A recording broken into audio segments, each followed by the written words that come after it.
The first book of Samuel. 1 Samuel, chapter 1. There was a certain man from Ramathaim, a Zuphite from the hill country of Ephraim, whose name was Elkanah, son of Jeroham, the son of Elihu, the son of Tohu, the son of Zuph, an Ephraimite. He had 2 wives. One was called Hannah, and the other Peninnah. Peninnah had children, but Hannah had none. Year after year, this man went up from his town to worship and sacrifice to the Lord Almighty at Shiloh, where Hophni and Phinehas, the 2 sons of Eli, were priests of the Lord. Whenever the day came for Elkanah to sacrifice, he would give portions of the meat to his wife Peninnah and to all her sons and daughters. But to Hannah he gave a double portion, because he loved her, and the Lord had closed her womb. Because the Lord had closed Hannah's womb, her rival kept provoking her in order to irritate her. This went on year after year. Whenever Hannah went up to the house of the Lord, her rival provoked her till she wept and would not eat. Her husband, Elkanah, would say to her, "Hannah, why are you weeping? Why don't you eat? Why are you downhearted? Don't I mean more to you than 10 sons?" Once, when they had finished eating and drinking in Shiloh, Hannah stood up. Now Eli, the priest, was sitting on his chair by the doorpost of the Lord's house. In her deep anguish, Hannah prayed to the Lord, weeping bitterly. And she made a vow, saying, "Lord Almighty, if you will only look on your servant's misery and remember me, and not forget your servant, but give her a son, then I will give him to the Lord for all the days of his life, and no razor will ever be used on his head." As she kept on praying to the Lord, Eli observed her mouth. Hannah was praying in her heart, and her lips were moving, but her voice was not heard. Eli thought she was drunk and said to her, "How long are you going to stay drunk? Put away your wine." "Not so, my lord," Hannah replied. "I am a woman who is deeply troubled. I have not been drinking wine or beer. I was pouring out my soul to the Lord. Do not take your servant for a wicked woman. I've been praying here out of my great anguish and grief." Eli answered, "Go in peace, and may the God of Israel grant you what you have asked of him." She said, "May your servant find favor in your eyes." Then she went away and ate something, and her face was no longer downcast. Early the next morning, they arose and worshipped before the Lord, and then went back to their home at Ramah. Elkanah made love to his wife Hannah, and the Lord remembered her. So in the course of time, Hannah became pregnant and gave birth to a son. She named him Samuel, saying, "Because I asked the Lord for him." When her husband Elkanah went up with all his family to offer the annual sacrifice to the Lord and to fulfill his vow, Hannah did not go. She said to her husband, "After the boy is weaned, I will take him and present him before the Lord, and he will live there always." "Do what seems best to you," her husband Elkanah told her. "Stay here until you have weaned him. Only may the Lord make good his word." So the woman stayed at home and nursed her son until she had weaned him. After he was weaned, she took the boy with her, young as he was, along with a 3-year-old bull, an ephah of flour, and a skin of wine, and brought him to the house of the Lord at Shiloh. When the bull had been sacrificed, they brought the boy to Eli, and she said to him, "Pardon me, my lord. As surely as you live, I am the woman who stood here beside you praying to the Lord. I prayed for this child, and the Lord has granted me what I asked of him. So now I give him to the Lord. For his whole life he shall be given over to the Lord." And he worshipped the Lord there.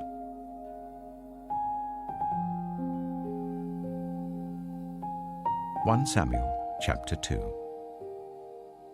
Then Hannah prayed and said, "My heart rejoices in the Lord. In the Lord my horn is lifted high. My mouth boasts over my enemies, for I delight in your deliverance. There is no one holy like the Lord. There is no one besides you. There is no rock like our God. Do not keep talking so proudly, or let your mouth speak such arrogance.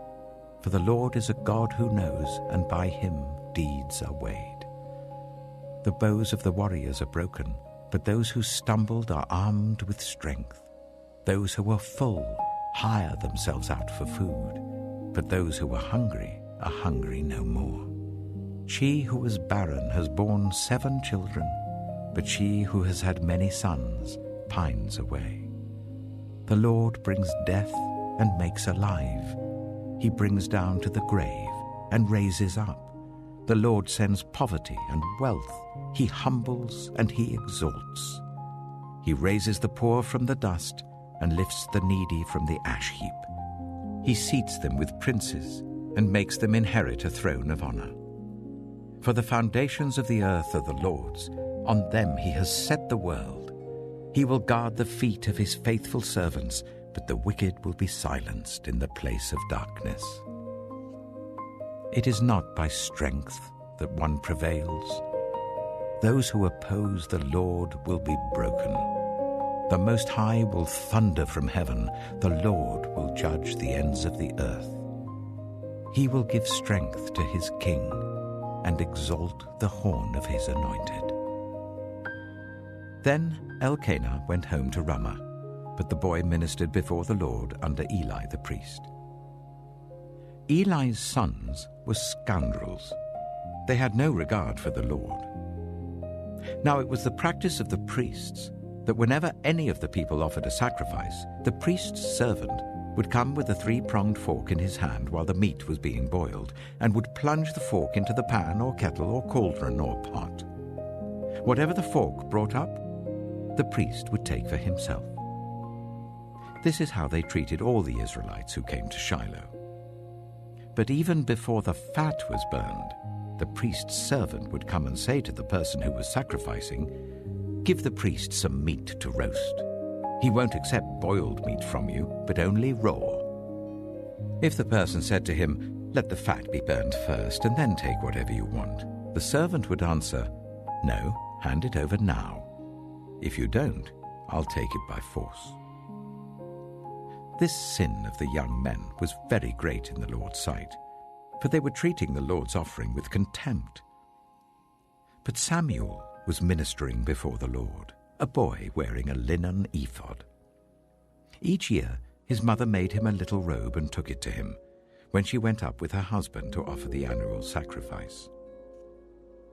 Eli would bless Elkanah and his wife, saying, "May the Lord give you children by this woman to take the place of the one she prayed for and gave to the Lord." Then they would go home. And the Lord was gracious to Hannah. She gave birth to 3 sons and 2 daughters. Meanwhile, the boy Samuel grew up in the presence of the Lord. Now Eli, who was very old, heard about everything his sons were doing to all Israel, and how they slept with the women who served at the entrance to the tent of meeting. So he said to them, "Why do you do such things? I hear from all the people about these wicked deeds of yours. No, my sons, the report I hear spreading among the Lord's people is not good. If one person sins against another, God may mediate for the offender. But if anyone sins against the Lord, who will intercede for them?" His sons, however, did not listen to their father's rebuke, for it was the Lord's will to put them to death. And the boy Samuel continued to grow in stature and in favor with the Lord and with people. Now a man of God came to Eli and said to him, "This is what the Lord says. Did I not clearly reveal myself to your ancestors' family when they were in Egypt under Pharaoh? I chose your ancestor out of all the tribes of Israel to be my priest, to go up to my altar, to burn incense, and to wear an ephod in my presence. I also gave your ancestors' family all the food offerings presented by the Israelites. Why do you scorn my sacrifice and offering that I prescribed for my dwelling? Why do you honor your sons more than me, by fattening yourselves on the choice parts of every offering made by my people Israel? Therefore the Lord, the God of Israel, declares, I promised that members of your family would minister before me forever.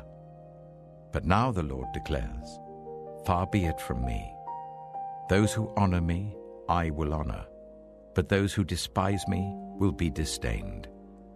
The time is coming when I will cut short your strength and the strength of your priestly house, so that no one in it will reach old age, and you will see distress in my dwelling. Although good will be done to Israel, no one in your family line will ever reach old age. Every one of you that I do not cut off from serving at my altar, I will spare only to destroy your sight and sap your strength, and all your descendants will die in the prime of life. And what happens to your 2 sons, Hophni and Phinehas, will be assigned to you. They will both die on the same day. I will raise up for myself a faithful priest, who will do according to what is in my heart and mind. I will firmly establish his priestly house, and they will minister before my anointed one always. Then everyone left in your family line will come and bow down before him for a piece of silver and a loaf of bread, and plead, appoint me to some priestly office so that I can have food to eat.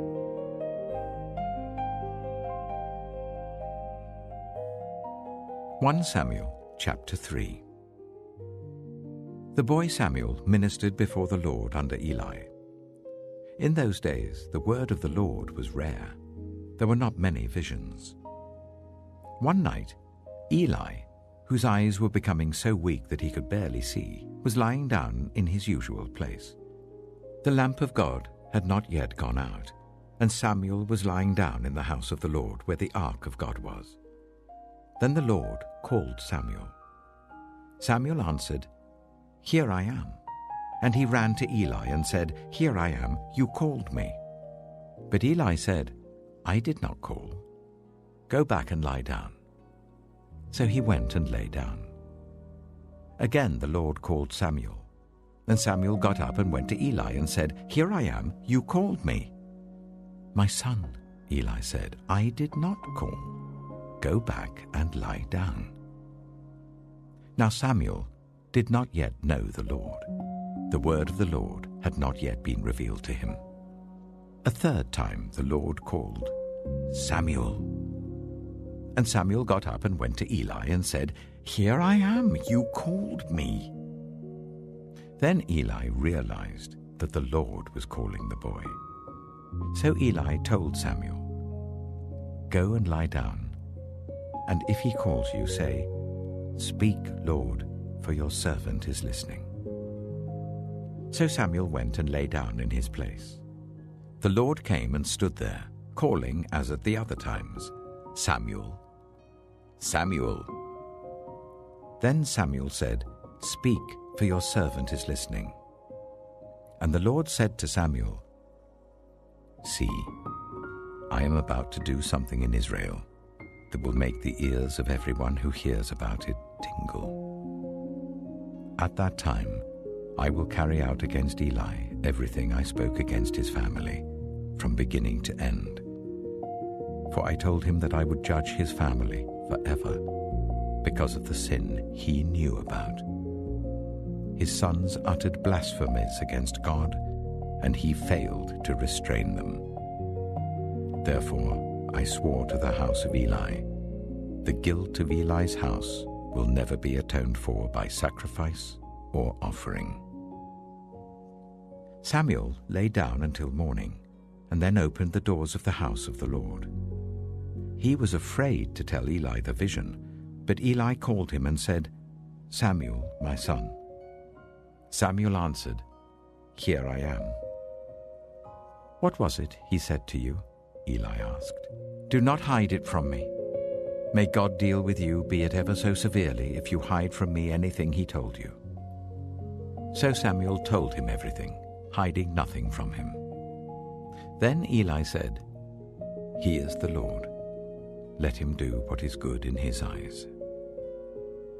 The Lord was with Samuel as he grew up, and he let none of Samuel's words fall to the ground. And all Israel from Dan to Beersheba recognized that Samuel was attested as a prophet of the Lord. The Lord continued to appear at Shiloh, and there he revealed himself to Samuel through his word.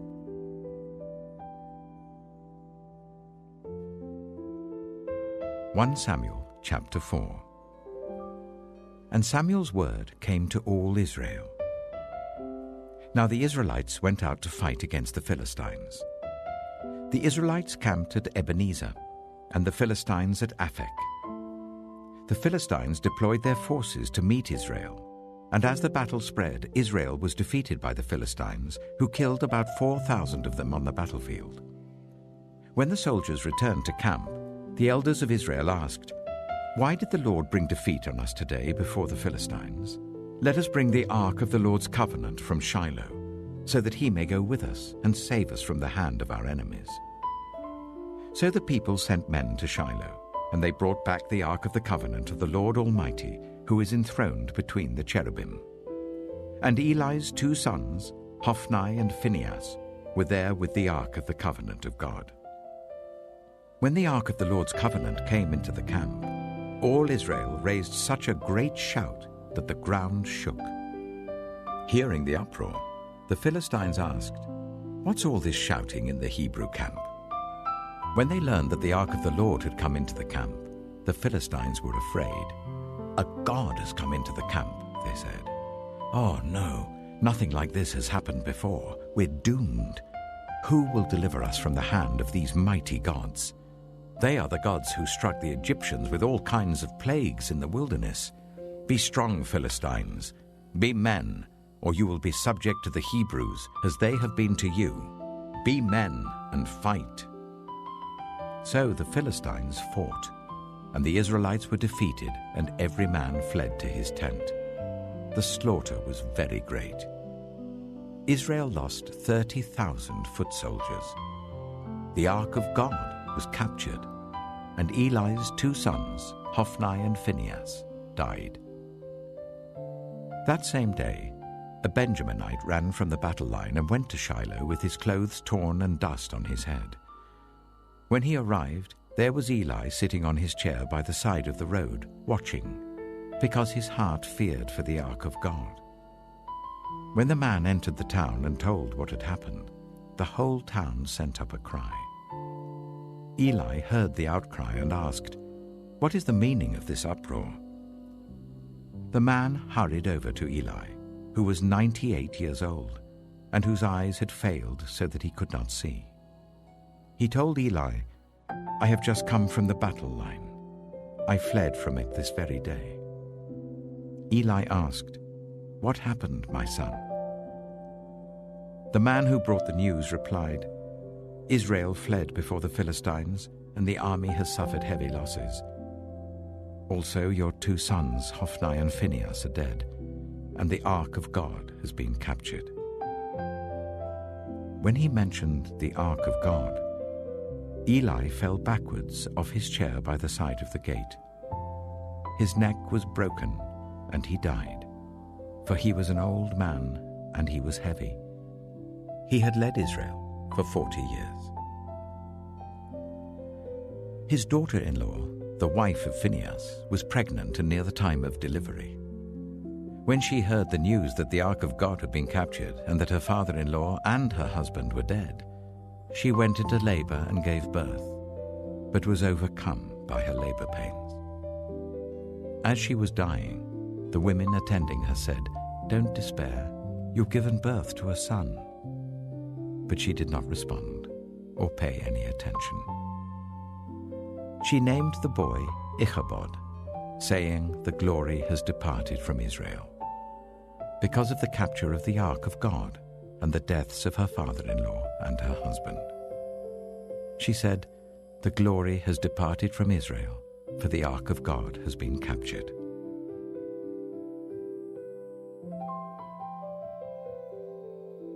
Samuel chapter 5. After the Philistines had captured the ark of God, they took it from Ebenezer to Ashdod. Then they carried the ark into Dagon's temple and set it beside Dagon. When the people of Ashdod rose early the next day, there was Dagon, fallen on his face on the ground before the ark of the Lord. They took Dagon and put him back in his place. But the following morning when they rose, there was Dagon, fallen on his face on the ground before the ark of the Lord. His head and hands had been broken off and were lying on the threshold. Only his body remained. That is why to this day, neither the priests of Dagon nor any others who enter Dagon's temple at Ashdod step on the threshold. The Lord's hand was heavy on the people of Ashdod and its vicinity. He brought devastation on them and afflicted them with tumors. When the people of Ashdod saw what was happening, they said, "The ark of the God of Israel must not stay here with us, because his hand is heavy on us and on Dagon our God." So they called together all the rulers of the Philistines and asked them, "What shall we do with the ark of the God of Israel?" They answered, "Let the ark of the God of Israel be moved to Gath." So they moved the ark of the God of Israel. But after they had moved it, the Lord's hand was against that city, throwing it into a great panic. He afflicted the people of the city, both young and old, with an outbreak of tumors. So they sent the ark of God to Ekron. As the ark of God was entering Ekron, the people of Ekron cried out, "They have brought the ark of the God of Israel round to us to kill us and our people." So they called together all the rulers of the Philistines and said, "Send the ark of the God of Israel away. Let it go back to its own place, or it will kill us and our people." For death had filled the city with panic. God's hand was very heavy on it. Those who did not die were afflicted with tumors, and the outcry of the city went up to heaven.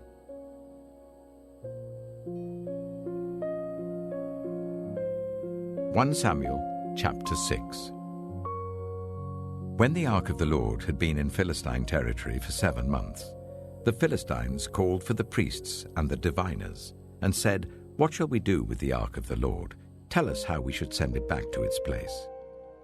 They answered, "If you return the ark of the God of Israel, do not send it back to him without a gift. By all means send a guilt offering to him. Then you will be healed, and you will know why his hand has not been lifted from you." The Philistines asked, "What guilt offering should we send to him?" They replied, 5 gold tumors and 5 gold rats, according to the number of the Philistine rulers, because the same plague has struck both you and your rulers. Make models of the tumors and of the rats that are destroying the country, and give glory to Israel's God. Perhaps he will lift his hand from you and your gods and your land. Why do you harden your hearts as the Egyptians and Pharaoh did? When Israel's God dealt harshly with them, did they not send the Israelites out so that they could go on their way? Now then, get a new cart ready, with 2 cows that have calved and have never been yoked. Hitch the cows to the cart, but take their calves away and pen them up. Take the ark of the Lord and put it on the cart, and in a chest beside it put the gold objects you are sending back to him as a guilt offering. Send it on its way, but keep watching it. If it goes up to its own territory, towards Beth Shemesh, then the Lord has brought this great disaster on us. But if it does not, then we shall know that it was not his hand that struck us, but that it happened to us by chance." So they did this. They took 2 such cows and hitched them to the cart and penned up their calves. They placed the ark of the Lord on the cart, and along with it the chest containing the gold rats and the models of the tumors. Then the cows went straight up towards Beth Shemesh, keeping on the road and lowing all the way.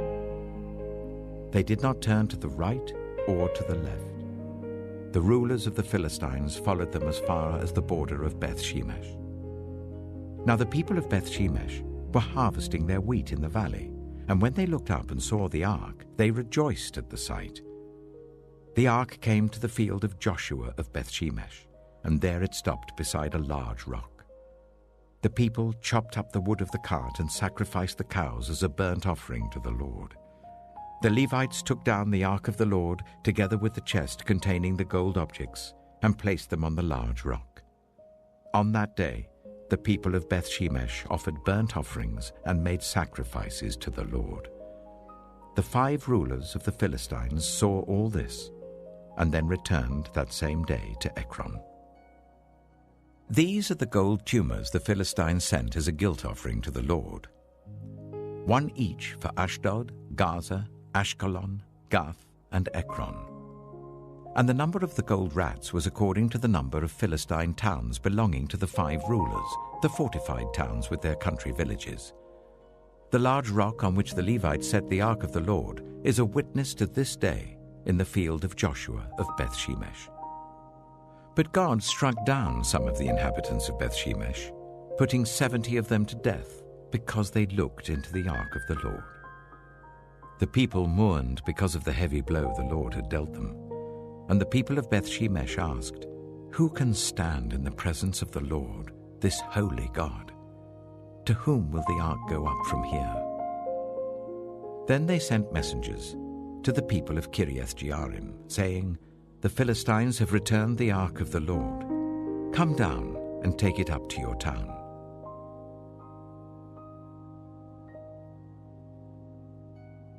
1 Samuel chapter 7. So the men of Kiriath-jearim came and took up the ark of the Lord. They brought it to Abinadab's house on the hill and consecrated Eleazar his son to guard the ark of the Lord. The ark remained at Kiriath-jearim a long time, 20 years in all. Then all the people of Israel turned back to the Lord. So Samuel said to all the Israelites, "If you are returning to the Lord with all your hearts, then rid yourselves of the foreign gods and the Ashtoreths, and commit yourselves to the Lord and serve him only, and he will deliver you out of the hand of the Philistines." So the Israelites put away their Baals and Ashtoreths and served the Lord only. Then Samuel said, "Assemble all Israel at Mizpah, and I will intercede with the Lord for you." When they had assembled at Mizpah, they drew water and poured it out before the Lord. On that day they fasted, and there they confessed, "We have sinned against the Lord." Now Samuel was serving as leader of Israel at Mizpah. When the Philistines heard that Israel had assembled at Mizpah, the rulers of the Philistines came up to attack them. When the Israelites heard of it, they were afraid because of the Philistines. They said to Samuel, "Do not stop crying out to the Lord our God for us, that he may rescue us from the hand of the Philistines." Then Samuel took a suckling lamb and sacrificed it as a whole burnt offering to the Lord. He cried out to the Lord on Israel's behalf, and the Lord answered him. While Samuel was sacrificing the burnt offering, the Philistines drew near to engage Israel in battle. But that day the Lord thundered with loud thunder against the Philistines, and threw them into such a panic that they were routed before the Israelites. The men of Israel rushed out of Mizpah and pursued the Philistines, slaughtering them along the way to a point below Beth-kar. Then Samuel took a stone and set it up between Mizpah and Shen. He named it Ebenezer, saying, "Thus far the Lord has helped us." So the Philistines were subdued, and they stopped invading Israel's territory. Throughout Samuel's lifetime, the hand of the Lord was against the Philistines. The towns from Ekron to Gath that the Philistines had captured from Israel were restored to Israel, and Israel delivered the neighboring territory from the hands of the Philistines, and there was peace between Israel and the Amorites. Samuel continued as Israel's leader all the days of his life. From year to year, he went on a circuit from Bethel to Gilgal to Mizpah, judging Israel in all those places. But he always went back to Ramah, where his home was, and there he also held court for Israel. And he built an altar there to the Lord.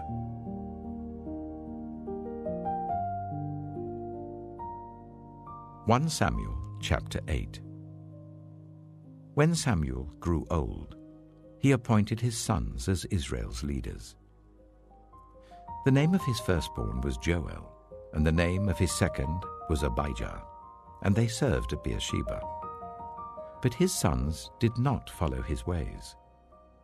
They turned aside after dishonest gain and accepted bribes and perverted justice. So all the elders of Israel gathered together and came to Samuel at Ramah. They said to him, "You are old, and your sons do not follow your ways. Now appoint a king to lead us, such as all the other nations have." But when they said, "Give us a king to lead us," this displeased Samuel. So he prayed to the Lord. And the Lord told him, "Listen to all that the people are saying to you. It is not you they have rejected, but they have rejected me as their king, as they have done from the day I brought them up out of Egypt until this day, forsaking me and serving other gods. So they are doing to you. Now listen to them, but warn them solemnly, and let them know what the king who will reign over them will claim as his rights." Samuel told all the words of the Lord to the people who were asking him for a king. He said, "This is what the king who will reign over you will claim as his rights. He will take your sons and make them serve with his chariots and horses, and they will run in front of his chariots. Some he will assign to be commanders of thousands and commanders of 50s, and others to plow his ground and reap his harvest, and still others to make weapons of war and equipment for his chariots. He will take your daughters to be perfumers and cooks and bakers. He will take the best of your fields and vineyards and olive groves and give them to his attendants. He will take 1/10 of your grain and of your vintage and give it to his officials and attendants. Your male and female servants and the best of your cattle and donkeys he will take for his own use. He will take 1/10 of your flocks, and you yourselves will become his slaves. When that day comes, you will cry out for relief from the king you have chosen, but the Lord will not answer you in that day." But the people refused to listen to Samuel. "No," they said, "we want a king over us. Then we shall be like all the other nations, with a king to lead us and to go out before us and fight our battles." When Samuel heard all that the people said, he repeated it before the Lord. The Lord answered, "Listen to them and give them a king."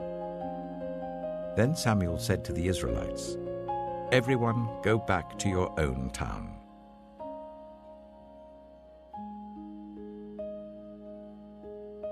1 Samuel chapter 9. There was a Benjaminite, a man of standing, whose name was Kish, son of Abiel, the son of Zeror, the son of Bechorath, and the son of Aphiah of Benjamin. Kish had a son named Saul, as handsome a young man as could be found anywhere in Israel, and he was a head taller than anyone else.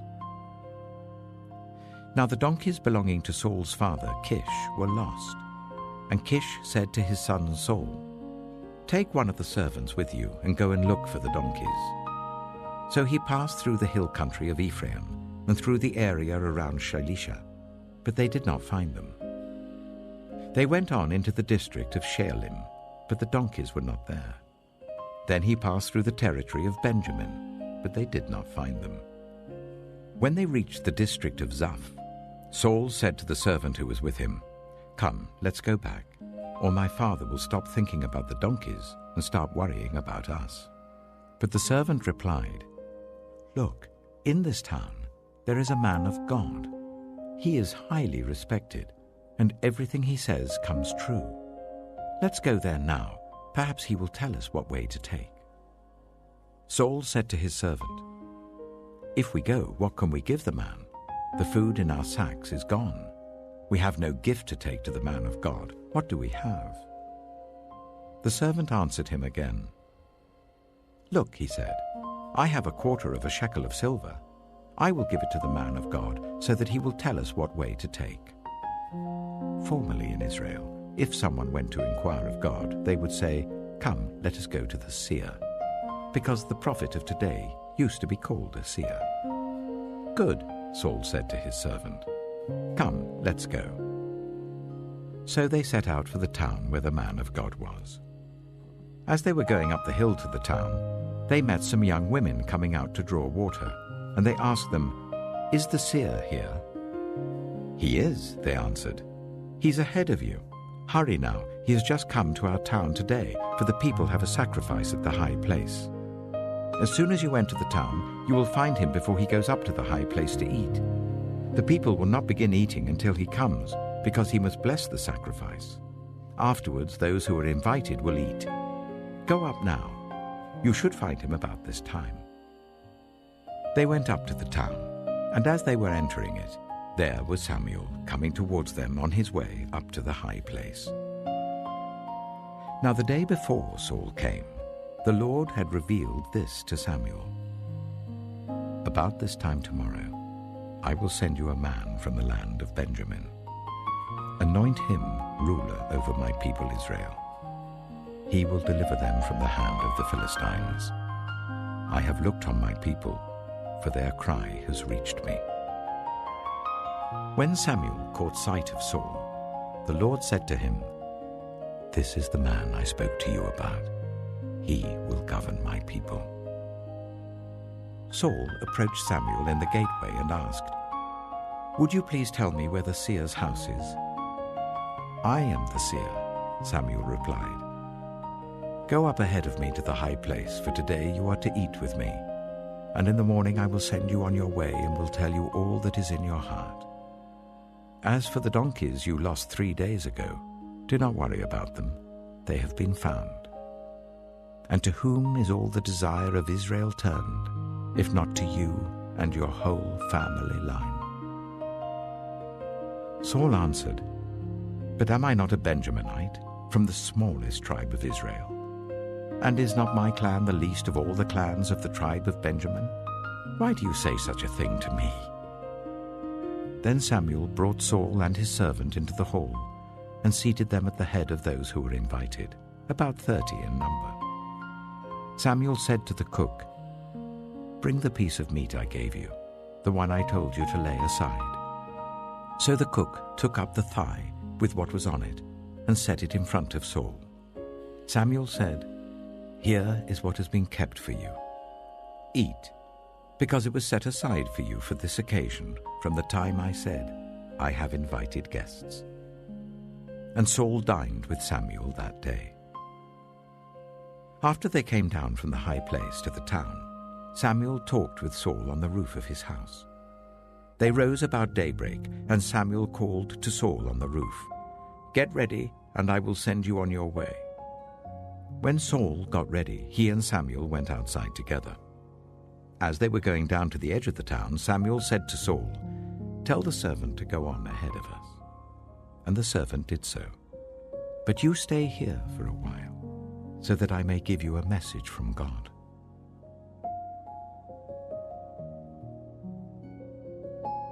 1 Samuel chapter 10.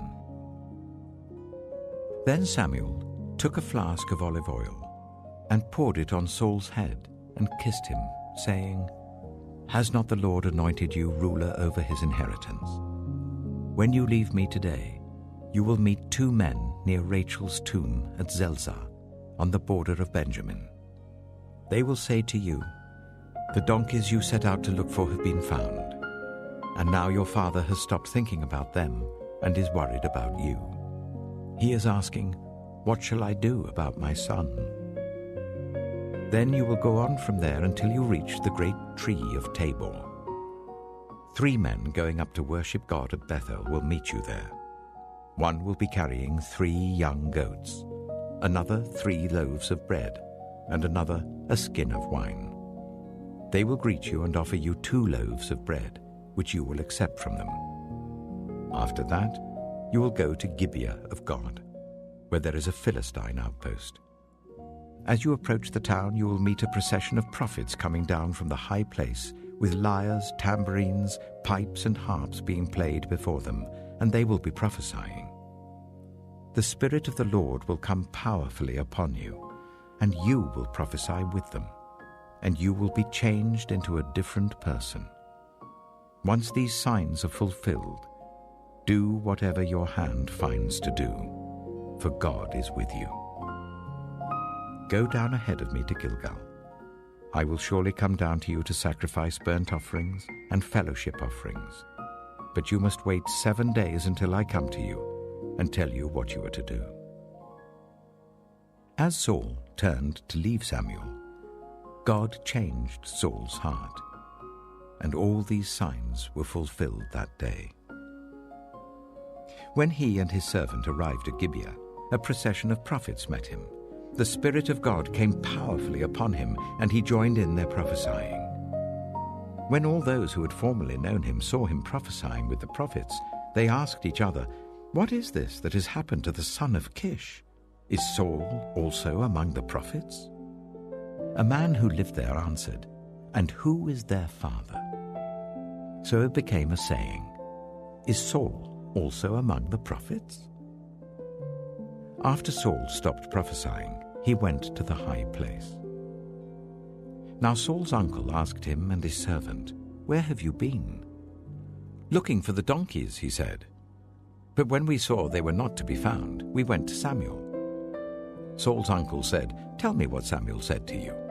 Saul replied, "He assured us that the donkeys had been found." But he did not tell his uncle what Samuel had said about the kingship. Samuel summoned the people of Israel to the Lord at Mizpah and said to them, "This is what the Lord, the God of Israel, says. I brought Israel up out of Egypt, and I delivered you from the power of Egypt and all the kingdoms that oppressed you. But you have now rejected your God, who saves you out of all your disasters and calamities. And you have said, 'No, appoint a king over us.' So now present yourselves before the Lord by your tribes and clans." When Samuel had made all Israel come forward by tribes, the tribe of Benjamin was taken by lot. Then he brought forward the tribe of Benjamin clan by clan, and Matri's clan was taken. Finally, Saul, son of Kish, was taken. But when they looked for him, he was not to be found. So they inquired further of the Lord, "Has the man come here yet?" And the Lord said, "Yes, he has hidden himself among the supplies." They ran and brought him out, and as he stood among the people, he was a head taller than any of the others. Samuel said to all the people, "Do you see the man the Lord has chosen? There is no one like him among all the people." Then the people shouted, "Long live the king." Samuel explained to the people the rights and duties of kingship. He wrote them down on a scroll and deposited it before the Lord. Then Samuel dismissed the people to go to their own homes. Saul also went to his home in Gibeah, accompanied by valiant men whose hearts God had touched. But some scoundrels said, "How can this fellow save us?" They despised him and brought him no gifts, but Saul kept silent.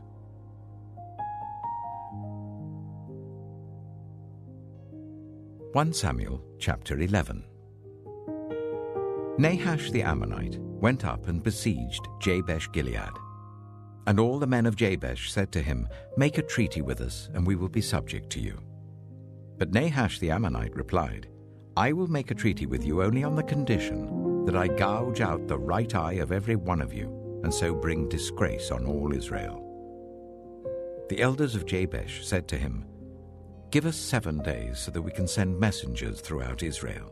If no one comes to rescue us, we will surrender to you." When the messengers came to Gibeah of Saul and reported these terms to the people, they all wept aloud. Just then, Saul was returning from the fields behind his oxen. And he asked, "What is wrong with everyone? Why are they weeping?" Then they repeated to him what the men of Jabesh had said.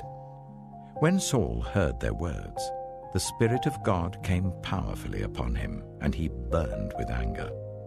He took a pair of oxen, cut them into pieces, and sent the pieces by messengers throughout Israel, proclaiming, "This is what will be done to the oxen of anyone who does not follow Saul and Samuel."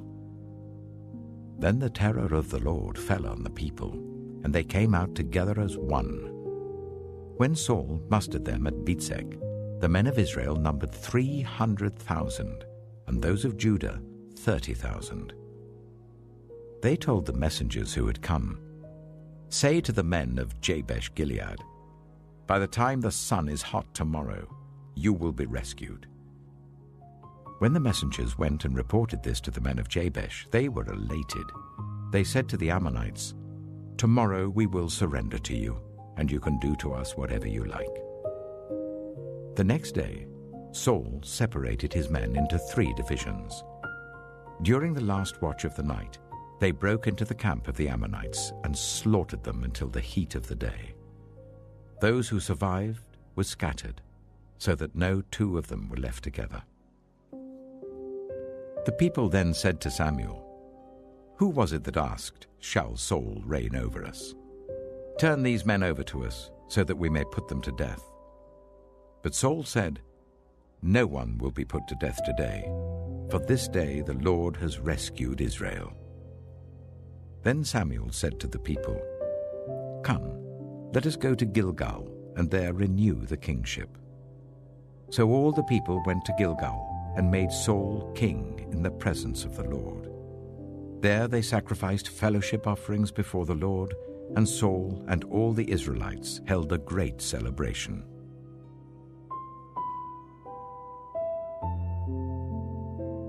1 Samuel chapter 12. Samuel said to all Israel, "I have listened to everything you said to me, and have set a king over you. Now you have a king as your leader. As for me, I am old and grey, and my sons are here with you. I have been your leader from my youth until this day. Here I stand. Testify against me in the presence of the Lord and his anointed. Whose ox have I taken? Whose donkey have I taken? Whom have I cheated? Whom have I oppressed? From whose hand have I accepted a bribe to make me shut my eyes? If I have done any of these things, I will make it right." "You have not cheated or oppressed us," they replied. "You have not taken anything from anyone's hand."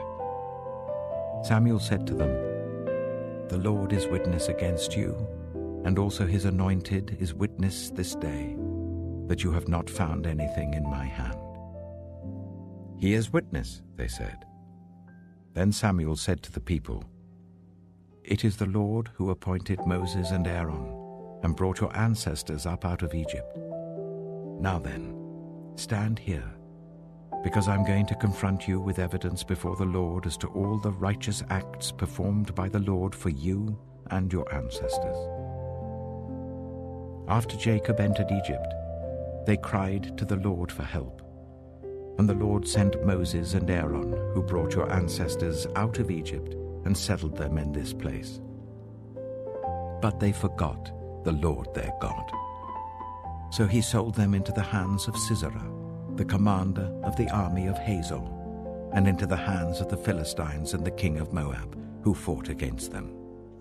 They cried out to the Lord and said, "We have sinned. We have forsaken the Lord and served the Baals and the Ashtoreths. But now deliver us from the hands of our enemies, and we will serve you."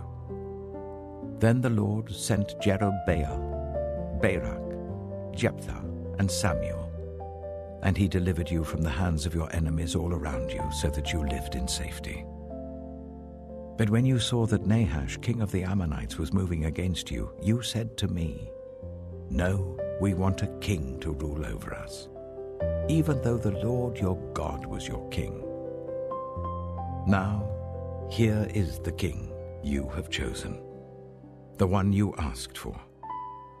See, the Lord has set a king over you. If you fear the Lord and serve and obey him and do not rebel against his commands, and if both you and the king who reigns over you follow the Lord your God, good. But if you do not obey the Lord, and if you rebel against his commands, his hand will be against you as it was against your ancestors. Now then, stand still and see this great thing the Lord is about to do before your eyes. Is not wheat harvest now? I will call on the Lord to send thunder and rain, and you will realize what an evil thing you did in the eyes of the Lord when you asked for a king." Then Samuel called on the Lord, and that same day the Lord sent thunder and rain. So all the people stood in awe of the Lord and of Samuel. The people all said to Samuel, "Pray to the Lord your God for your servants, so that we will not die. For we have added to all our other sins the evil of asking for a king." "Do not be afraid," Samuel replied. "You have done all this evil. Yet do not turn away from the Lord, but serve the Lord with all your heart. Do not turn away after useless idols. They can do you no good, nor can they rescue you, because they are useless. For the sake of his great name, the Lord will not reject his people, because the Lord was pleased to make you his own. As for me, far be it from me that I should sin against the Lord by failing to pray for you, and I will teach you the way that is good and right. But be sure to fear the Lord and serve him faithfully with all your heart. Consider what great things he has done for you. Yet, if you persist in doing evil, both you and your king will perish."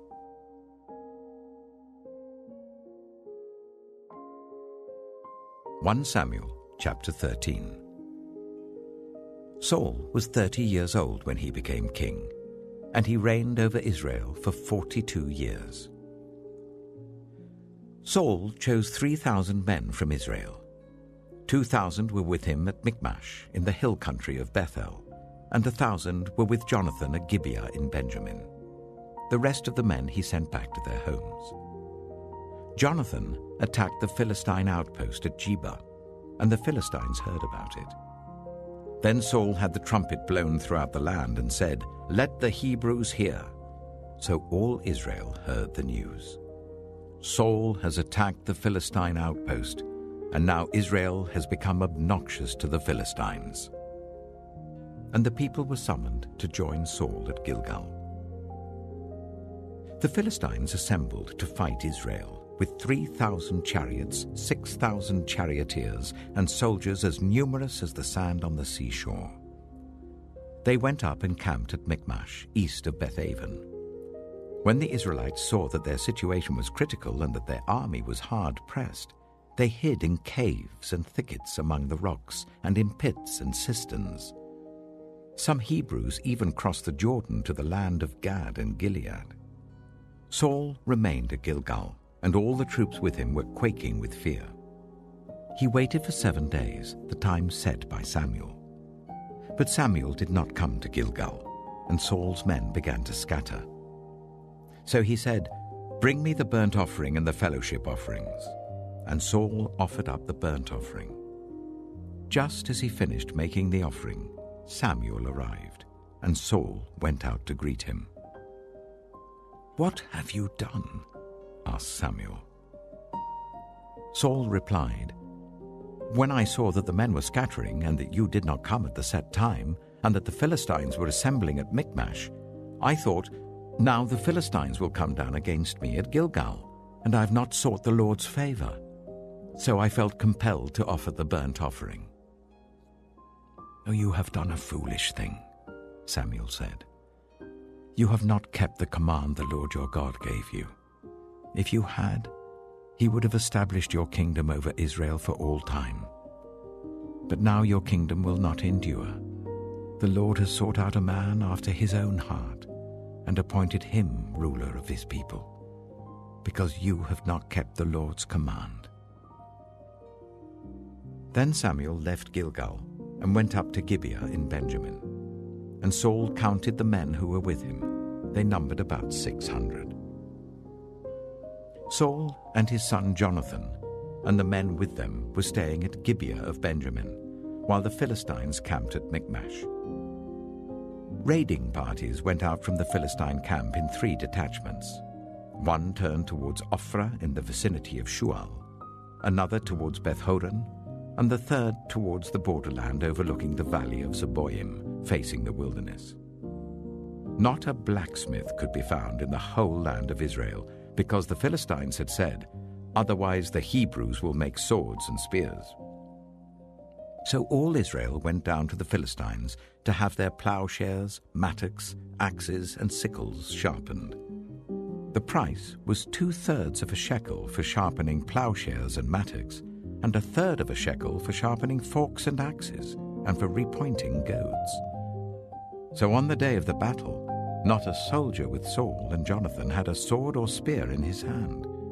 Only Saul and his son Jonathan had them. Now a detachment of Philistines had gone out to the pass at Michmash.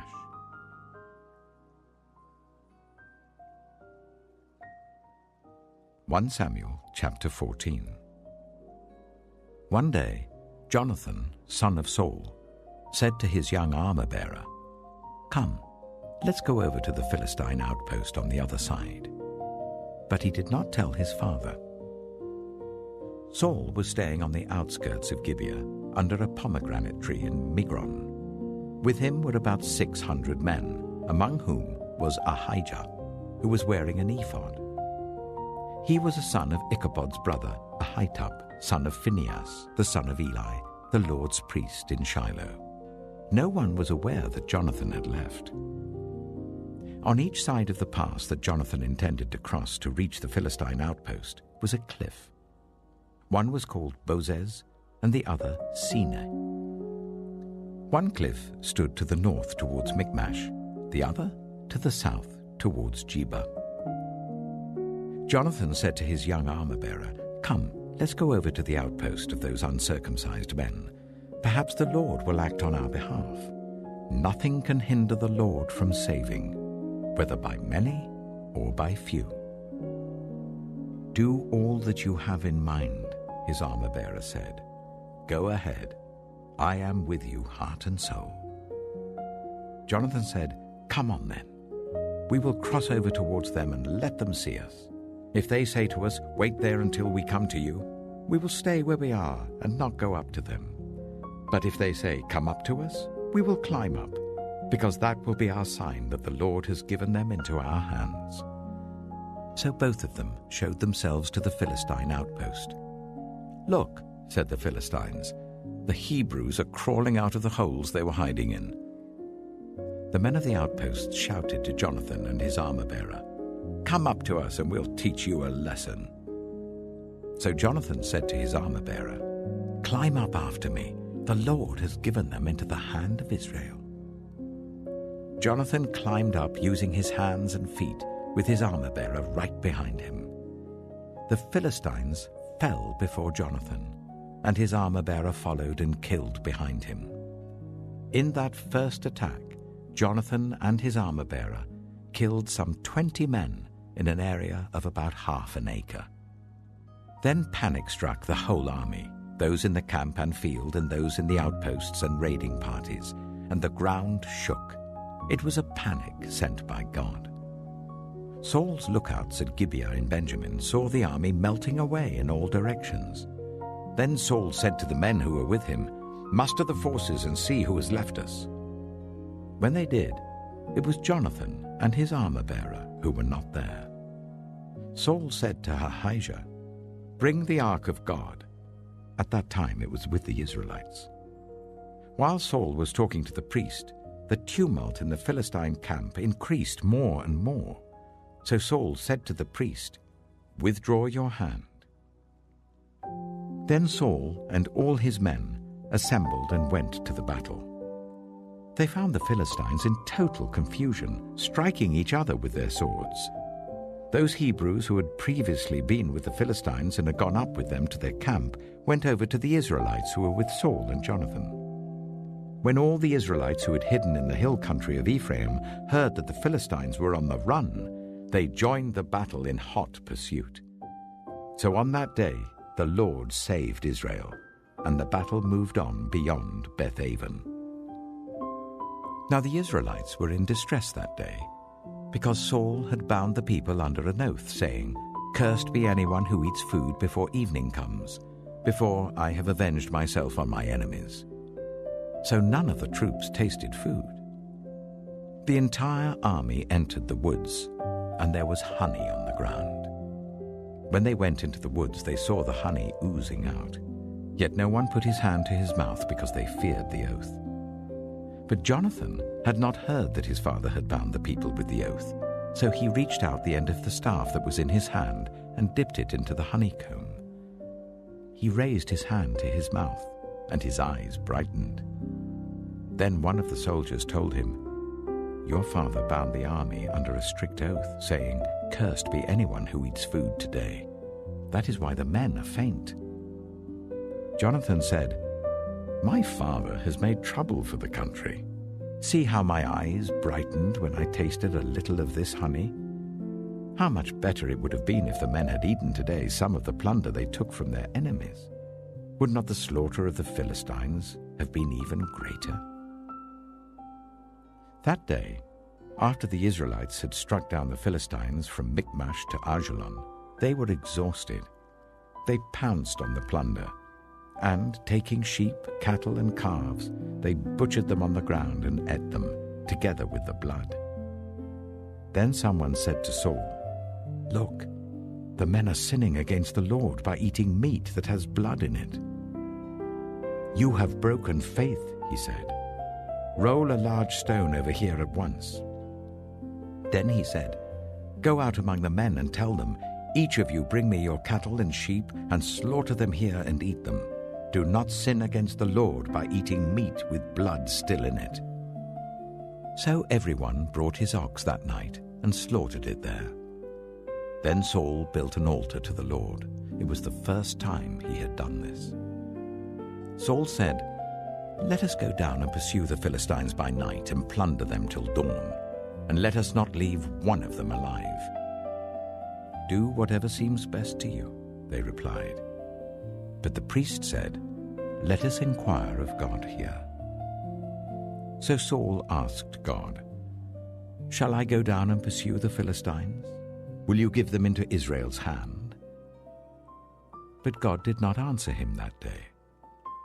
Saul therefore said, "Come here, all you who are leaders of the army, and let us find out what sin has been committed today. As surely as the Lord who rescues Israel lives, even if the guilt lies with my son Jonathan, he must die." But not one of them said a word. Saul then said to all the Israelites, "You stand over there. I and Jonathan my son will stand over here." "Do what seems best to you," they replied. Then Saul prayed to the Lord, the God of Israel, "Why have you not answered your servant today? If the fault is in me or my son Jonathan, respond with Urim. But if the men of Israel are at fault, respond with Thummim." Jonathan and Saul were taken by lot, and the men were cleared. Saul said, "Cast the lot between me and Jonathan my son." And Jonathan was taken. Then Saul said to Jonathan, "Tell me what you have done." So Jonathan told him, "I tasted a little honey with the end of my staff, and now I must die?" Saul said, "May God deal with me, be it ever so severely, if you do not die, Jonathan." But the men said to Saul, "Should Jonathan die? He who has brought about this great deliverance in Israel? Never. As surely as the Lord lives, not a hair of his head shall fall to the ground, for he did this today with God's help." So the men rescued Jonathan, and he was not put to death. Then Saul stopped pursuing the Philistines, and they withdrew to their own land. After Saul had assumed rule over Israel, he fought against their enemies on every side: Moab, the Ammonites, Edom, the kings of Zobah, and the Philistines. Wherever he turned, he inflicted punishment on them. He fought valiantly and defeated the Amalekites, delivering Israel from the hands of those who had plundered them. Saul's sons were Jonathan, Ishvi, and Malchishua. The name of his elder daughter was Merab, and that of the younger was Michal. His wife's name was Ahinoam, daughter of Ahimaaz. The name of the commander of Saul's army was Abner, son of Ner, and Ner was Saul's uncle. Saul's father, Kish, and Abner's father, Ner, were sons of Abiel. All the days of Saul there was bitter war with the Philistines, and whenever Saul saw a mighty or brave man, he took him into his service.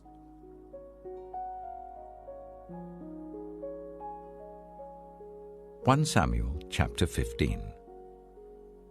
Samuel said to Saul, "I am the one the Lord sent to anoint you king over his people Israel. So listen now to the message from the Lord. This is what the Lord Almighty says. I will punish the Amalekites for what they did to Israel when they waylaid them as they came up from Egypt. Now go, attack the Amalekites, and totally destroy all that belongs to them.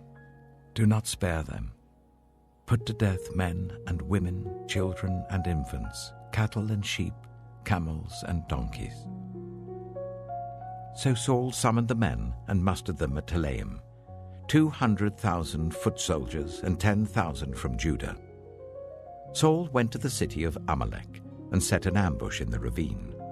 Then he said to the Kenites, "Go away, leave the Amalekites, so that I do not destroy you along with them.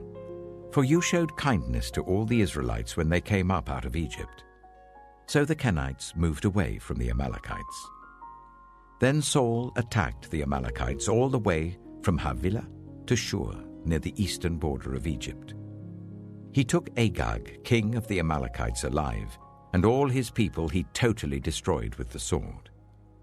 But Saul and the army spared Agag, and the best of the sheep and cattle, the fat calves and lambs, everything that was good.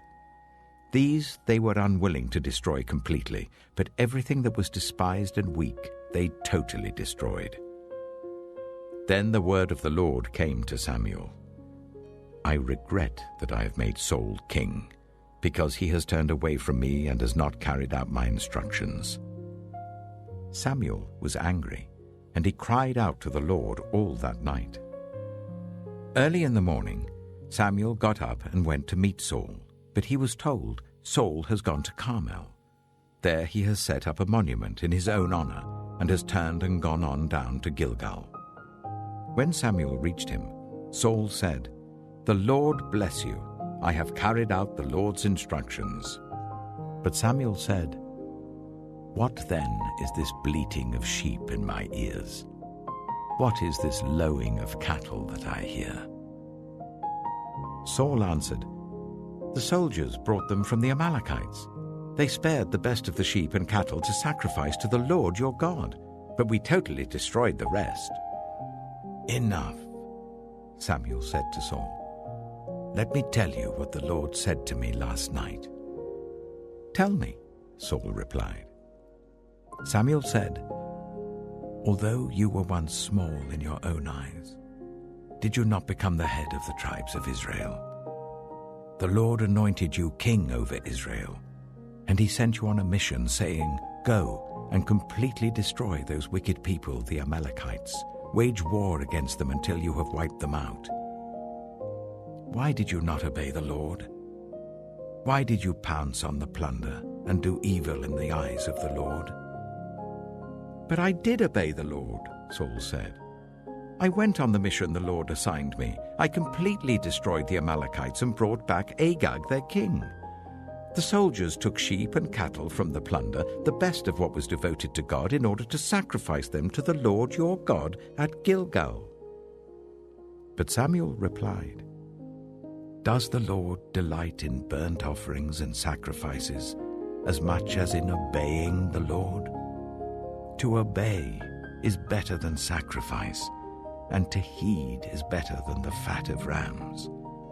For rebellion is like the sin of divination, and arrogance like the evil of idolatry. Because you have rejected the word of the Lord, he has rejected you as king." Then Saul said to Samuel, "I have sinned. I violated the Lord's command and your instructions. I was afraid of the men, and so I gave in to them. Now I beg you, forgive my sin and come back with me, so that I may worship the Lord." But Samuel said to him, "I will not go back with you. You have rejected the word of the Lord, and the Lord has rejected you as king over Israel." As Samuel turned to leave, Saul caught hold of the hem of his robe, and it tore. Samuel said to him, "The Lord has torn the kingdom of Israel from you today, and has given it to one of your neighbors, to one better than you. He who is the glory of Israel does not lie or change his mind, for he is not a human being that he should change his mind." Saul replied, "I have sinned, but please honor me before the elders of my people and before Israel. Come back with me so that I may worship the Lord your God."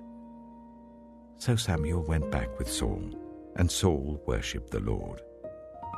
Then Samuel said, "Bring me Agag, king of the Amalekites." Agag came to him in chains, and he thought, "Surely the bitterness of death is past." But Samuel said, "As your sword has made women childless, so will your mother be childless among women." And Samuel put Agag to death before the Lord at Gilgal. Then Samuel left for Ramah, but Saul went up to his home in Gibeah of Saul. Until the day Samuel died, he did not go to see Saul again, though Samuel mourned for him. And the Lord regretted that he had made Saul king over Israel.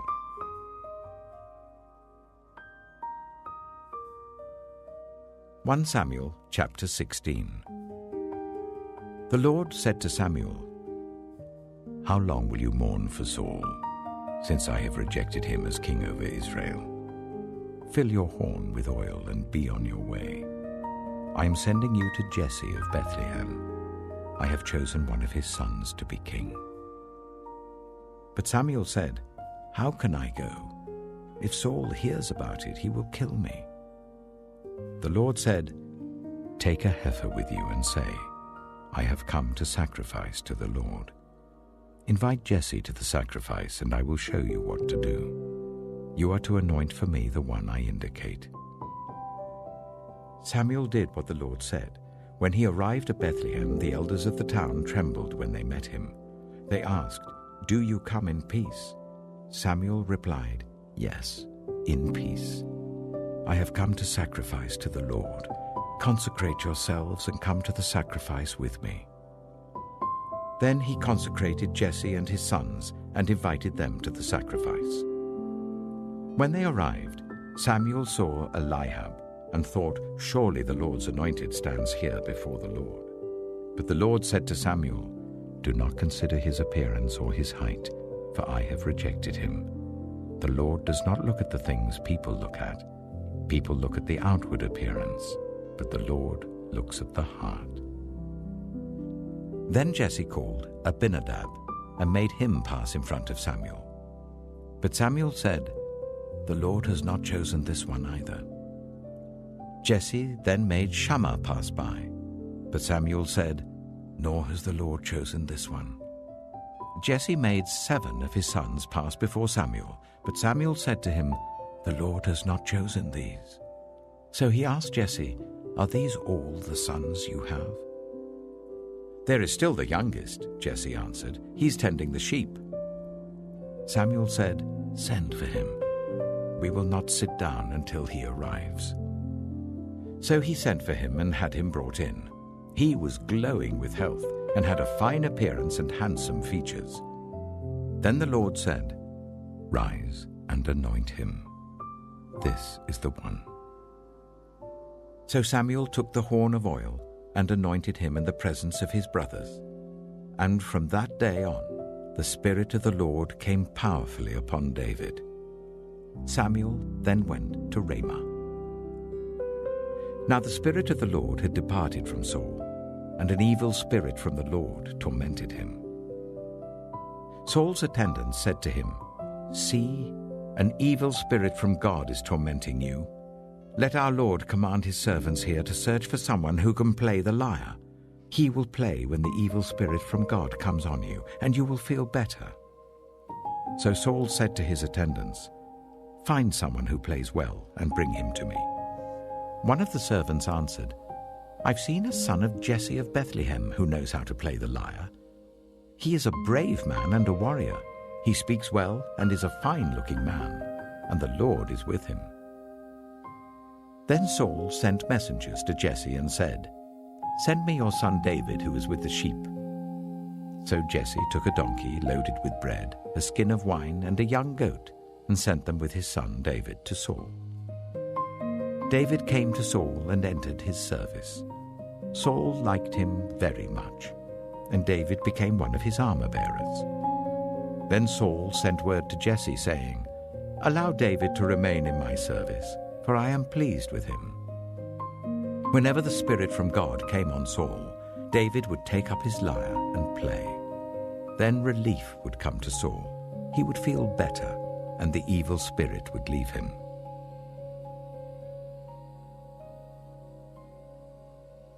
1 Samuel chapter 17. Now the Philistines gathered their forces for war and assembled at Sokoh in Judah. They pitched camp at Ephes-dammim, between Sokoh and Azekah. Saul and the Israelites assembled and camped in the valley of Elah, and drew up their battle line to meet the Philistines.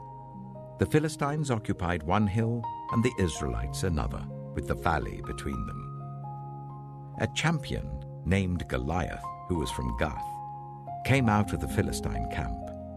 His height was 6 cubits and a span. He had a bronze helmet on his head, and wore a coat of scale armor of bronze weighing 5,000 shekels. On his legs he wore bronze greaves, and a bronze javelin was slung on his back. His spear shaft was like a weaver's rod, and its iron point weighed 600 shekels. His shield-bearer went ahead of him. Goliath stood and shouted to the ranks of Israel, "Why do you come out and line up for battle? Am I not a Philistine, and are you not the servants of Saul? Choose a man and let him come down to me. If he is able to fight and kill me, we will become your subjects. But if I overcome him and kill him, you will become our subjects and serve us." Then the Philistine said, "This day I defy the armies of Israel. Give me a man and let us fight each other." On hearing the Philistines' words, Saul and all the Israelites were dismayed and terrified.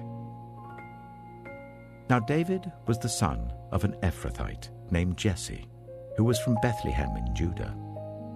Jesse had 8 sons, and in Saul's time he was very old. Jesse's 3 eldest sons had followed Saul to the war. The firstborn was Eliab, the second Abinadab, and the third Shammah. David was the youngest. The 3 eldest followed Saul, but David went back and forth from Saul to tend his father's sheep at Bethlehem. For 40 days the Philistine came forward every morning and evening and took his stand. Now Jesse said to his son David, "Take this ephah of roasted grain and these 10 loaves of bread for your brothers and hurry to their camp. Take along these 10 cheeses to the commander of their unit. See how your brothers are and bring back some assurance from them.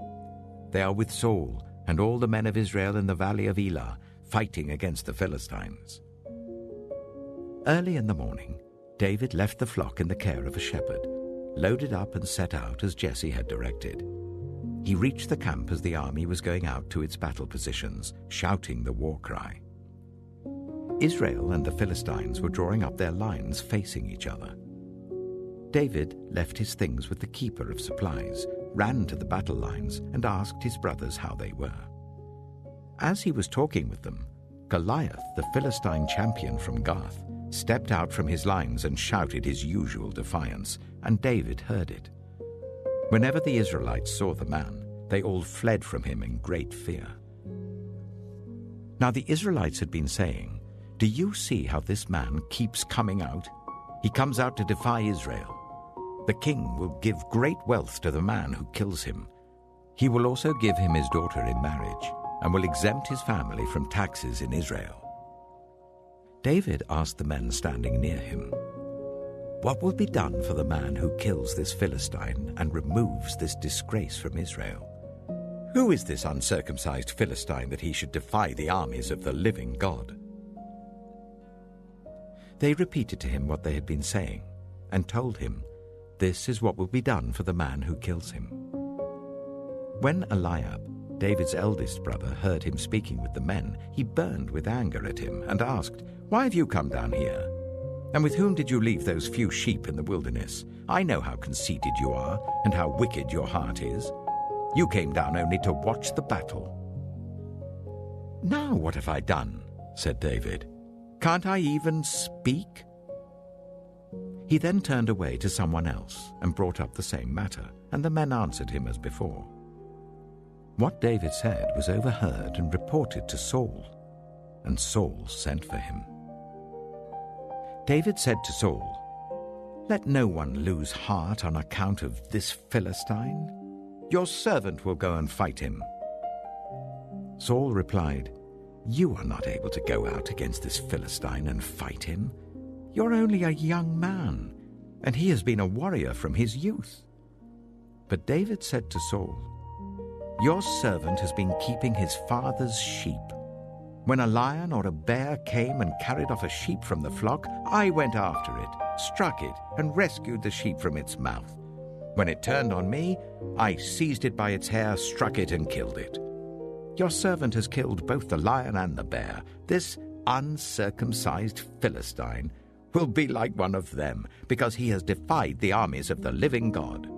The Lord who rescued me from the paw of the lion and the paw of the bear will rescue me from the hand of this Philistine." Saul said to David, "Go, and the Lord be with you." Then Saul dressed David in his own tunic. He put a coat of armor on him and a bronze helmet on his head. David fastened on his sword over the tunic and tried walking around because he was not used to them. "I cannot go in these," he said to Saul, "because I'm not used to them." So he took them off. Then he took his staff in his hand, chose 5 smooth stones from the stream, put them in the pouch of his shepherd's bag, and with his sling in his hand, approached the Philistine.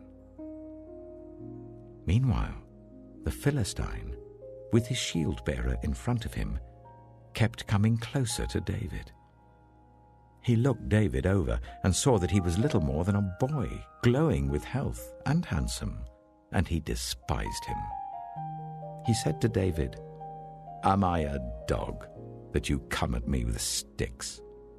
And the Philistine cursed David by his gods. "Come here," he said, "and I'll give your flesh to the birds and the wild animals."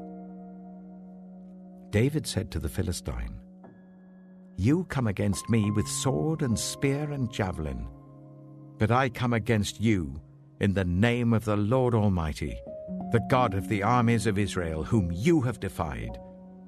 This day the Lord will deliver you into my hands, and I'll strike you down and cut off your head. This very day I will give the carcasses of the Philistine army to the birds and the wild animals, and the whole world will know that there is a God in Israel. All those gathered here will know that it is not by sword or spear that the Lord saves, for the battle is the Lord's, and he will give all of you into our hands."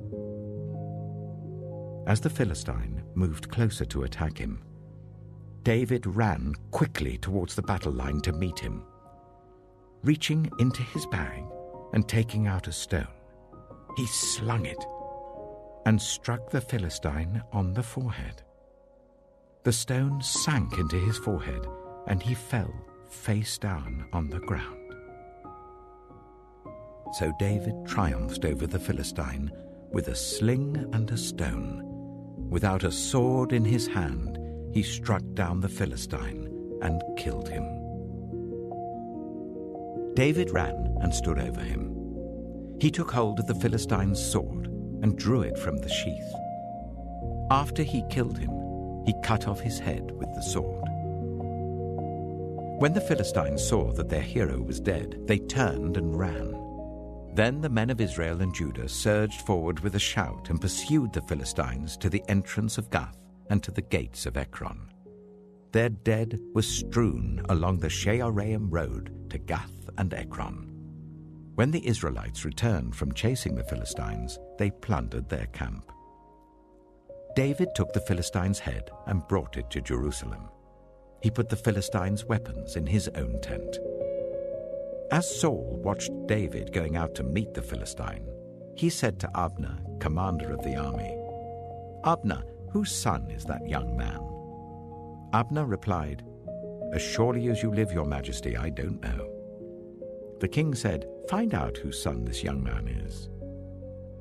As soon as David returned from killing the Philistine, Abner took him and brought him before Saul, with David still holding the Philistine's head. "Whose son are you, young man?"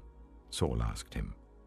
David said, "I am the son of your servant Jesse of Bethlehem."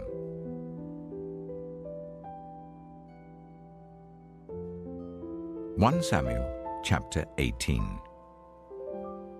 After David had finished talking with Saul, Jonathan became one in spirit with David, and he loved him as himself. From that day, Saul kept David with him and did not let him return home to his family. And Jonathan made a covenant with David because he loved him as himself. Jonathan took off the robe he was wearing and gave it to David, along with his tunic and even his sword, his bow, and his belt. Whatever mission Saul sent him on, David was so successful that Saul gave him a high rank in the army. This pleased all the troops and Saul's officers as well. When the men were returning home after David had killed the Philistine, the women came out from all the towns of Israel to meet King Saul, with singing and dancing, with joyful songs, with tambourines and lyres. As they danced, they sang, "Saul has slain his thousands, and David his tens of thousands." Saul was very angry. This refrain displeased him greatly. "They have credited David with tens of thousands," he thought, "but me with only thousands. What more can he get but the kingdom?" And from that time on, Saul kept a close eye on David. The next day, an evil spirit from God came forcefully on Saul. He was prophesying in his house while David was playing the lyre, as he usually did. Saul had a spear in his hand, and he hurled it, saying to himself, "I'll pin David to the wall." But David eluded him twice. Saul was afraid of David, because the Lord was with David, but had departed from Saul. So he sent David away from him and gave him command over 1,000 men. And David led the troops in their campaigns. In everything he did, he had great success, because the Lord was with him. When Saul saw how successful he was afraid of him. But all Israel and Judah loved David because he led them in their campaigns. Saul said to David, "Here is my elder daughter, Merab. I will give her to you in marriage. Only serve me bravely and fight the battles of the Lord." For Saul said to himself, "I will not raise a hand against him. Let the Philistines do that." But David said to Saul, "Who am I, and what is my family or my clan in Israel, that I should become the king's son-in-law?"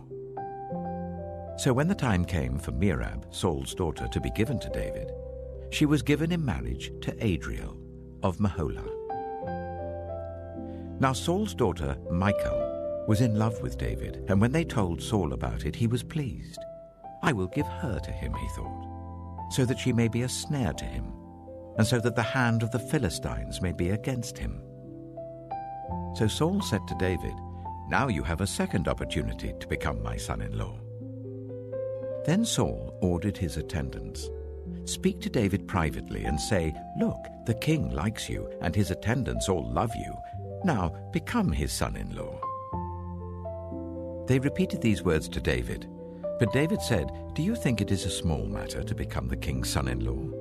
I'm only a poor man and little known." When Saul's servants told him what David had said, Saul replied, "Say to David, the king wants no other price for the bride than 100 Philistine foreskins to take revenge on his enemies."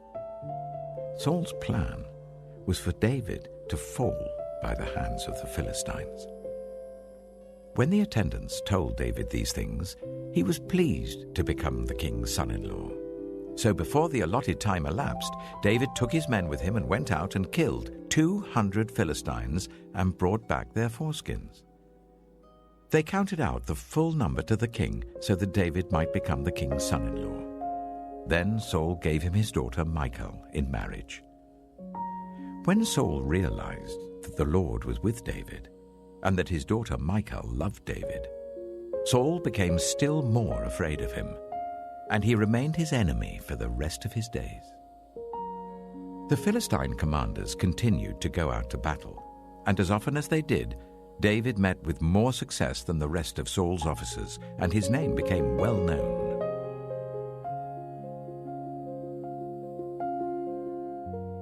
1 Samuel chapter 19. Saul told his son Jonathan and all the attendants to kill David. But Jonathan had taken a great liking to David and warned him, "My father Saul is looking for a chance to kill you. Be on your guard tomorrow morning. Go into hiding and stay there. I will go out and stand with my father in the field where you are.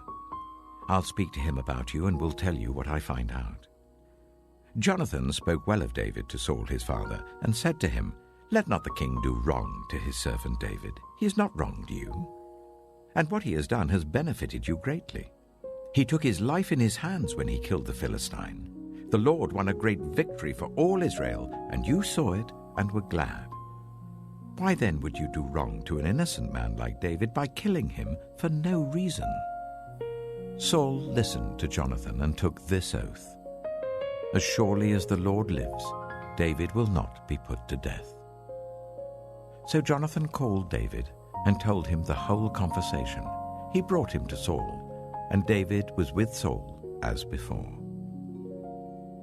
Once more, war broke out, and David went out and fought the Philistines. He struck them with such force that they fled before him. But an evil spirit from the Lord came on Saul as he was sitting in his house with his spear in his hand. While David was playing the lyre, Saul tried to pin him to the wall with his spear, but David eluded him as Saul drove the spear into the wall. That night, David made good his escape. Saul sent men to David's house to watch it and to kill him in the morning. But Michal, David's wife, warned him, "If you don't run for your life tonight, tomorrow you'll be killed." So Michal let David down through a window, and he fled and escaped. Then Michal took an idol and laid it on the bed, covering it with a garment and putting some goat's hair at the head. When Saul sent the men to capture David, Michal said, "He is ill." Then Saul sent the men back to see David and told them, "Bring him up to me in his bed so that I may kill him." But when the men entered, there was the idol in the bed, and at the head was some goat's hair. Saul said to Michal, "Why did you deceive me like this and send my enemy away so that he escaped?"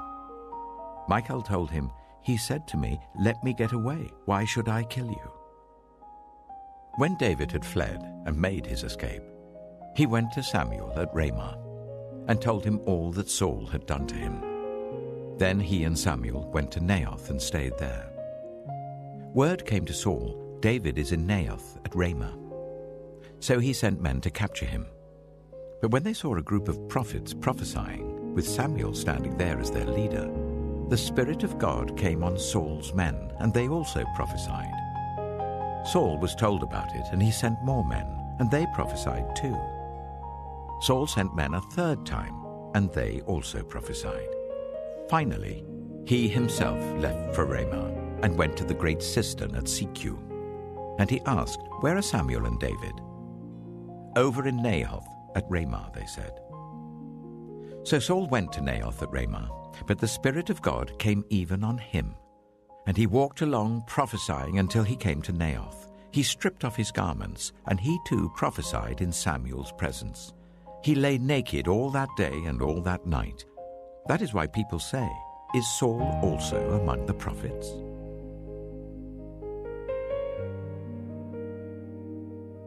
1 Samuel chapter 20. Then David fled from Naioth at Ramah and went to Jonathan and asked, "What have I done? What is my crime? How have I wronged your father that he is trying to kill me?"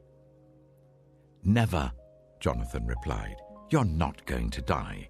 Look, my father doesn't do anything, great or small, without letting me know. Why should he hide this from me?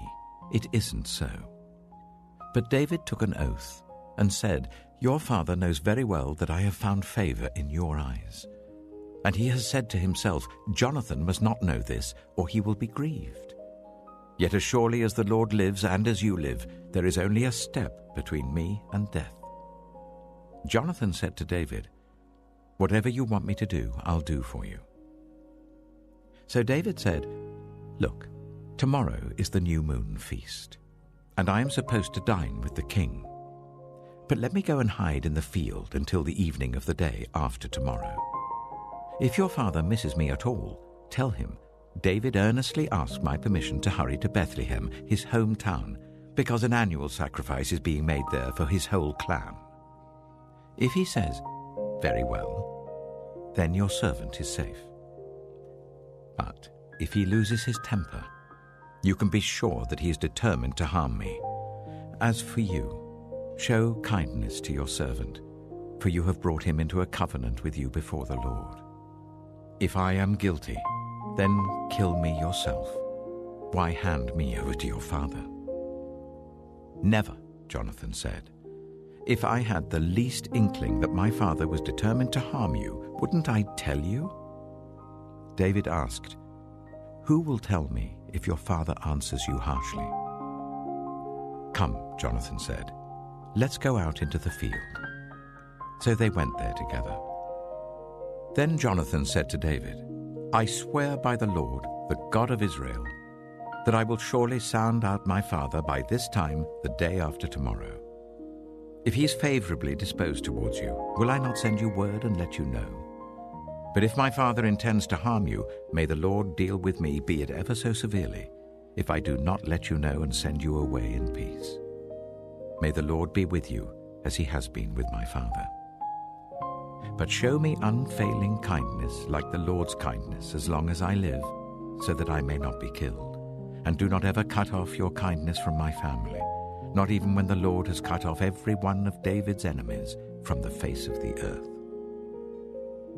So Jonathan made a covenant with the house of David, saying, "May the Lord call David's enemies to account." And Jonathan made David reaffirm his oath out of love for him, because he loved him as he loved himself.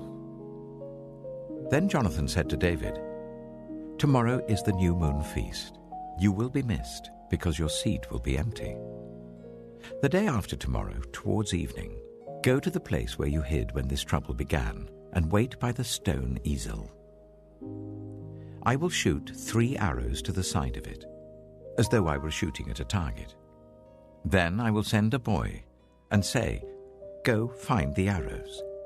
If I say to him, 'Look, the arrows are on this side of you, bring them here,' then come, because as surely as the Lord lives, you are safe, there is no danger. But if I say to the boy, 'Look, the arrows are beyond you,' then you must go, because the Lord has sent you away. And about the matter you and I discussed, remember, the Lord is witness between you and me forever." So David hid in the field. And when the new moon feast came, the king sat down to eat. He sat in his customary place by the wall, opposite Jonathan, and Abner sat next to Saul, but David's place was empty. Saul said nothing that day, for he thought something must have happened to David to make him ceremonially unclean. Surely he is unclean. But the next day, the second day of the month, David's place was empty again. Then Saul said to his son Jonathan, "Why hasn't the son of Jesse come to the meal, either yesterday or today?" Jonathan answered, "David earnestly asked me for permission to go to Bethlehem. He said, 'Let me go because our family is observing a sacrifice in the town, and my brother has ordered me to be there. If I have found favor in your eyes, let me go to see my brothers.' That is why he has not come to the king's table." Saul's anger flared up at Jonathan, and he said to him, "You son of a perverse and rebellious woman! Don't I know that you have sided with the son of Jesse to your own shame, and to the shame of the mother who bore you? As long as the son of Jesse lives on this earth, neither you nor your kingdom will be established. Now send someone to bring him to me, for he must die." "Why should he be put to death? What has he done?" Jonathan asked his father. But Saul hurled his spear at him to kill him. Then Jonathan knew that his father intended to kill David. Jonathan got up from the table in fierce anger. On that second day of the feast he did not eat, because he was grieved at his father's shameful treatment of David. In the morning, Jonathan went out to the field for his meeting with David. He had a small boy with him, and he said to the boy, "Run and find the arrows I shoot." As the boy ran, he shot an arrow beyond him. When the boy came to the place where Jonathan's arrow had fallen, Jonathan called out after him, "Isn't the arrow beyond you?" Then he shouted, "Hurry, go quickly, don't stop." The boy picked up the arrow and returned to his master. The boy knew nothing about all this, only Jonathan and David knew. Then Jonathan gave his weapons to the boy and said, "Go, carry them back to town." After the boy had gone, David got up from the south side of the stone and bowed down before Jonathan 3 times with his face to the ground. Then they kissed each other and wept together. But David wept the most.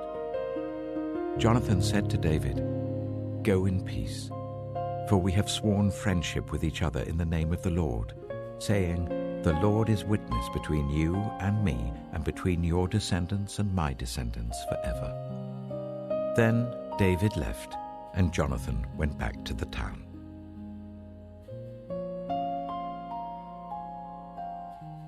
(1 Samuel chapter 21). David went to Nob, to Ahimelech the priest. Ahimelech trembled when he met him and asked, "Why are you alone? Why is no one with you?" David answered Ahimelech the priest, "The king sent me on a mission and said to me, 'No one is to know anything about the mission I'm sending you on. As for my men, I've told them to meet me at a certain place. Now then, what have you to hand? Give me 5 loaves of bread, or whatever you can find.' But the priest answered David, 'I don't have any ordinary bread to hand. However, there is some consecrated bread here, provided the men have kept themselves from women.' David replied, 'Indeed, women have been kept from us, as usual whenever I set out. The men's bodies are holy even on missions that are not holy. How much more so today?' So the priest gave him the consecrated bread, since there was no bread there except the bread of the presence that had been removed from before the Lord and replaced by hot bread on the day it was taken away. Now one of Saul's servants was there that day, detained before the Lord. He was Doeg, the Edomite, Saul's chief shepherd. David asked Ahimelech, "Don't you have a spear or sword here? I haven't brought my sword or any other weapon, because the king's mission was urgent." The priest replied, "The sword of Goliath the Philistine, whom you killed in the valley of Elah, is here. It is wrapped in a cloth behind the ephod. If you want it, take it. There is no sword here but that one." David said, "There is none like it. Give it to me." That day David fled from Saul and went to Achish, king of Gath. But the servants of Achish said to him, "Isn't this David, the king of the land? Isn't he the one they sing about in their dances? Saul has slain his thousands, and David his tens of thousands." David took these words to heart and was very much afraid of Achish, king of Gath. So he feigned insanity in their presence. And while he was in their hands, he acted like a madman, making marks on the doors of the gate and letting saliva run down his beard. Achish said to his servants, "Look at the man, he's insane. Why bring him to me? Am I so short of madmen that you have to bring this fellow here to carry on like this in front of me? Must this man come into my house?"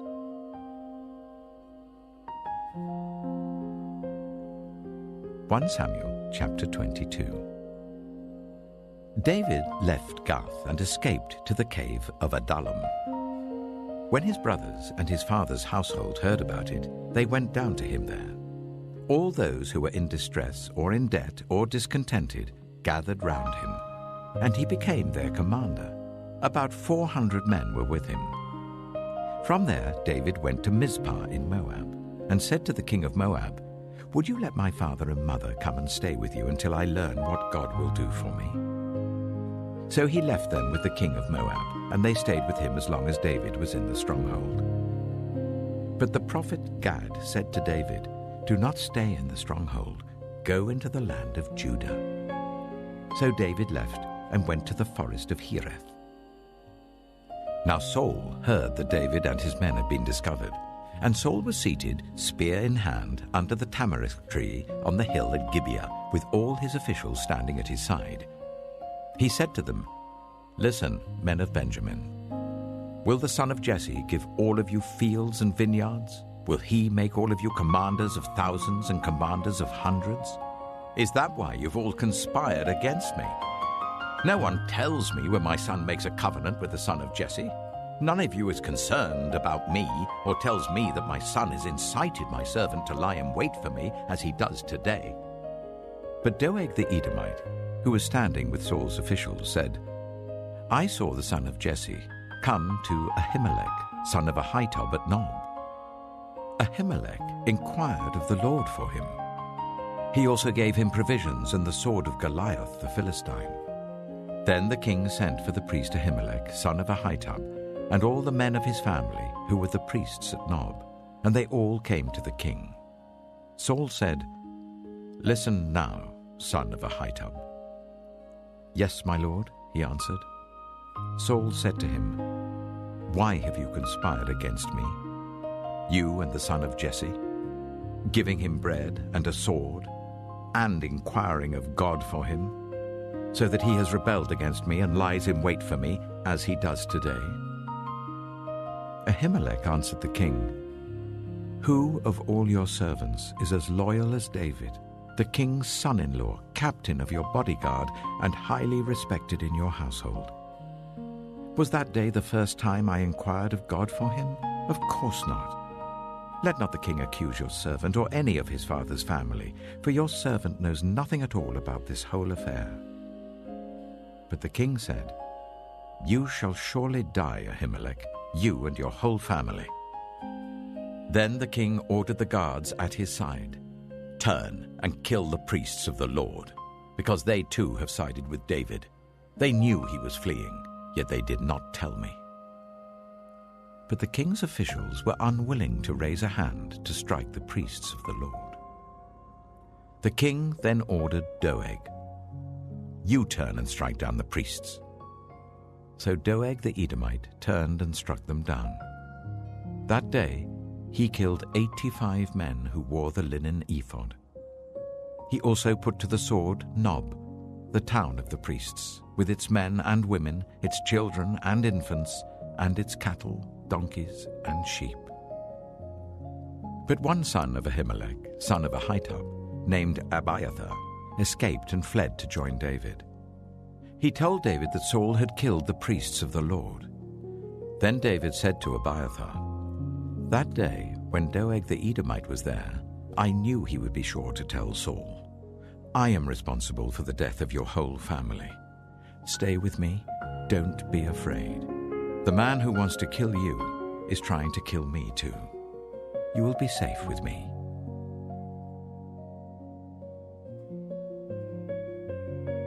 "1 Samuel chapter 23. When David was told, "Look, the Philistines are fighting against Keilah and are looting the threshing floors." He inquired of the Lord, saying, "Shall I go and attack these Philistines?" The Lord answered him, "Go, attack the Philistines, and save Keilah." But David's men said to him, "Here in Judah we are afraid. How much more then if we go to Keilah against the Philistine forces?" Once again David inquired of the Lord, and the Lord answered him, "Go down to Keilah, for I am going to give the Philistines into your hand." So David and his men went to Keilah, fought the Philistines and carried off their livestock. He inflicted heavy losses on the Philistines and saved the people of Keilah. Now Abiathar, son of Ahimelech, had brought the ephod down with him when he fled to David at Keilah. Saul was told that David had gone to Keilah, and he said, "God has delivered him into my hands, for David has imprisoned himself by entering a town with gates and bars." And Saul called up all his forces for battle to go down to Keilah to besiege David with his men. When David learned that Saul was plotting against him, he said to Abiathar the priest, "Bring the ephod." David said, "Lord God of Israel, your servant has heard definitely that Saul plans to come to Keilah and destroy the town on account of me. Will the citizens of Keilah surrender me to him? Will Saul come down as your servant has heard? Lord God of Israel, tell your servant." And the Lord said, "He will." Again David asked, "Will the citizens of Keilah surrender me and my men to Saul?" And the Lord said, "They will." So David and his men, about 600 in number, left Keilah and kept moving from place to place. When Saul was told that David had escaped from Keilah, he did not go there. David stayed in the wilderness strongholds and in the hills of the desert of Ziph. Day after day Saul searched for him, but God did not give David into his hands. While David was at Horesh in the desert of Ziph, he learned that Saul had come out to take his life, and Saul's son Jonathan went to David at Horesh and helped him to find strength in God. "Don't be afraid," he said. "My father Saul will not lay a hand on you. You shall be king over Israel, and I will be second to you. Even my father Saul knows this." The two of them made a covenant before the Lord. Then Jonathan went home, but David remained at Horesh. The Ziphites went up to Saul at Gibeah and said, "Is not David hiding among us in the strongholds at Horesh, on the hill of Keilah, south of Jeshimon? Now, your majesty, come down whenever it pleases you to do so, and we will be responsible for giving him into your hands." Saul replied, "The Lord bless you for your concern for me. Go and get more information. Find out where David usually goes and who has seen him there. They tell me he's very crafty. Find out about all the hiding places he uses and come back to me with definite information. Then I will go with you. If he is in the area, I will track him down among all the clans of Judah." So they set out and went to Ziph ahead of Saul. Now David and his men were in the desert of Maon, in the Arabah south of Jeshimon. Saul and his men began to search, and when David was told about it, he went down to the rock and stayed in the desert of Maon. When Saul heard this, he went into the desert of Maon in pursuit of David. Saul was going along one side of the mountain, and David and his men were on the other side, hurrying to get away from Saul. As Saul and his forces were closing in on David and his men to capture them, a messenger came to Saul, saying, "Come quickly, the Philistines are raiding the land." Then Saul broke off his pursuit of David and went to meet the Philistines. That is why they call this place Selah Hamalakoth. And David went up from there and lived in the strongholds of En-gedi.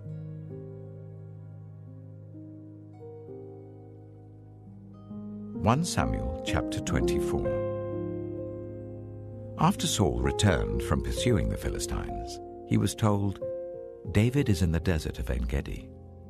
So Saul took 3,000 able young men from all Israel and set out to look for David and his men near the crags of the wild goats.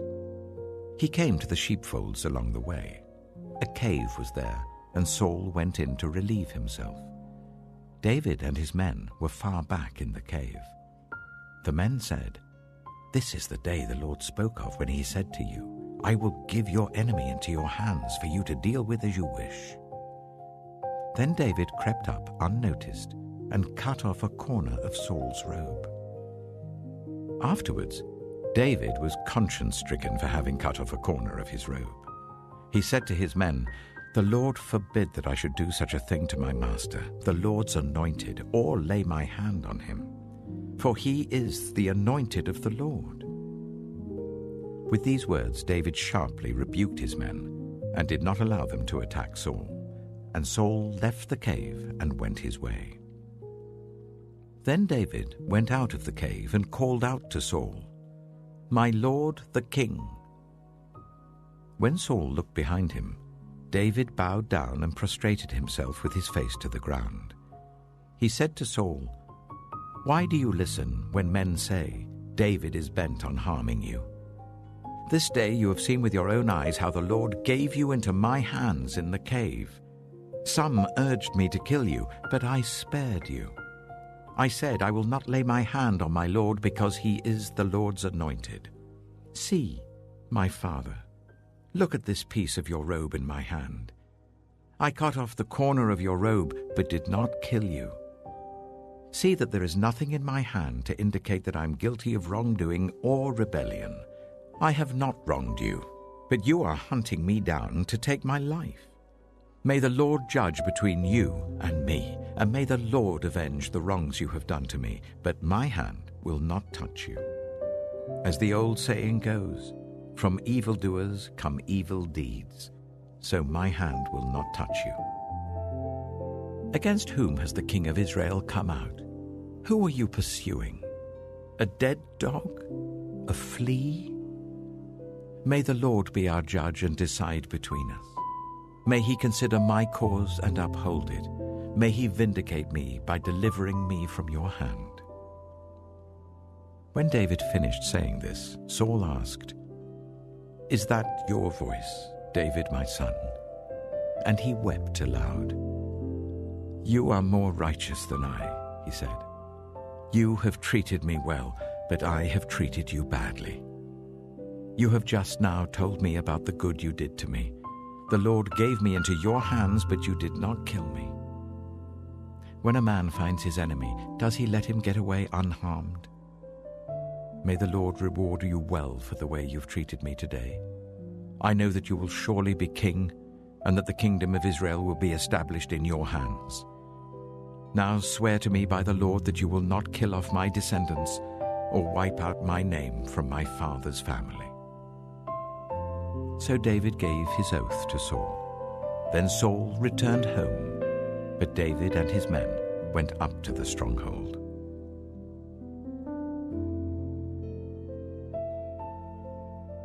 Samuel chapter 25. Now Samuel died, and all Israel assembled and mourned for him, and they buried him at his home in Ramah.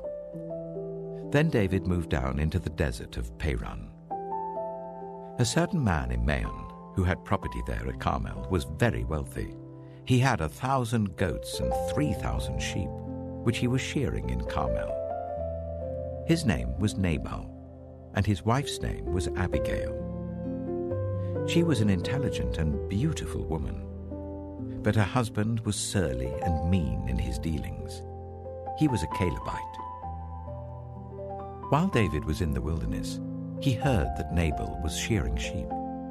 So he sent 10 young men and said to them, "Go up to Nabal at Carmel and greet him in my name. Say to him, 'Long life to you, good health to you and your household, and good health to all that is yours. Now I hear that it is sheep shearing time. When your shepherds were with us, we did not ill-treat them, and the whole time they were at Carmel, nothing of theirs was missing. Ask your own servants, and they will tell you. Therefore be favorable towards my men, since we come at a festive time. Please give your servants and your son David whatever you can find for them." When David's men arrived, they gave Nabal this message in David's name. Then they waited. Nabal answered David's servant, "Who is this David? Who is this son of Jesse?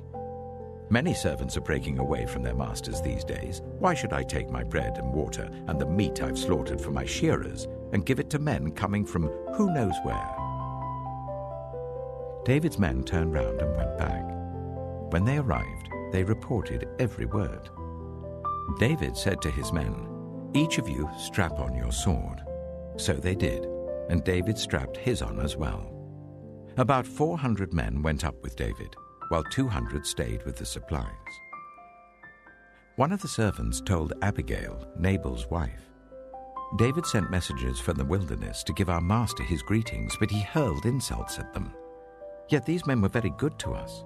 They did not ill-treat us, and the whole time we were out in the fields near them, nothing was missing.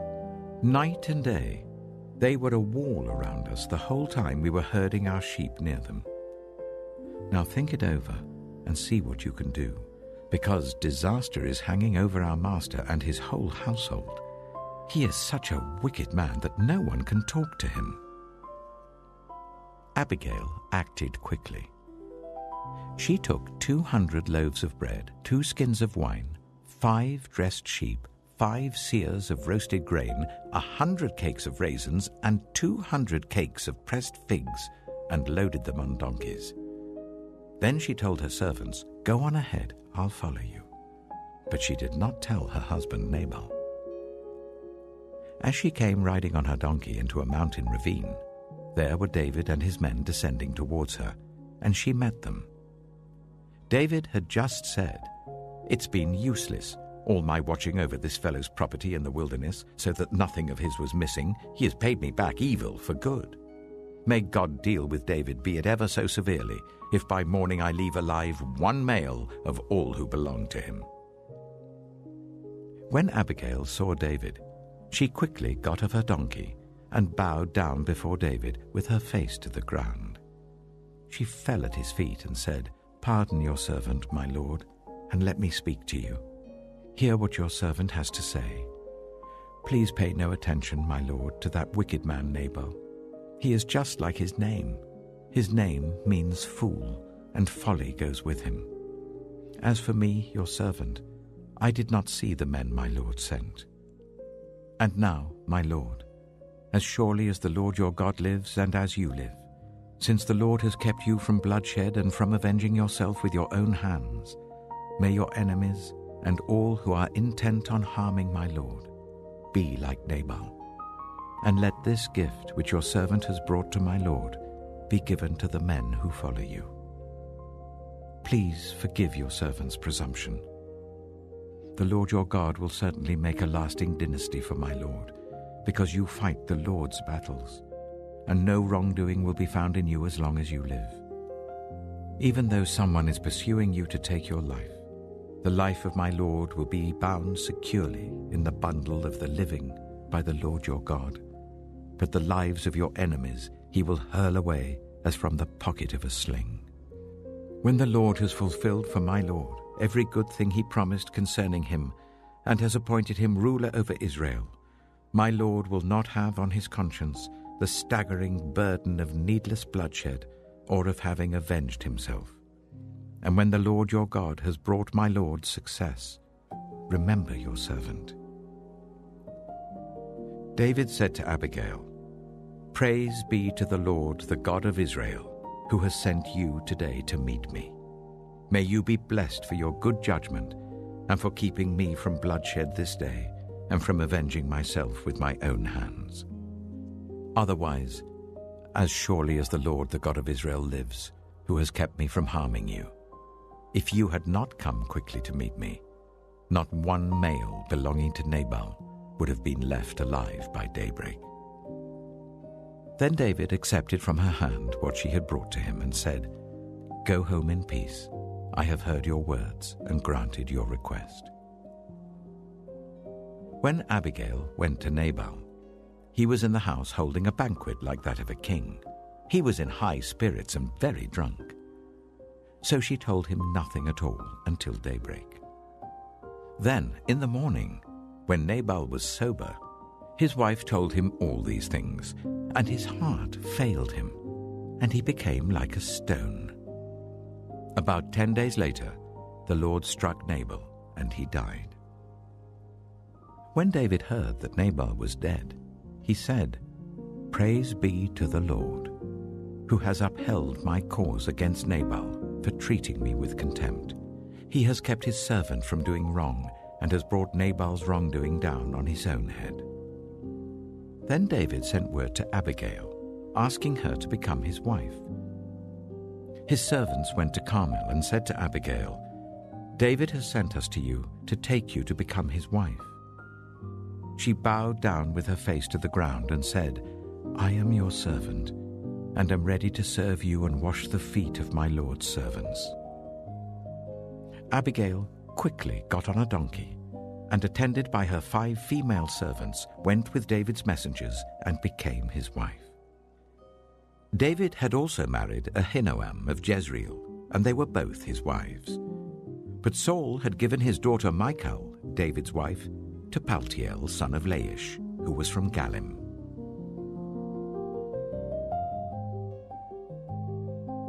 (1 Samuel chapter 26). The Ziphites went to Saul at Gibeah and said, "Is not David hiding on the hill of Hachilah, which faces Jeshimon?" So Saul went down to the desert of Ziph with his 3,000 select Israelite troops to search there for David. Saul made his camp beside the road on the hill of Hachilah facing Jeshimon, but David stayed in the wilderness. When he saw that Saul had followed him there, he sent out scouts and learned that Saul had definitely arrived. Then David set out and went to the place where Saul had camped. He saw where Saul and Abner, son of Ner, the commander of the army, had lain down. Saul was lying inside the camp, with the army camped around him. David then asked Ahimelech the Hittite and Abishai, son of Zeruiah, Joab's brother, "Who will go down into the camp with me to Saul?" "I'll go with you," said Abishai.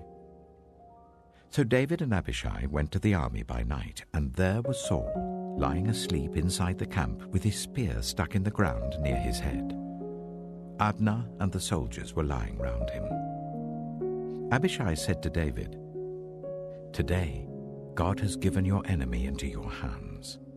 Now let me pin him to the ground with one thrust of the spear. I won't strike him twice."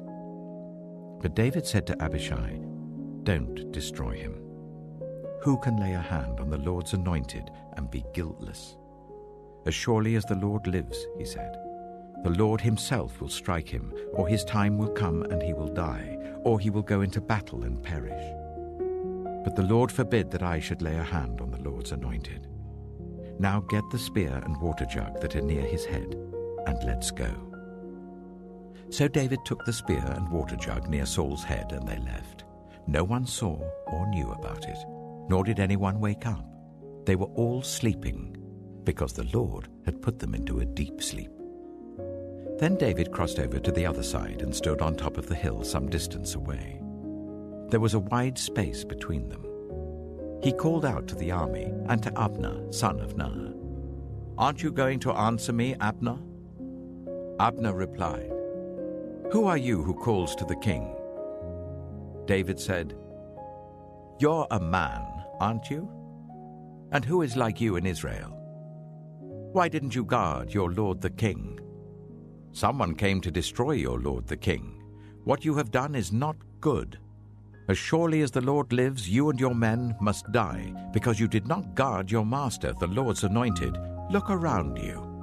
Where are the king's spear and water jug that were near his head?" Saul recognized David's voice and said, "Is that your voice, David, my son?" David replied, "Yes, it is, my lord the king." And he added, "Why is my lord pursuing his servant? What have I done, and what wrong am I guilty of? Now let my lord the king listen to his servant's words. If the Lord has incited you against me, then may he accept an offering. If, however, people have done it, may they be cursed before the Lord.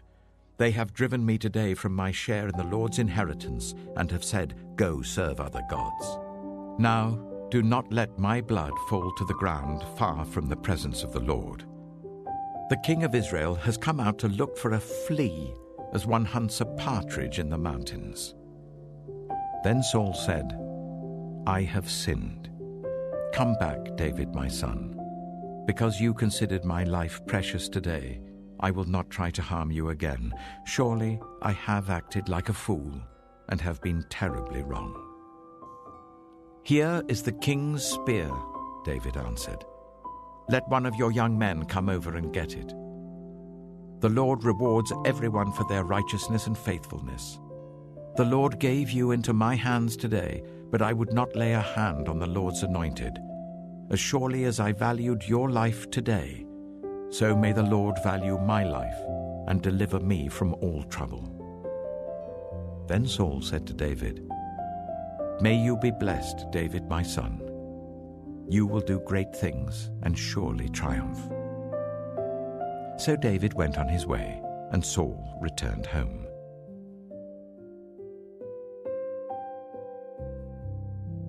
1 Samuel chapter 27. But David thought to himself, "One of these days I shall be destroyed by the hand of Saul. The best thing I can do is to escape to the land of the Philistines. Then Saul will give up searching for me anywhere in Israel, and I will slip out of his hand." So David and the 600 men with him left and went over to Achish, son of Maok, king of Gath. David and his men settled in Gath with Achish. Each man had his family with him, and David had his 2 wives, Ahinoam of Jezreel and Abigail of Carmel, the widow of Nabal. When Saul was told that David had fled to Gath, he no longer searched for him. Then David said to Achish, "If I have found favor in your eyes, let a place be assigned to me in one of the country towns, that I may live there. Why should your servant live in the royal city with you?" So on that day, Achish gave him Ziklag, and it has belonged to the kings of Judah ever since.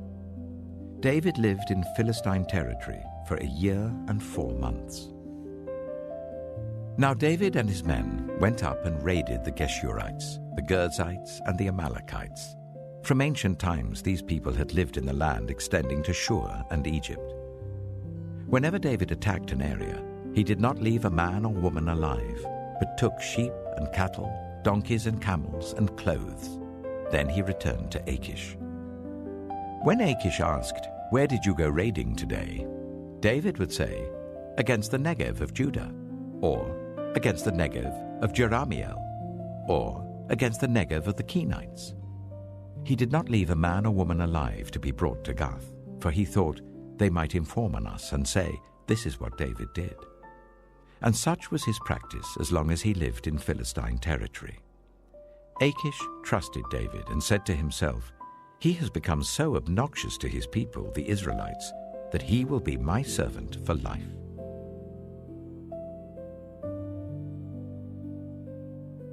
(1 Samuel chapter 28). In those days, the Philistines gathered their forces to fight against Israel. Achish said to David, "You must understand that you and your men will accompany me in the army." David said, "Then you will see for yourself what your servant can do." Achish replied, "Very well. I will make you my bodyguard for life." Now Samuel was dead, and all Israel had mourned for him and buried him in his own town of Ramah. Saul had expelled the mediums and spiritists from the land. The Philistines assembled and came up and set up camp at Shunem, while Saul gathered all Israel and set up camp at Gilboa. When Saul saw the Philistine army, he was afraid. Terror filled his heart. He inquired of the Lord, but the Lord did not answer him by dreams or Urim or prophets. Saul then said to his attendants, "Find me a woman who is a medium, so that I may go and inquire of her." "There is one in Endor," they said. So Saul disguised himself, putting on other clothes, and at night he and 2 men went to the woman. "Consult a spirit for me," he said, "and bring up for me the one I name." But the woman said to him, Surely you know what Saul has done. He has cut off the mediums and spiritists from the land. Why have you set a trap for my life to bring about my death?"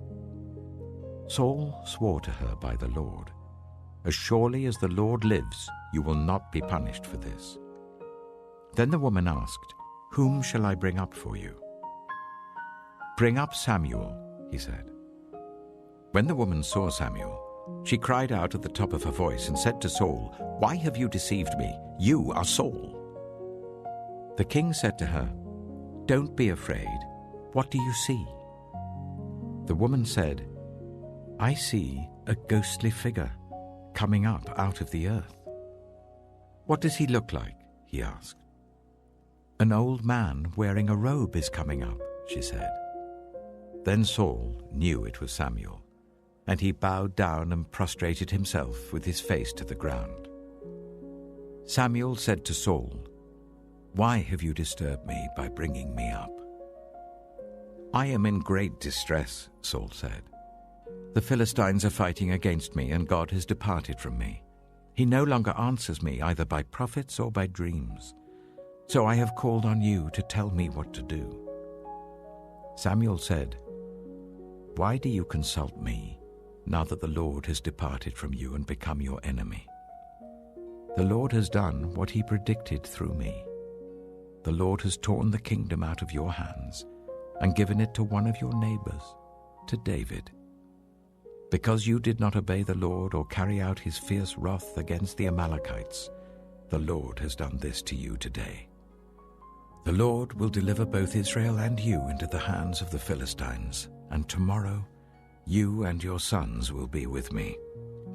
The Lord will also give the army of Israel into the hands of the Philistines." Immediately, Saul fell full length on the ground, filled with fear because of Samuel's words. His strength was gone, for he had eaten nothing all that day and all that night. When the woman came to Saul and saw that he was greatly shaken, she said, "Look, your servant has obeyed you. I took my life in my hands and did what you told me to do.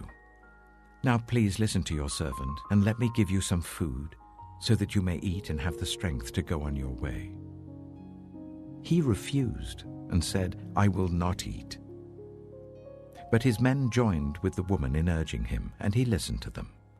He got up from the ground and sat on the couch. The woman had a fattened calf at the house, which she slaughtered at once. She took some flour, kneaded it, and baked bread without yeast. Then she set it before Saul and his men, and they ate. That same night they got up and left.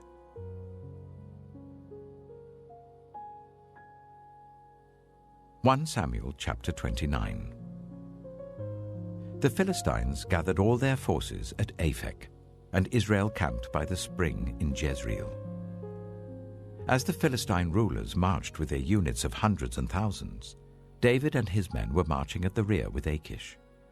The commanders of the Philistines asked, "What about these Hebrews?" Achish replied, "Is this not David, who was an officer of Saul, king of Israel? He has already been with me for over a year, and from the day he left Saul until now, I have found no fault in him." But the Philistine commanders were angry with Achish and said, "Send the man back, that he may return to the place you assigned him. He must not go with us into battle, or he will turn against us during the fighting. How better could he regain his master's favor than by taking the heads of our own men? Isn't this the David they sang about in their dances? Saul has slain his thousands, and David his tens of thousands." So Achish called David and said to him, "As surely as the Lord lives, you have been reliable, and I would be pleased for you to serve with me in the army. From the day you came to me until today, I have found no fault in you, but the rulers don't approve of you. Now turn back and go in peace. Do nothing to displease the Philistine rulers." "But what have I done?" asked David. "What have you found against your servant from the day I came to you until now? Why can't I go and fight against the enemies of my lord the king?" Achish answered, "I know that you have been as pleasing in my eyes as an angel of God. Nevertheless, the Philistine commanders have said, 'He must not go up with us into battle.' Now get up early, along with your master's servants who have come with you, and leave in the morning as soon as it is light." So David and his men got up early in the morning to go back to the land of the Philistines, and the Philistines went up to Jezreel.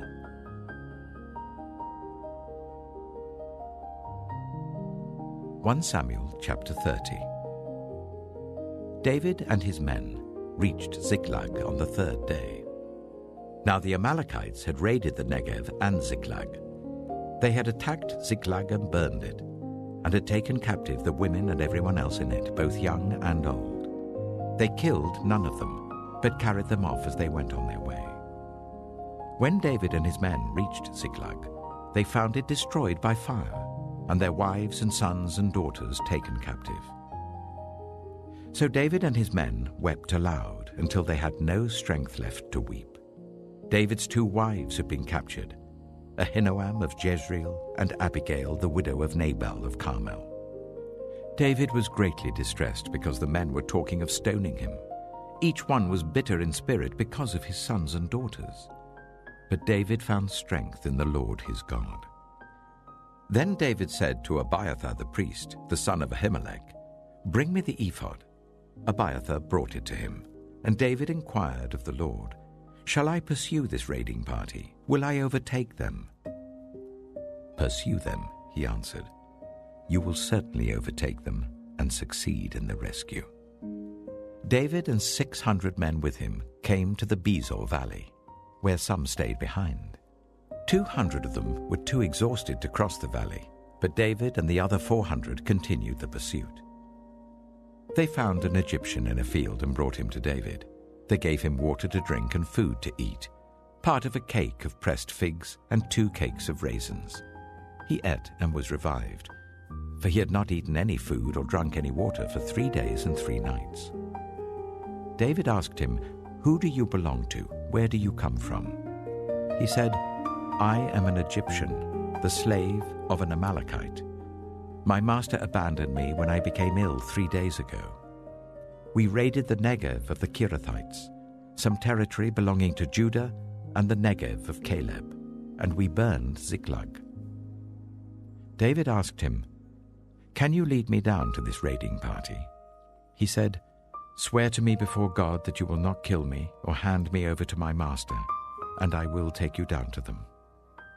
He led David down, and there they were, scattered over the countryside, eating, drinking, and reveling because of the great amount of plunder they had taken from the land of the Philistines and from Judah.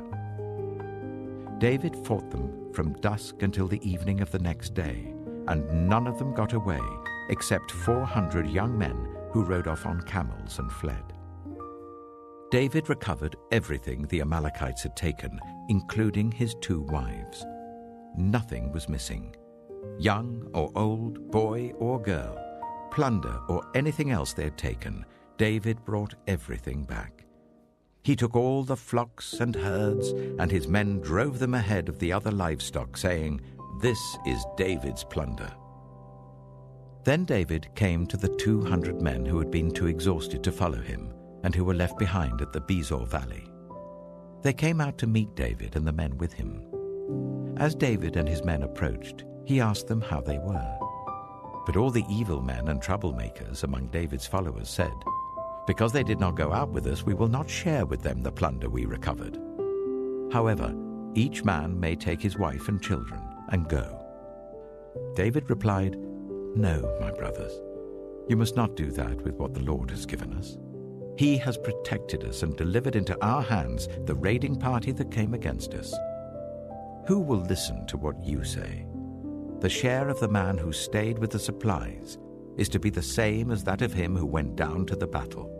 All shall share alike." David made this a statute and ordinance for Israel from that day to this. When David reached Ziklag, he sent some of the plunder to the elders of Judah who were his friends, saying, "Here is a gift for you from the plunder of the Lord's enemies." David sent it to those who were in Bethel, Ramoth Negev, and Yattah, to those in Aroer, Sifmoth, and Eshtemoa, and Rakal, to those in the towns of the Jerahmeelites and the Kenites, to those in Hormah, Bor-Ashan, Athak, and Hebron, and to those in all the other places where he and his men had roamed.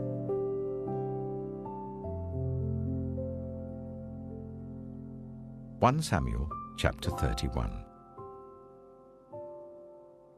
Now the Philistines fought against Israel. The Israelites fled before them, and many fell dead on Mount Gilboa. The Philistines were in hot pursuit of Saul and his sons, and they killed his sons Jonathan, Abinadab, and Malchishua. The fighting grew fierce around Saul, and when the archers overtook him, they wounded him critically. Saul said to his armor-bearer, "Draw your sword and run me through, or these uncircumcised fellows will come and run me through and abuse me." But the armor-bearer was terrified and would not do it. So Saul took his own sword and fell on it. When the armor-bearer saw that Saul was dead, he too fell on his sword and died with him. So Saul and his 3 sons and his armor-bearer and all his men died together that same day. When the Israelites along the valley and those across the Jordan saw that the Israelite army had fled and that Saul and his sons had died, they abandoned their towns and fled. And the Philistines came and occupied them. The next day, when the Philistines came to strip the dead, they found Saul and his 3 sons fallen on Mount Gilboa. They cut off his head and stripped off his armor, and they sent messengers throughout the land of the Philistines to proclaim the news in the temple of their idols and among their people. They put his armor in the temple of the Ashtoreths and fastened his body to the wall of Beth-shan. When the people of Jabesh-Gilead heard what the Philistines had done to Saul, all their valiant men marched through the night to Beth-shan. They took down the bodies of Saul and his sons from the wall of Beth-shan and went to Jabesh, where they burned them. Then they took their bones and buried them under a tamarisk tree at Jabesh, and they fasted 7 days.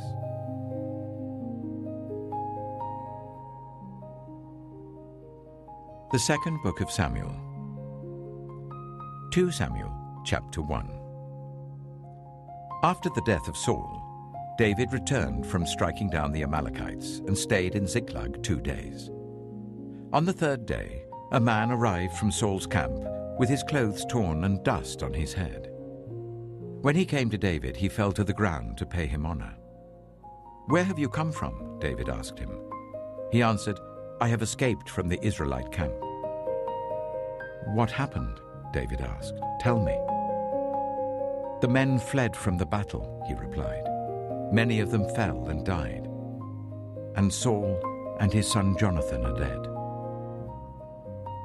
Then David said to the young man who brought him the report, "How do you know that Saul and his son Jonathan are dead?" "I happened to be on Mount Gilboa," the young man said, "and there was Saul leaning on his spear with the chariots and their drivers in hot pursuit. When he turned round and saw me, he called out to me, and I said, 'What can I do?' He asked me, 'Who are you?' 'An Amalekite,' I answered. Then he said to me, 'Stand here by me and kill me. I'm in the throes of death, but I'm still alive.' So I stood beside him and killed him, because I knew that after he had fallen he could not survive. And I took the crown that was on his head and the band on his arm, and have brought them here to my Lord." Then David and all the men with him took hold of their clothes and tore them. They mourned and wept and fasted till evening for Saul and his son Jonathan, and for the army of the Lord and for the nation of Israel, because they had fallen by the sword. David said to the young man who brought him the report, "Where are you from?" "I am the son of a foreigner, an Amalekite," he answered. David asked him, "Why weren't you afraid to lift your hand to destroy the Lord's anointed?" Then David called one of his men and said, "Go, strike him down." So he struck him down, and he died. For David had said to him, "Your blood be on your own head.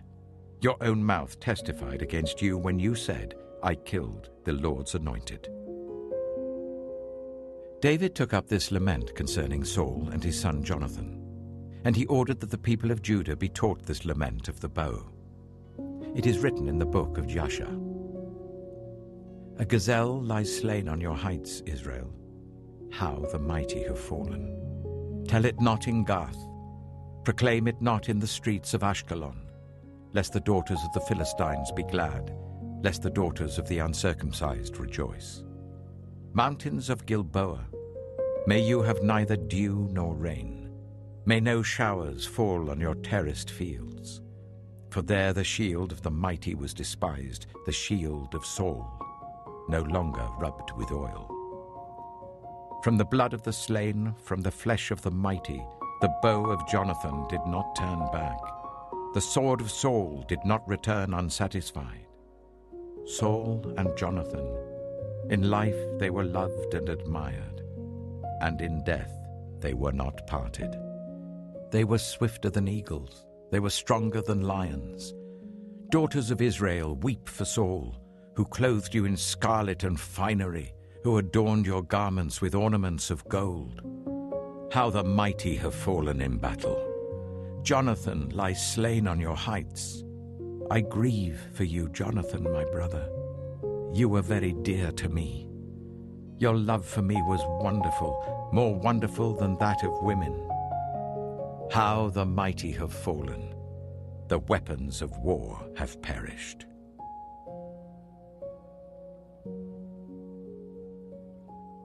2 Samuel chapter 2. In the course of time, David inquired of the Lord. "Shall I go up to one of the towns of Judah?" he asked. The Lord said, "Go up." David asked, "Where shall I go?" "To Hebron," the Lord answered. So David went up there with his 2 wives, Ahinoam of Jezreel and Abigail, the widow of Nabal of Carmel. David also took the men who were with him, each with his family, and they settled in Hebron and its towns. Then the men of Judah came to Hebron, and there they anointed David king over the tribe of Judah. When David was told that it was the men from Jabesh Gilead who had buried Saul, he sent messengers to them to say to them, "The Lord bless you for showing this kindness to Saul your master by burying him. May the Lord now show you kindness and faithfulness, and I too will show you the same favor because you have done this. Now then, be strong and brave, for Saul your master is dead, and the people of Judah have anointed me king over them." Meanwhile, Abner, son of Ner, the commander of Saul's army, had taken Ishbosheth, son of Saul, and brought him over to Mahanaim. He made him king over Gilead, Ashuri, and Jezreel, and also over Ephraim, Benjamin, and all Israel. Ishbosheth, son of Saul, was 40 years old when he became king over Israel, and he reigned 2 years. The tribe of Judah, however, remained loyal to David. The length of time David was king in Hebron over Judah was 7 years and 6 months. Abner, son of Ner, together with the men of Ishbosheth, son of Saul, left Mahanaim and went to Gibeon. Joab, son of Zeruiah, and David's men went out and met them at the pool of Gibeon. One group sat down on one side of the pool, and one group on the other side. Then Abner said to Joab, "Let's have some of the young men get up and fight hand to hand in front of us." "All right, let them do it," Joab said. So they stood up and were counted, 12 men for Benjamin and Ishbosheth, son of Saul, and 12 for David. Then each man grabbed his opponent by the head and thrust his dagger into his opponent's side, and they fell down together. So that place in Gibeon was called Helkath Hazurim.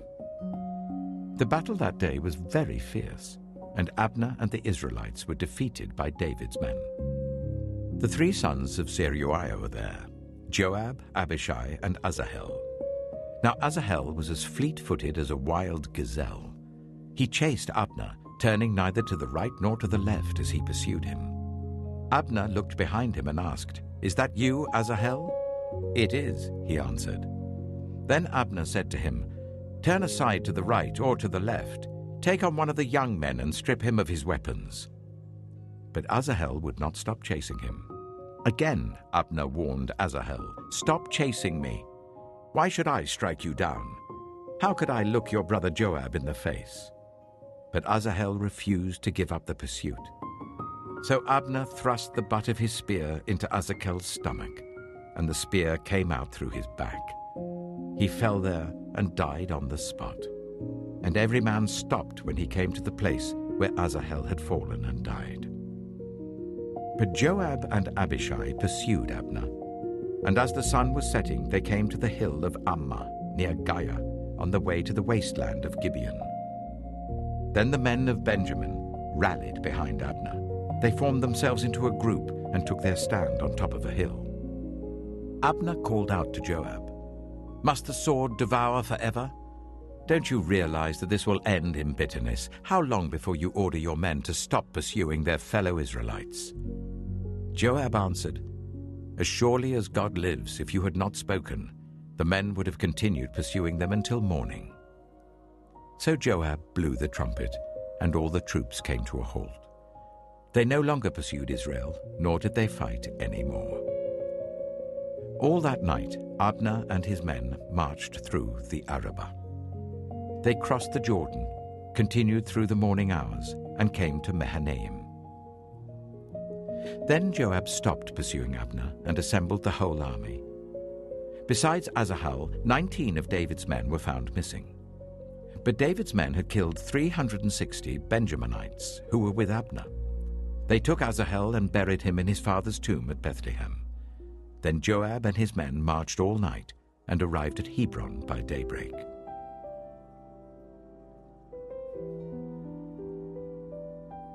Samuel chapter 3. The war between the house of Saul and the house of David lasted a long time. David grew stronger and stronger, while the house of Saul grew weaker and weaker. Sons were born to David in Hebron. His firstborn was Amnon, the son of Ahinoam of Jezreel. His second, Chileab, the son of Abigail, the widow of Nabal of Carmel. The third, Absalom, the son of Maacah, daughter of Talmai, king of Geshur. The fourth, Adonijah, the son of Haggith. The fifth, Shephatiah, the son of Abital. And the sixth, Ithream, the son of David's wife Eglah. These were born to David in Hebron. During the war between the house of Saul and the house of David, Abner had been strengthening his own position in the house of Saul. Now Saul had had a concubine named Rizpah, daughter of Aiah, and Ishbosheth said to Abner, "Why did you sleep with my father's concubine?" Abner was very angry because of what Ishbosheth had said. So he answered, "Am I a dog's head on Judah's side? This very day I am loyal to the house of your father Saul and to his family and friends. I haven't handed you over to David. Yet now you accuse me of an offense involving this woman.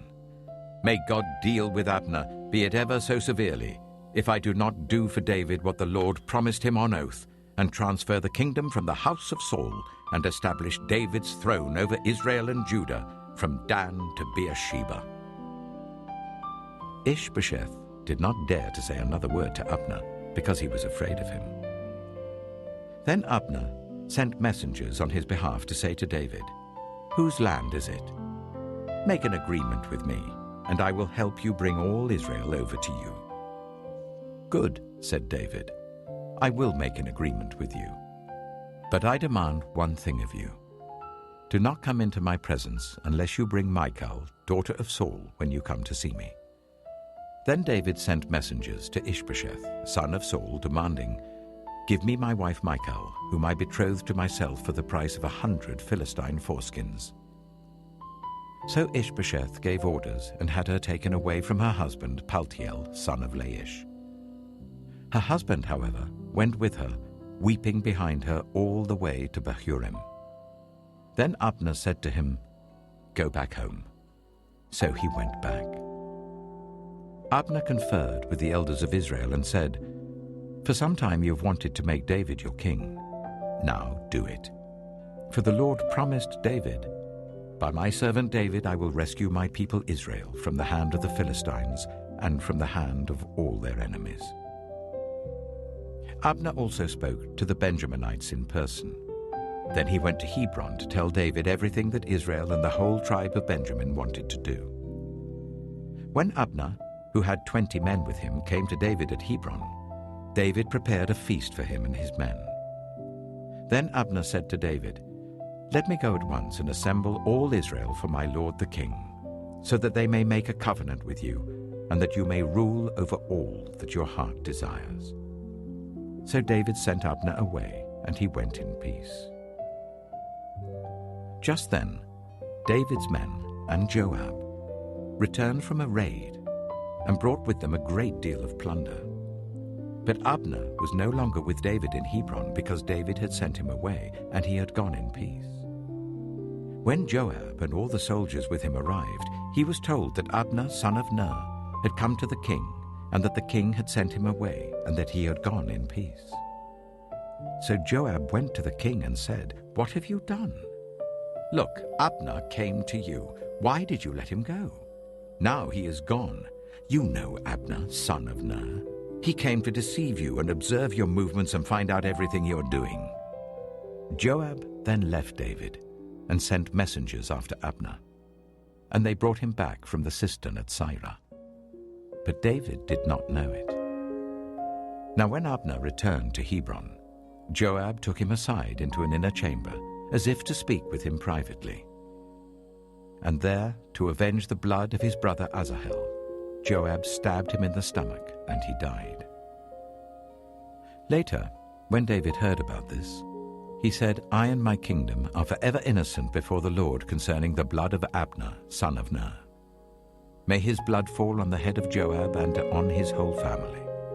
May Joab's family never be without someone who has a running sore or leprosy, or who leans on a crutch, or who falls by the sword, or who lacks food."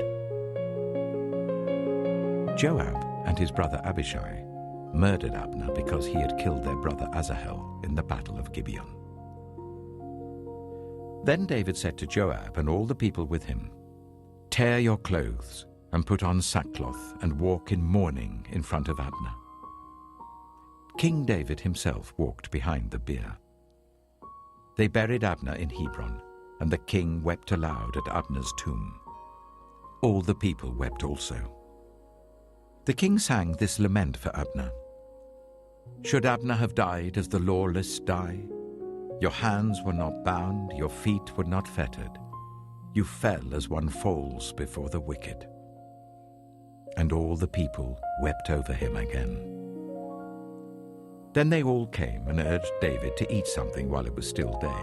But David took an oath, saying, "May God deal with me, be it ever so severely, if I taste bread or anything else before the sun sets."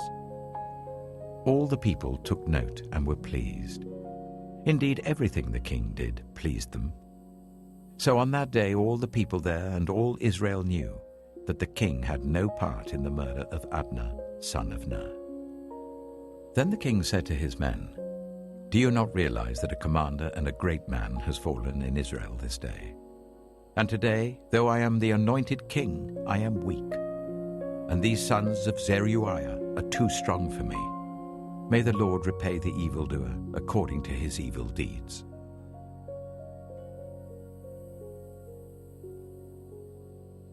2 Samuel chapter 4. When Ishbosheth, son of Saul, heard that Abner had died in Hebron, he lost courage, and all Israel became alarmed. Now Saul's son had 2 men who were leaders of raiding bands. One was named Baanah, and the other Rechab. They were sons of Rimmon the Beerothite, from the tribe of Benjamin. Beeroth is considered part of Benjamin because the people of Beeroth fled to Gittaim and have resided there as foreigners to this day. Jonathan, son of Saul, had a son who was lame in both feet. He was 5 years old when the news about Saul and Jonathan came from Jezreel. His nurse picked him up and fled, but as she hurried to leave, he fell and became disabled. His name was Mephibosheth. Now Rechab and Baanah, the sons of Rimmon the Beerothite, set out for the house of Ishbosheth. And they arrived there in the heat of the day while he was taking his noonday rest. They went into the inner part of the house as if to get some wheat, and they stabbed him in the stomach. Then Rechab and his brother Baanah slipped away. They had gone into the house while he was lying on the bed in his bedroom. After they stabbed and killed him, they cut off his head. Taking it with them, they traveled all night by way of the Arabah. They brought the head of Ishbosheth to David at Hebron and said to the king, "Here is the head of Ishbosheth, son of Saul, your enemy, who tried to kill you. This day the Lord has avenged my lord the king against Saul and his offspring." David answered Rechab and his brother Baanah, the sons of Rimmon the Beerothite, "As surely as the Lord lives, who has delivered me out of every trouble, when someone told me, 'Saul is dead,' and thought he was bringing good news, I seized him and put him to death in Ziklag. That was the reward I gave him for his news. How much more, when wicked men have killed an innocent man in his own house and on his own bed? Should I not now demand his blood from your hand and rid the earth of you?" So David gave an order to his men, and they killed them. They cut off their hands and feet and hung the bodies by the pool in Hebron. But they took the head of Ishbosheth and buried it in Abner's tomb at Hebron.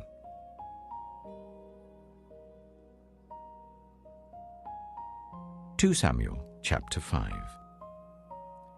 All the tribes of Israel came to David at Hebron and said, "We are your own flesh and blood. In the past, while Saul was king over us, you were the one who led Israel on their military campaigns. And the Lord said to you, 'You shall shepherd my people Israel, and you shall become their ruler.'" When all the elders of Israel had come to King David at Hebron, the king made a covenant with them at Hebron before the Lord, and they anointed David king over Israel. David was 30 years old when he became king, and he reigned for 40 years. In Hebron he reigned over Judah for 7 years and 6 months, and in Jerusalem he reigned over all Israel and Judah for 33 years. The king and his men marched to Jerusalem to attack the Jebusites who lived there. The Jebusites said to David, "You will not get in here. Even the blind and the lame can ward you off." They thought, "David cannot get in here." Nevertheless, David captured the fortress of Zion, which is the city of David. On that day, David had said, "Anyone who conquers the Jebusites will have to use the water shaft to reach those lame and blind, who are David's enemies. That is why they say, 'The blind and lame will not enter the palace.'" David then took up residence in the fortress and called it the City of David. He built up the area around it from the terraces inwards, and he became more and more powerful because the Lord God Almighty was with him. Now Hiram, king of Tyre, sent envoys to David, along with cedar logs and carpenters and stonemasons, and they built a palace for David. Then David knew that the Lord had established him as king over Israel, and had exalted his kingdom for the sake of his people Israel. After he left Hebron, David took more concubines and wives in Jerusalem, and more sons and daughters were born to him. These are the names of the children born to him there: Shammua, Shobab, Nathan, Solomon, Ibhar, Elishua, Nepheg, Japhiah, Elishama, Eliada, and Eliphalet. When the Philistines heard that David had been anointed king over Israel, they went up in full force to search for him. But David heard about it and went down to the stronghold. Now the Philistines had come and spread out in the valley of Rephaim. So David inquired of the Lord, "Shall I go and attack the Philistines? Will you deliver them into my hands?" The Lord answered him, "Go, for I will surely deliver the Philistines into your hands." So David went to Baal Perazim, and there he defeated them. He said, "As the waters break out, the Lord has broken out against my enemies before me." So that place was called Baal Perazim. The Philistines abandoned their idols there, and David and his men carried them off. Once more the Philistines came up and spread out in the valley of Rephaim. So David inquired of the Lord, and he answered, "Do not go straight up, but circle round behind them and attack them in front of the poplar trees. As soon as you hear the sound of marching in the tops of the poplar trees, move quickly, because that will mean the Lord has gone out in front of you to strike the Philistine army." So David did as the Lord commanded him, and he struck down the Philistines all the way from Gibeon to Gezer.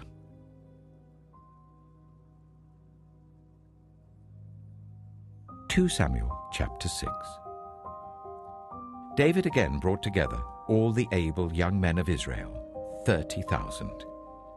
He and all his men went to Baalah in Judah to bring up from there the ark of God, which is called by the name of the Lord Almighty, who is enthroned between the cherubim on the ark.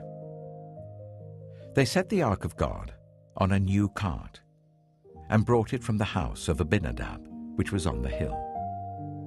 Uzzah and Ahio, sons of Abinadab, were guiding the new cart with the ark of God on it, and Ahio was walking in front of it. David and all Israel was celebrating with all their might before the Lord, with castanets, harps, lyres, tambourines, rattles, and cymbals. When they came to the threshing floor of Nakon, Uzzah reached out and took hold of the ark of God because the oxen stumbled. The Lord's anger burned against Uzzah because of his irreverent act. Therefore God struck him down, and he died there beside the ark of God. Then David was angry because the Lord's wrath had broken out against Uzzah, and to this day that place is called Perez Uzzah. David was afraid of the Lord that day and said, "How can the ark of the Lord ever come to me?" He was not willing to take the ark of the Lord to be with him in the city of David. Instead, he took it to the house of Obed-Edom, the Gittite. The ark of the Lord remained in the house of Obed-Edom the Gittite for 3 months, and the Lord blessed him and his entire household. Now King David was told, "The Lord has blessed the household of Obed-Edom and everything he has because of the ark of God." So David went to bring up the ark of God from the house of Obed-Edom to the city of David with rejoicing. When those who were carrying the ark of the Lord had taken 6 steps, he sacrificed a bull and a fattened calf. Wearing a linen ephod, David was dancing before the Lord with all his might, while he and all Israel were bringing up the ark of the Lord with shouts and the sound of trumpets. As the ark of the Lord was entering the city of David, Michal, daughter of Saul, watched from a window, and when she saw King David leaping and dancing before the Lord, she despised him in her heart. They brought the ark of the Lord and set it in its place inside the tent that David had pitched for it, and David sacrificed burnt offerings and fellowship offerings before the Lord. After he had finished sacrificing the burnt offerings and fellowship offerings, he blessed the people in the name of the Lord Almighty.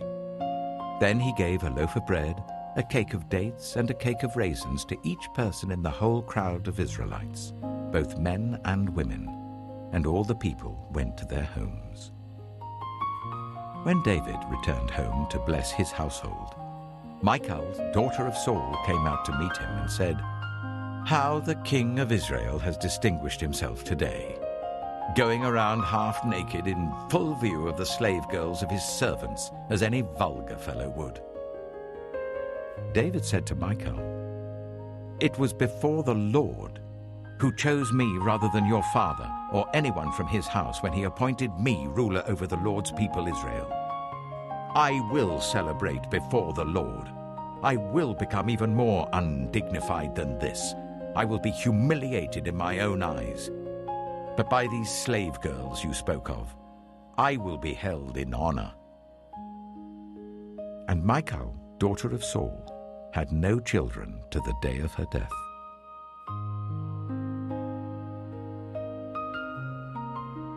Two Samuel chapter 7. After the king was settled in his palace, and the Lord had given him rest from all his enemies around him, he said to Nathan the prophet, Here I am, living in a house of cedar, while the ark of God remains in a tent."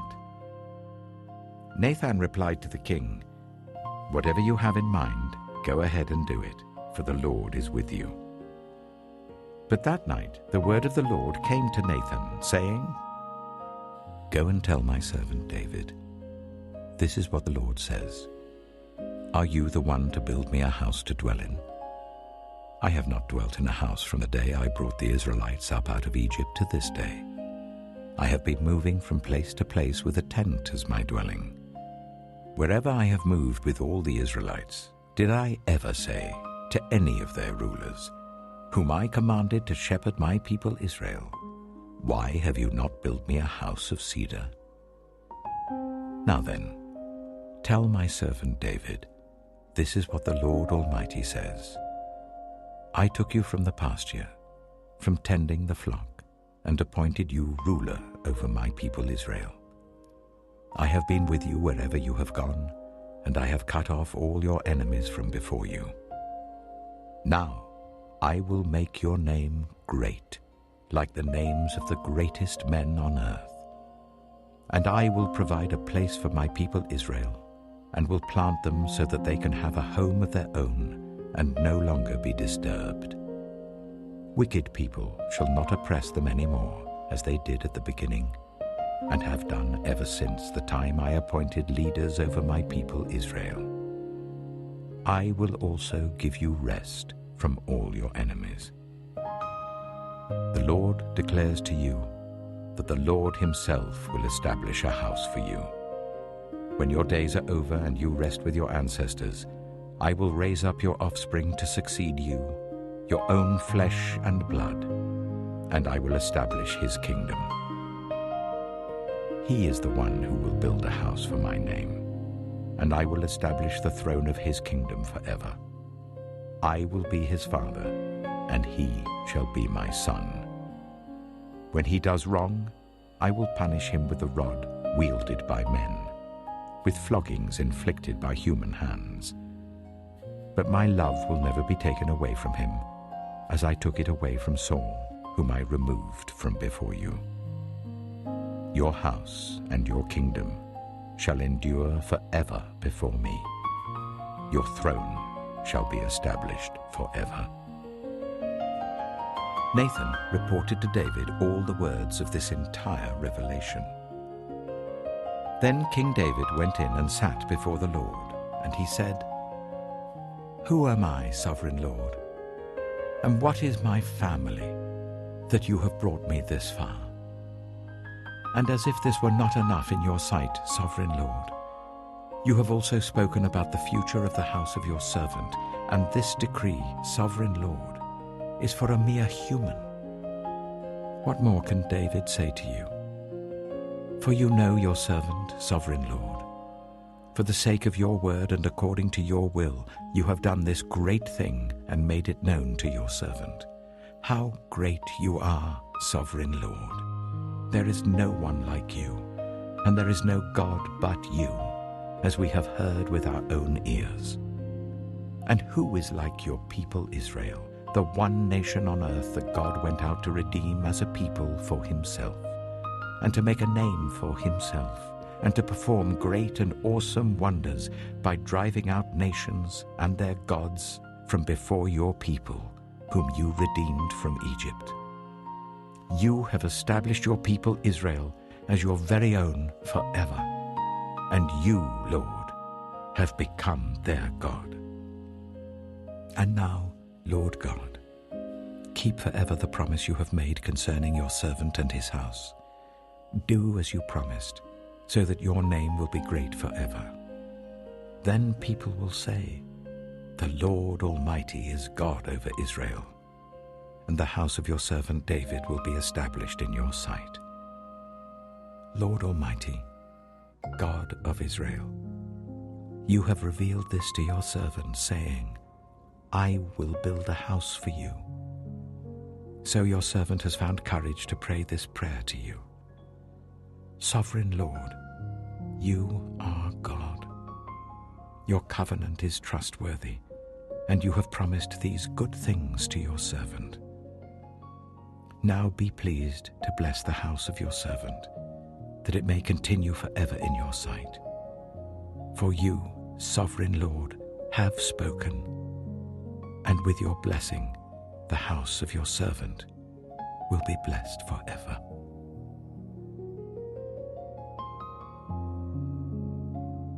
Two Samuel chapter 8. In the course of time, David defeated the Philistines and subdued them. And he took Metheg-Ammah from the control of the Philistines.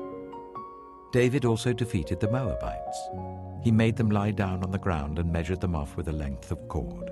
Every 2 lengths of them were put to death, and the 3rd length was allowed to live. So the Moabites became subject to David and brought him tribute. Moreover, David defeated Hadadezer, son of Rehob, king of Zobah, when he went to restore his monument at the river Euphrates. David captured 1,000 of his chariots, 7,000 charioteers, and 20,000 foot soldiers. He hamstrung all but 100 of the chariot horses.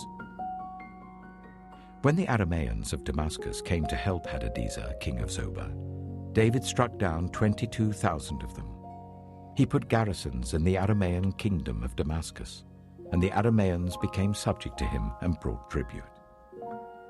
The Lord gave David victory wherever he went. David took the gold shields that belonged to the officers of Hadadezer and brought them to Jerusalem. From Tebah and Berothai, towns that belonged to Hadadezer, King David took a great quantity of bronze. When Tou, king of Hamath, heard that David had defeated the entire army of Hadadezer, he sent his son Joram to King David to greet him and congratulate him on his victory in battle over Hadadezer, who had been at war with Tou. Joram brought with him articles of silver, of gold, and of bronze. King David dedicated these articles to the Lord, as he had done with the silver and gold from all the nations he had subdued: Edom and Moab, the Ammonites and the Philistines, and Amalek. He also dedicated the plunder taken from Hadadezer, son of Rehob, king of Zobah. And David became famous after he returned from striking down 18,000 Edomites in the Valley of Salt. He put garrisons throughout Edom, and all the Edomites became subject to David. The Lord gave David victory wherever he went. David reigned over all Israel, doing what was just and right for all his people. Joab, son of Zeruiah, was over the army. Jehoshaphat, son of Ahilud, was recorder. Zadok, son of Ahitub, and Ahimelech, son of Abiathar, were priests. Sariah was secretary.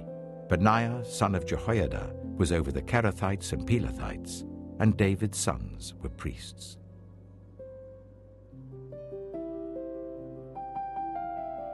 Two Samuel chapter 9. David asked, "Is there anyone still left of the house of Saul to whom I can show kindness for Jonathan's sake?" Now there was a servant of Saul's household named Ziba. They summoned him to appear before David, and the king said to him, "Are you Ziba?" "At your service," he replied. The king asked, "Is there no one still alive from the house of Saul to whom I can show God's kindness?" Ziba answered the king, "There is still a son of Jonathan. He is lame in both feet." "Where is he?" the king asked. Ziba answered, "He is at the house of Machir, son of Amiel, in Lo-Debar." So King David had him brought from Lo-Debar, from the house of Machir, son of Amiel. When Mephibosheth, son of Jonathan, the son of Saul, came to David, he bowed down to pay him honor. David said, "Mephibosheth." "At your service," he replied. "Don't be afraid," David said to him, "for I will surely show you kindness for the sake of your father Jonathan. I will restore to you all the land that belonged to your grandfather Saul, and you will always eat at my table." Mephibosheth bowed down and said, "What is your servant that you should notice a dead dog like me?" Then the king summoned Ziba, Saul's steward, and said to him, I have given your master's grandson everything that belonged to Saul and his family. You and your sons and your servants are to farm the land for him and bring in the crops, so that your master's grandson may be provided for. And Mephibosheth, grandson of your master, will always eat at my table." Now Ziba had 15 sons and 20 servants. Then Ziba said to the king, "Your servant will do whatever my lord the king commands his servant to do." So Mephibosheth ate at David's table like one of the king's sons.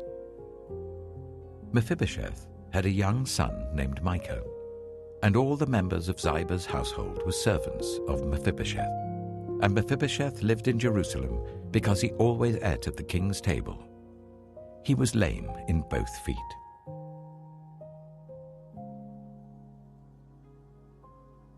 (2 Samuel chapter 10). In the course of time, the king of the Ammonites died, and his son Hanun succeeded him as king. David thought, "I will show kindness to Hanun, son of Nahash, just as his father showed kindness to me." So David sent a delegation to express his sympathy to Hanun concerning his father. When David's men came to the land of the Ammonites, the Ammonite commanders said to Hanun their lord, "Do you think David is honoring your father by sending envoys to you to express sympathy? Hasn't David sent them to you only to explore the city and spy it out and overthrow it?" So Hanun seized David's envoys, shaved off half of each man's beard, cut off their garments at the buttocks, and sent them away. When David was told about this, he sent messengers to meet the men, for they were greatly humiliated. The king said, "Stay at Jericho till your beards have grown, and then come back." When the Ammonites realized that they had become obnoxious to David, they hired 20,000 Aramean foot soldiers from Beth-rehob and Zobah, as well as the king of Maacah with 1,000 men, and also 12,000 men from Tob. On hearing this, David sent Joab out with the entire army of fighting men. The Ammonites came out and drew up in battle formation at the entrance of their city gate, while the Arameans of Zobah and Rehob and the men of Tob and Maacah were by themselves in the open country. Joab saw that there were battle lines in front of him and behind him. So he selected some of the best troops in Israel and deployed them against the Arameans. He put the rest of the men under the command of Abishai his brother and deployed them against the Ammonites. Joab said, "If the Arameans are too strong for me, then you are to come to my rescue. But if the Ammonites are too strong for you, then I will come to rescue you. Be strong and let us fight bravely for our people and the cities of our God. The Lord will do what is good in his sight." Then Joab and the troops with him advanced to fight the Arameans, and they fled before him. When the Ammonites realized that the Arameans were fleeing, they fled before Abishai and went inside the city. So Joab returned from fighting the Ammonites and came to Jerusalem. After the Arameans saw that they had been routed by Israel, they regrouped. Hadadezer had Arameans brought from beyond the river Euphrates. They went to Helam, with Shobach, the commander of Hadadezer's army, leading them. When David was told of this, he gathered all Israel, crossed the Jordan, and went to Helam. The Arameans formed their battle lines to meet David and fought against him. But they fled before Israel, and David killed 700 of their charioteers and 40,000 of their foot soldiers. He also struck down Shobach, the commander of their army, and he died there. When all the kings who were vassals of Hadadezer saw that they had been routed by Israel, they made peace with the Israelites and became subject to them. So the Arameans were afraid to help the Ammonites anymore.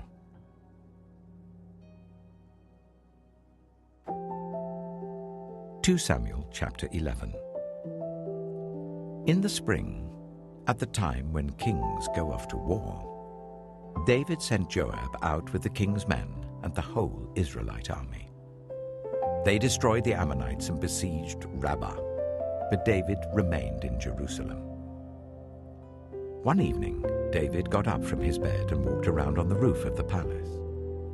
From the roof, he saw a woman washing. The woman was very beautiful. and David sent someone to find out about her. The man said, "She is Bathsheba, the daughter of Eliam, and the wife of Uriah the Hittite." Then David sent messengers to get her. She came to him, and he slept with her. Now she was purifying herself from her monthly uncleanness. Then she went back home. The woman conceived and sent word to David, saying, "I am pregnant." So David sent this word to Joab, "Send me Uriah the Hittite." And Joab sent him to David. When Uriah came to him, David asked him how Joab was, how the soldiers were, and how the war was going. Then David said to Uriah, "Go down to your house and wash your feet." So Uriah left the palace, and a gift from the king was sent after him. But Uriah slept at the entrance to the palace with all his master's servants, and did not go down to his house. David was told Uriah did not go home. So he asked Uriah, "Haven't you just come from a military campaign? Why didn't you go home?" Uriah said to David, "The ark and Israel and Judah are staying in tents, and my commander Joab and my lord's men are camped in the open country. How could I go to my house to eat and drink and make love to my wife? As surely as you live, I will not do such a thing." Then David said to him, "Stay here one more day, and tomorrow I will send you back." So Uriah remained in Jerusalem that day and the next. At David's invitation, he ate and drank with him, and David made him drunk. But in the evening Uriah went out to sleep on his mat among his master's servants. He did not go home. In the morning, David wrote a letter to Joab and sent it with Uriah. In it he wrote, "Put Uriah out in front, where the fighting is fiercest. Then withdraw from him, so that he will be struck down and die." So while Joab had the city under siege, he put Uriah at a place where he knew the strongest defenders were. When the men of the city came out and fought against Joab, some of the men in David's army fell. Moreover, Uriah the Hittite died. Joab sent David a full account of the battle. He instructed the messenger, "When you have finished giving the king this account of the battle, the king's anger may flare up, and he may ask you, 'Why did you get so close to the city to fight? Didn't you know they would shoot arrows from the wall? Who killed Abimelech, son of Jerubesheth? Didn't a woman drop an upper millstone on him from the wall so that he died in Thebez? Why did you get so close to the wall?' If he asks you this, then say to him, 'Moreover, your servant Uriah the Hittite is dead.'" The messenger set out, and when he arrived, he told David everything Joab had sent him to say. The messenger said to David, "The men overpowered us and came out against us in the open, but we drove them back to the entrance of the city gate. Then the archers shot arrows at your servants from the wall, and some of the king's men died. Moreover, your servant Uriah the Hittite is dead." David told the messenger, "Say this to Joab, 'Don't let this upset you. The sword devours one as well as another. Press the attack against the city and destroy it.' Say this to encourage Joab." When Uriah's wife heard that her husband was dead, she mourned for him. After the time of mourning was over, David had her brought to his house, and she became his wife and bore him a son. But the thing David had done displeased the Lord.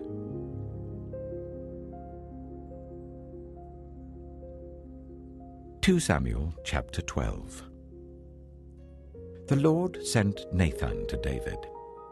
When he came to him, he said, "There were 2 men in a certain town, one rich and the other poor. The rich man had a very large number of sheep and cattle, but the poor man had nothing except one little ewe lamb that he had bought. He raised it, and it grew up with him and his children. It shared his food, drank from his cup, and even slept in his arms. It was like a daughter to him. Now a traveler came to the rich man. But the rich man refrained from taking one of his own sheep or cattle to prepare a meal for the traveler who had come to him. Instead, he took the ewe lamb that belonged to the poor man and prepared it for the one who had come to him. David burned with anger against the man and said to Nathan, "As surely as the Lord lives, the man who did this must die. He must pay for that lamb 4 times over because he did such a thing and had no pity." Then Nathan said to David, "You are the man. This is what the Lord, the God of Israel, says. I anointed you king over Israel, and I delivered you from the hand of Saul. I gave your master's house to you, and your master's wives into your arms. I gave you all Israel and Judah. And if all this had been too little, I would have given you even more. Why did you despise the word of the Lord by doing what is evil in his eyes? You struck down Uriah the Hittite with the sword and took his wife to be your own. You killed him with the sword of the Ammonites. Now, therefore, the sword shall never depart from your house, because you despised me and took the wife of Uriah the Hittite to be your own. This is what the Lord says. Out of your own household I'm going to bring calamity on you. Before your very eyes I will take your wives and give them to one who is close to you, and he will sleep with your wives in broad daylight. You did it in secret, but I will do this thing in broad daylight before all Israel." Then David said to Nathan, "I have sinned against the Lord." Nathan replied, "The Lord has taken away your sin. You're not going to die. But because by doing this you have shown utter contempt for the Lord, the son born to you will die." After Nathan had gone home, the Lord struck the child that Uriah's wife had borne to David, and he became ill. David pleaded with God for the child. He fasted and spent the nights lying in sackcloth on the ground. The elders of his household stood beside him to get him up from the ground, but he refused, and he would not eat any food with them. On the 7th day, the child died.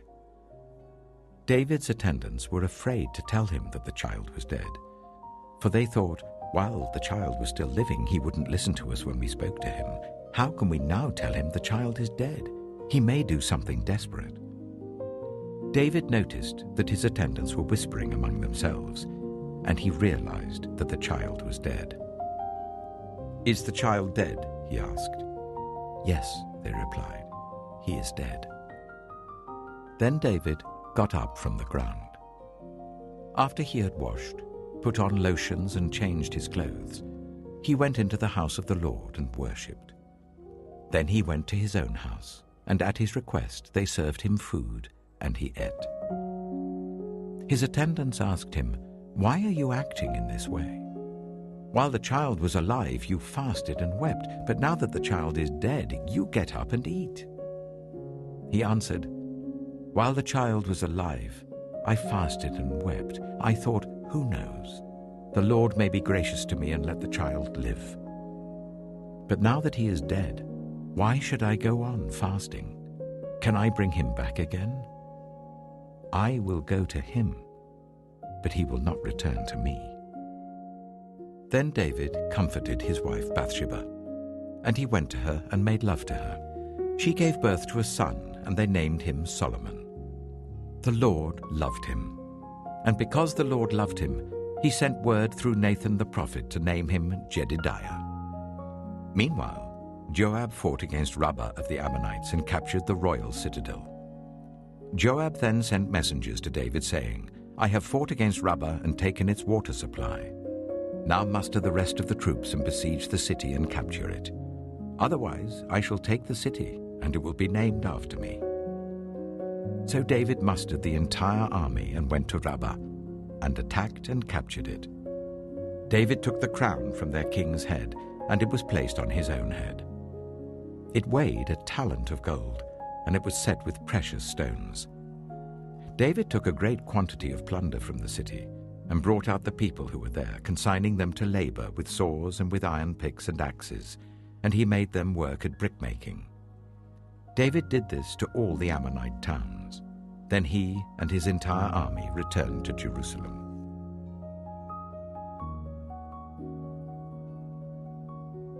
2 Samuel chapter 13. In the course of time, Amnon, son of David, fell in love with Tamar, the beautiful sister of Absalom, son of David. Amnon became so obsessed with his sister Tamar that he made himself ill. She was a virgin, and it seemed impossible for him to do anything to her.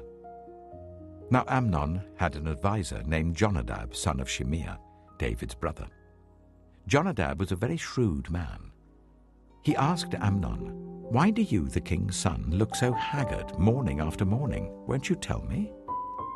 Amnon said to him, "I'm in love with Tamar, my brother Absalom's sister." "Go to bed and pretend to be ill," Jonadab said.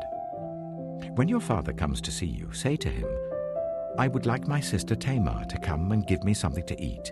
Let her prepare the food in my sight, so that I may watch her and then eat it from her hand.'" So Amnon lay down and pretended to be ill.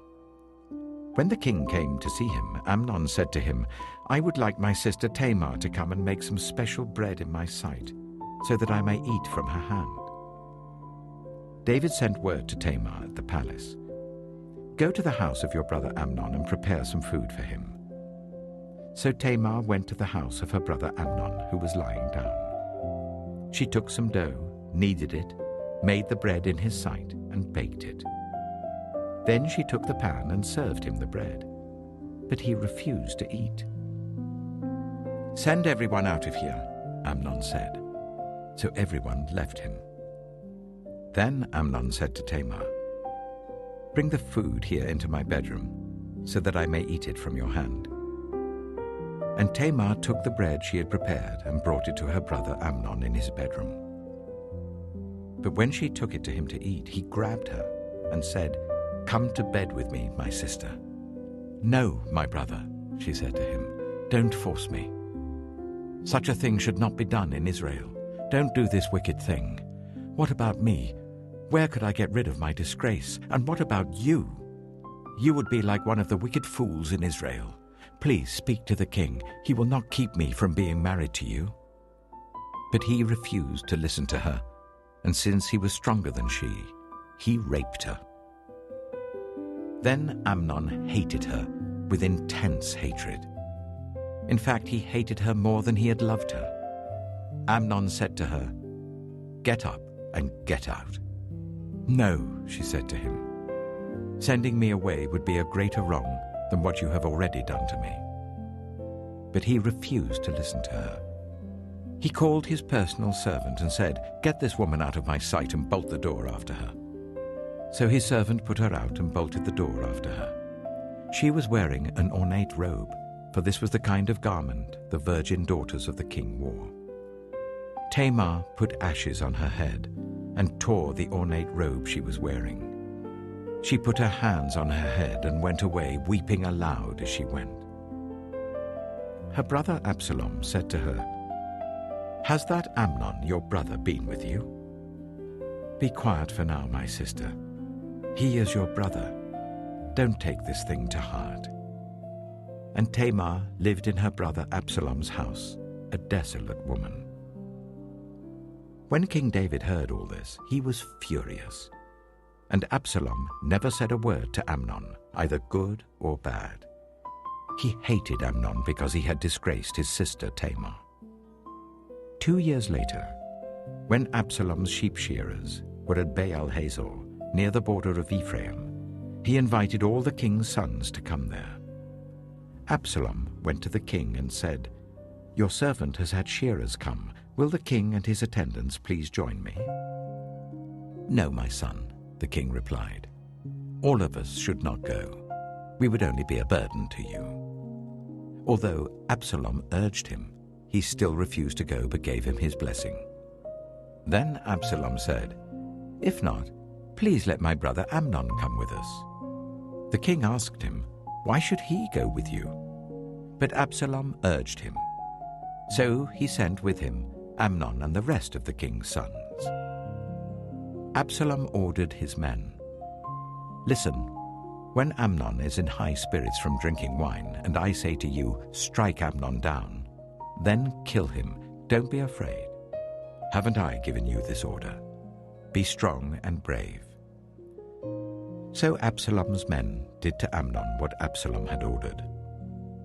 Then all the king's sons got up, mounted their mules, and fled. While they were on their way, the report came to David, "Absalom has struck down all the king's sons. Not one of them is left." The king stood up, tore his clothes, and lay down on the ground, and all his attendants stood by with their clothes torn. But Jonadab, son of Shimeah, David's brother, said, "My lord should not think that they killed all the princes. Only Amnon is dead." This has been Absalom's express intention ever since the day that Amnon raped his sister Tamar. My lord the king should not be concerned about the report that all the king's sons are dead. Only Amnon is dead. Meanwhile, Absalom had fled. Now the man standing watch looked up and saw many people on the road west of him coming down the side of the hill.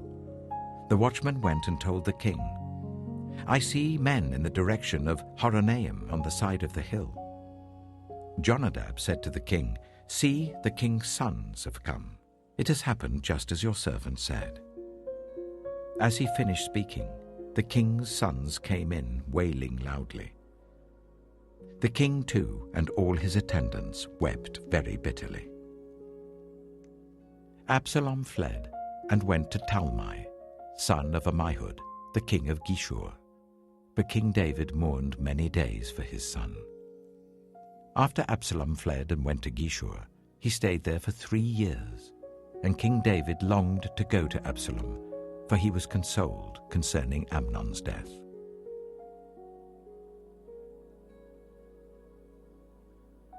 Samuel chapter 14. Joab, son of Zeruiah, knew that the king's heart longed for Absalom. So Joab sent someone to Tekoa, and had a wise woman brought from there. He said to her, "Pretend you are in mourning. Dress in mourning clothes and don't use any cosmetic lotions. Act like a woman who has spent many days grieving for the dead. Then go to the king and speak these words to him." And Joab put the words in her mouth. When the woman from Tekoa went to the king, she fell with her face to the ground to pay him honor, and she said, "Help me, your majesty." The king asked her, "What is troubling you?" She said, "I am a widow. My husband is dead. I, your servant, had 2 sons.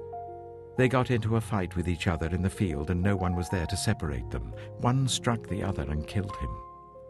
Now the whole clan has risen up against your servant. They say, 'Hand over the one who struck his brother down, so that we may put him to death for the life of his brother whom he killed. Then we will get rid of the heir as well.' They would put out the only burning coal I have left, leaving my husband neither name nor descendant on the face of the earth." The king said to the woman, "Go home, and I will issue an order on your behalf." But the woman from Tekoa said to him, "Let my lord the king pardon me and my family, and let the king and his throne be without guilt." The king replied, "If anyone says anything to you, bring them to me, and they will not bother you again." She said, "Then let the king invoke the Lord his God to prevent the avenger of blood from adding to this destruction, so that my son shall not be destroyed." "As surely as the Lord lives," he said, "not one hair of your son's head will fall to the ground." Then the woman said, "Let your servant speak a word to my lord the king." "Speak," he replied. The woman said, "Why then have you devised a thing like this against the people of God? When the king says this, does he not convict himself? For the king has not brought back his banished son. Like water spilled on the ground which cannot be recovered, so we must die. But that is not what God desires. Rather, he devises ways so that a banished person does not remain banished from him. And now I have come to say this to my lord the king, because the people have made me afraid. Your servant thought, I will speak to the king. Perhaps he will grant his servant's request. Perhaps the king will agree to deliver his servant from the hand of the man who is trying to cut off both me and my son from God's inheritance. And now your servant says, may the word of my lord the king secure my inheritance, for my lord the king is like an angel of God in discerning good and evil. May the Lord your God be with you. Then the king said to the woman, don't keep from me the answer to what I am going to ask you. Let my lord the king speak, the woman said. The king asked, isn't the hand of Joab with you in all this? The woman answered, as surely as you live, my lord the king, no one can turn to the right or to the left from anything my lord the king says. Yes, it was your servant Joab who instructed me to do this, and who put all these words into the mouth of your servant. Your servant Joab did this to change the present situation. My lord has wisdom like that of an angel of God. He knows everything that happens in the land. The king said to Joab, very well, I will do it. Go, bring back the young man Absalom. Joab fell with his face to the ground to pay him honor, and he blessed the king. Joab said, today your servant knows that he has found favor in your eyes, my lord the king, because the king has granted his servant's request. Then Joab went to Geshur and brought Absalom back to Jerusalem. But the king said, he must go to his own house, he must not see my face. So Absalom went to his own house and did not see the face of the king. In all Israel, there was not a man so highly praised for his handsome appearance as Absalom. From the top of his head to the sole of his foot, there was no blemish in him. Whenever he cut the hair of his head, he used to cut his hair once a year because it became too heavy for him, he would weigh it, and its weight was 200 shekels by the royal standard. 3 sons and a daughter were born to Absalom. His daughter's name was Tamar, and she became a beautiful woman. Absalom lived for 2 years in Jerusalem without seeing the king's face. Then Absalom sent for Joab in order to send him to the king, but Joab refused to come to him. So he sent a second time, but he refused to come. Then he said to his servants, look, Joab's field is next to mine, and he has barley there. Go and set it on fire. So Absalom's servants set the field on fire. Then Joab did go to Absalom's house, and he said to him, why have your servants set my field on fire? Absalom said to Joab, look, I sent word to you and said, come here so that I can send you to the king to ask, why have I come from Geshur? It would be better for me if I was still there. Now then, I want to see the king's face, and if I'm guilty of anything, let him put me to death. So Joab went to the king and told him this. Then the king summoned Absalom, and he came in and bowed down with his face to the ground before the king, and the king kissed Absalom.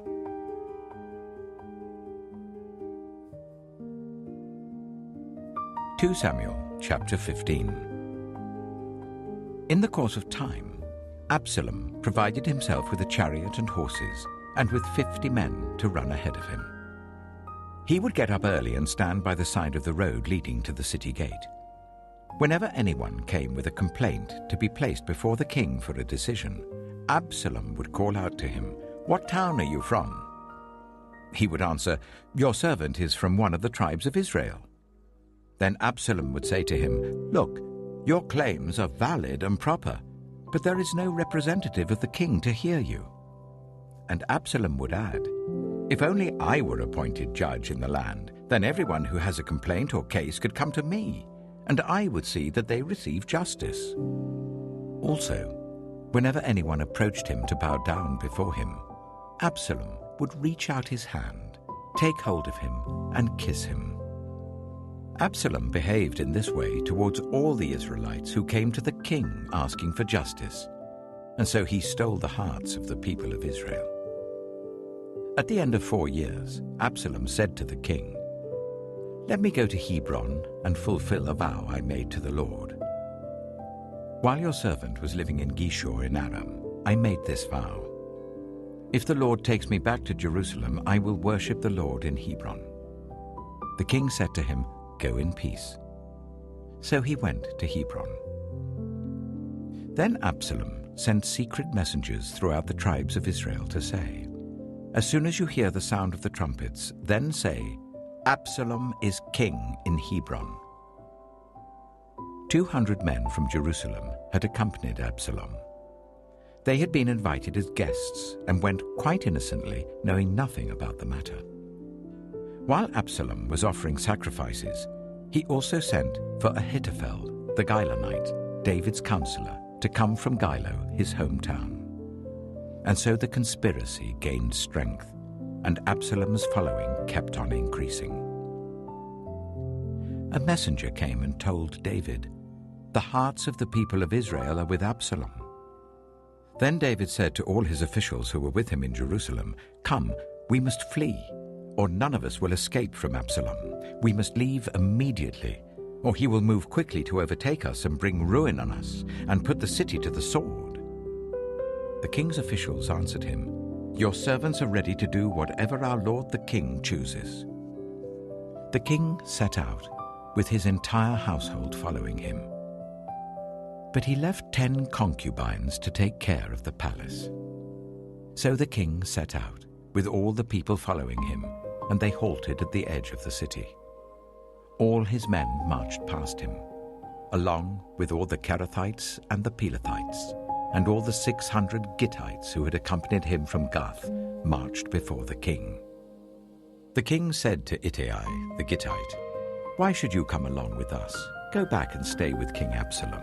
You are a foreigner, an exile from your homeland. You came only yesterday. And today shall I make you wander about with us, when I do not know where I'm going? Go back and take your people with you. May the Lord show you kindness and faithfulness." But Ittai replied to the king, "As surely as the Lord lives and as my lord the king lives, wherever my lord the king may be, whether it means life or death, there will your servant be." David said to Ittai, "Go ahead, march on."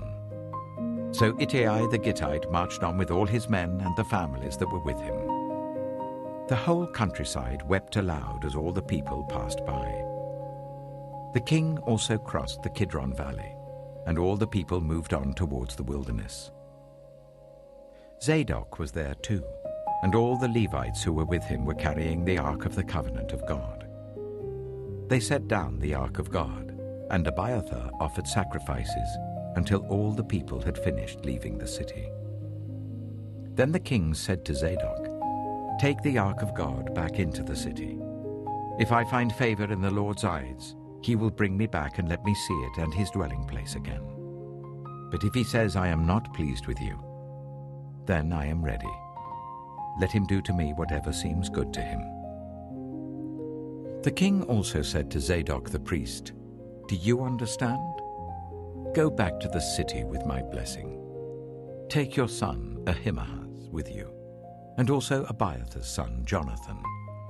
You and Abiathar return with your 2 sons. I will wait at the fords in the wilderness until word comes from you to inform me." So Zadok and Abiathar took the Ark of God back to Jerusalem and stayed there. But David continued up the Mount of Olives, weeping as he went. His head was covered and he was barefoot. All the people with him covered their heads too and were weeping as they went up. Now David had been told Ahithophel is among the conspirators with Absalom. So David prayed, "Lord, turn Ahithophel's counsel into foolishness." When David arrived at the summit, where people used to worship God, Hushai the Archite was there to meet him, his robe torn and dust on his head. David said to him, "If you go with me, you will be a burden to me. But if you return to the city and say to Absalom, 'Your Majesty, I will be your servant. I was your father's servant in the past, but now I will be your servant,' then you can help me by frustrating Ahithophel's advice. Won't the priests Zadok and Abiathar be there with you? Tell them anything you hear in the king's palace." Their 2 sons, Ahimaaz son of Zadok and Jonathan, son of Abiathar, are there with them. Send them to me with anything you hear." So Hushai, David's confidant, arrived at Jerusalem as Absalom was entering the city.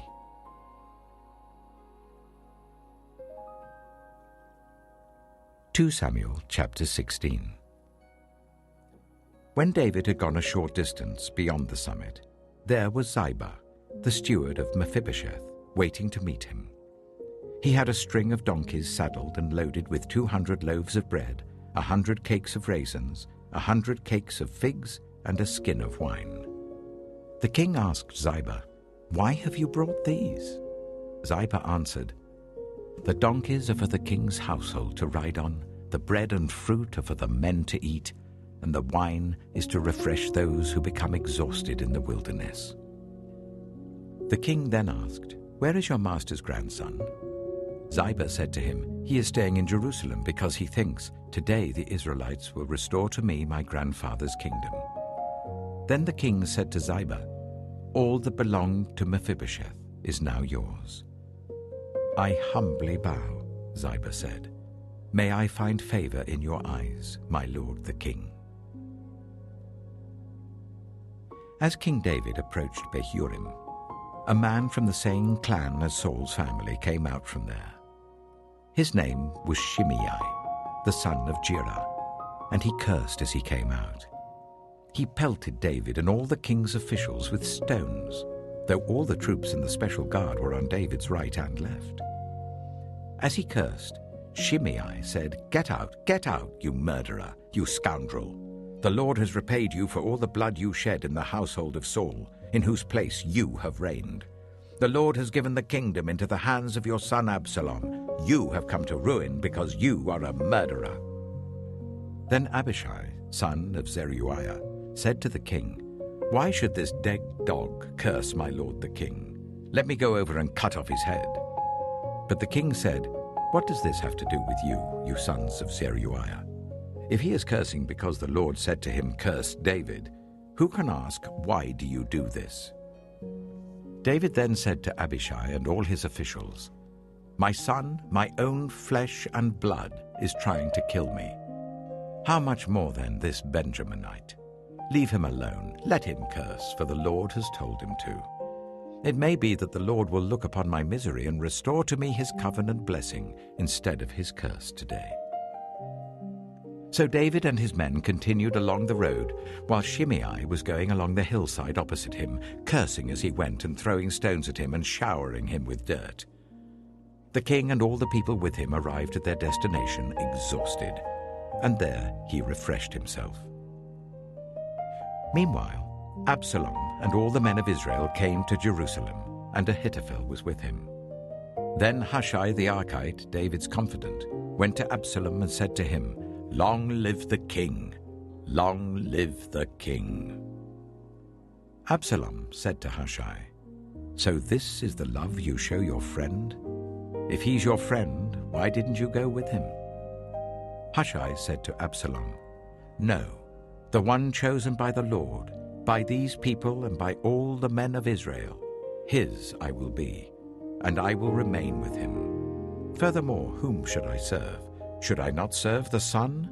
Just as I served your father, so I will serve you."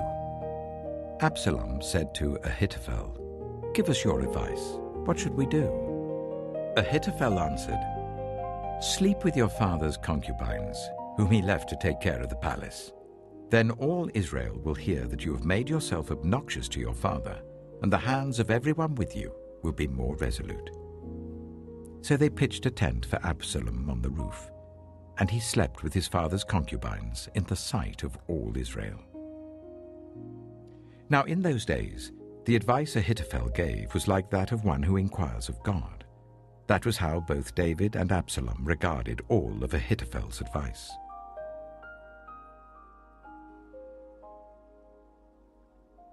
Two Samuel chapter 17.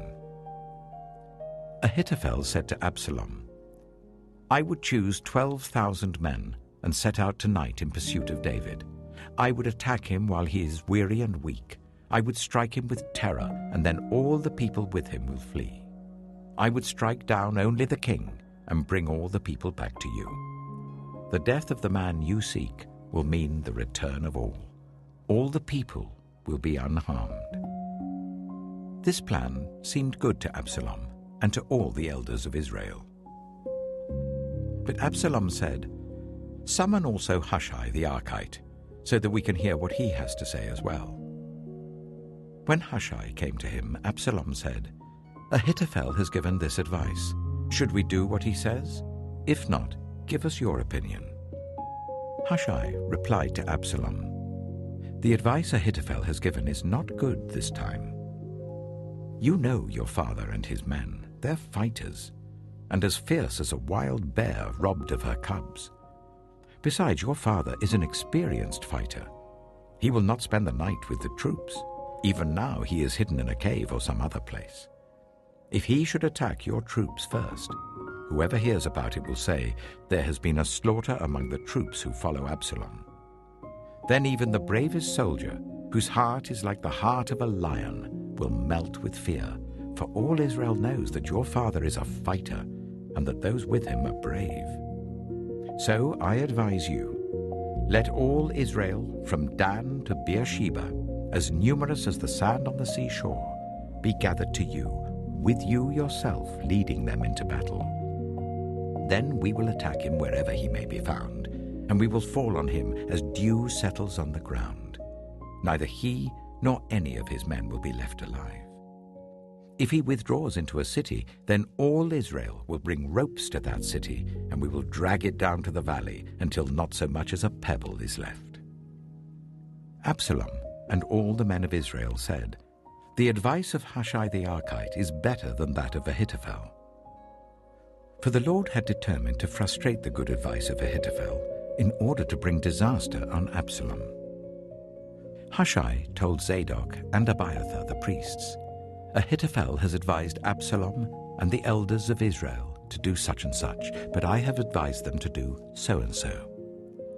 Now send a message at once and tell David, 'Do not spend the night at the fords in the wilderness.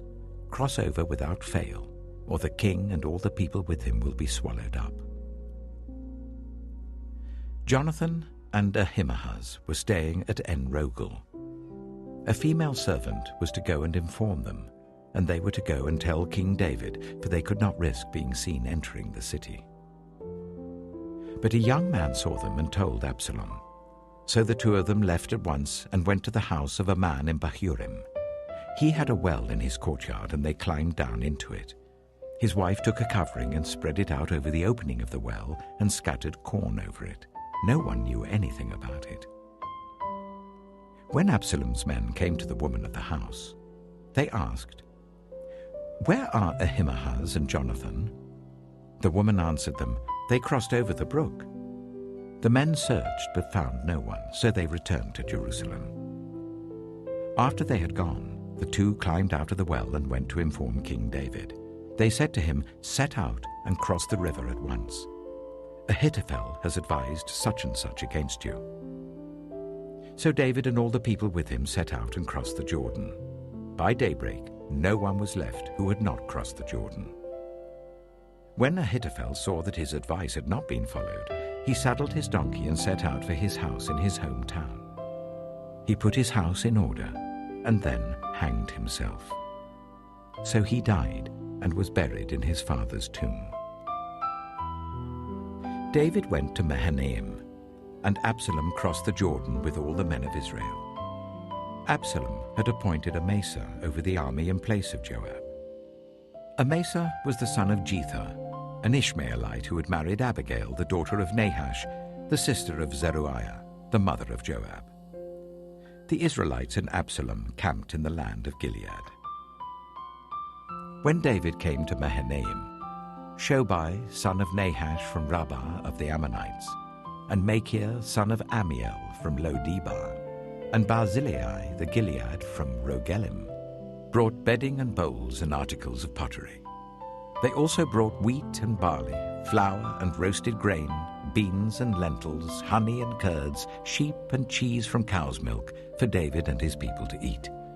For they said, "The people have become exhausted and hungry and thirsty in the wilderness."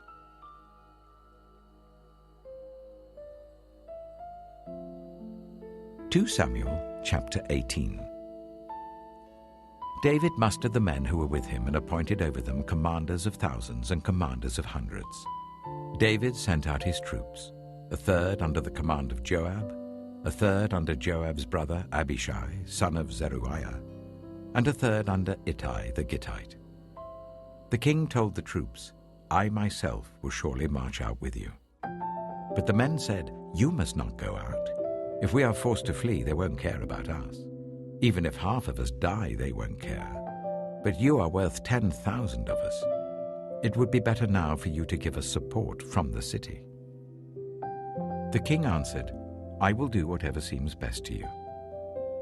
So the king stood beside the gate while all his men marched out in units of hundreds and of thousands. The king commanded Joab, Abishai, and Ittai, "Be gentle with the young man Absalom for my sake." And all the troops heard the king give orders concerning Absalom to each of the commanders. David's army marched out of the city to fight Israel, and the battle took place in the forest of Ephraim. There Israel's troops were routed by David's men, and the casualties that day were great, 20,000 men. The battle spread out over the whole countryside, and the forest swallowed up more men that day than the sword. Now Absalom happened to meet David's men. He was riding his mule, and as the mule went under the thick branches of a large oak, Absalom's hair got caught in the tree. He was left hanging in midair while the mule he was riding kept on going. When one of the men saw what had happened, he told Joab, "I have just seen Absalom hanging in an oak tree." Joab said to the man who had told him this, "What? You saw him? Why didn't you strike him to the ground right there? Then I would have had to give you 10 shekels of silver and a warrior's belt." But the man replied, "Even if 1,000 shekels were weighed out into my hands, I would not lay a hand on the king's son. In our hearing, the king commanded you and Abishai and Ittai, 'Protect the young man Absalom for my sake.' And if I had put my life in jeopardy, and nothing is hidden from the king, you would have kept your distance from me." Joab said, "I'm not going to wait like this for you." So he took 3 javelins in his hand and plunged them into Absalom's heart while Absalom was still alive in the oak tree. And 10 of Joab's armor-bearers surrounded Absalom, struck him, and killed him. Then Joab sounded the trumpet, and the troops stopped pursuing Israel, for Joab halted them. They took Absalom, threw him into a big pit in the forest, and piled up a large heap of rocks over him. Meanwhile, all the Israelites fled to their homes.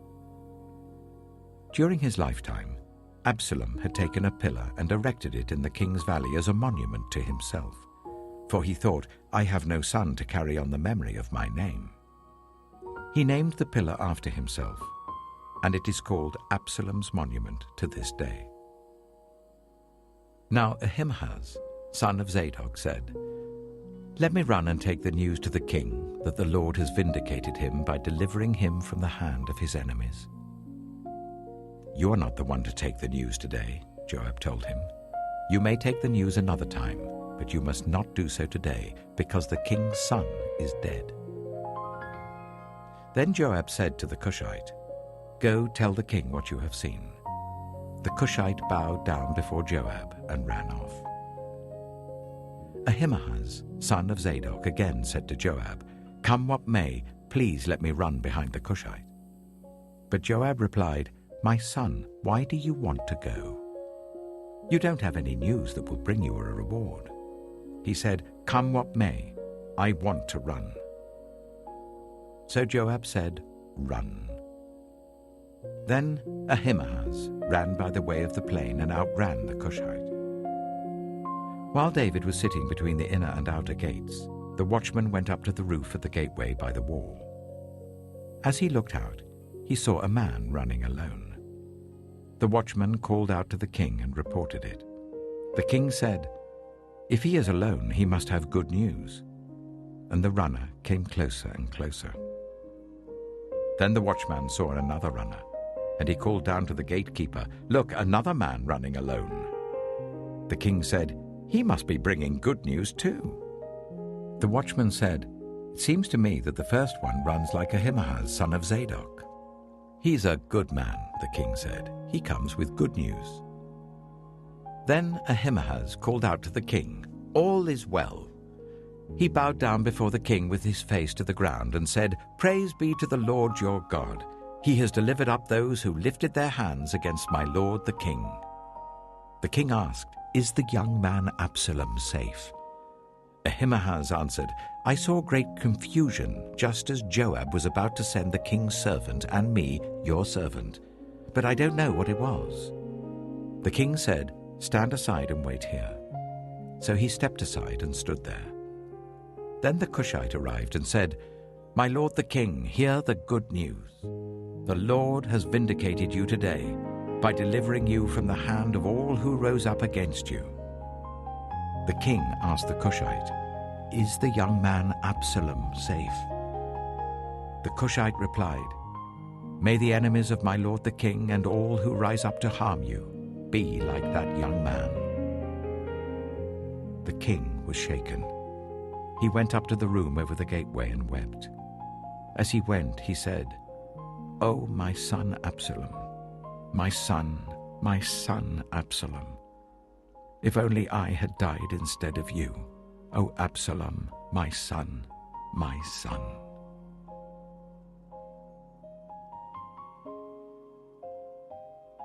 2 Samuel chapter 19. Joab was told, "The king is weeping and mourning for Absalom." And for the whole army, the victory that day was turned into mourning, because on that day the troops heard it said, "The king is grieving for his son." The men stole into the city that day, as men steal in who are ashamed when they flee from battle. The king covered his face and cried out, "Oh, my son Absalom! Oh, Absalom, my son, my son!" Then Joab went into the house to the king and said, "Today you have humiliated all your men who have just saved your life and the lives of your sons and daughters and the lives of your wives and concubines. You love those who hate you and hate those who love you. You have made it clear today that the commanders and their men mean nothing to you. I see that you would be pleased if Absalom were alive today and all of us were dead. Now go out and encourage your men. I swear by the Lord that if you don't go out, not a man will be left with you by nightfall. This will be worse for you than all the calamities that have come on you from your youth till now."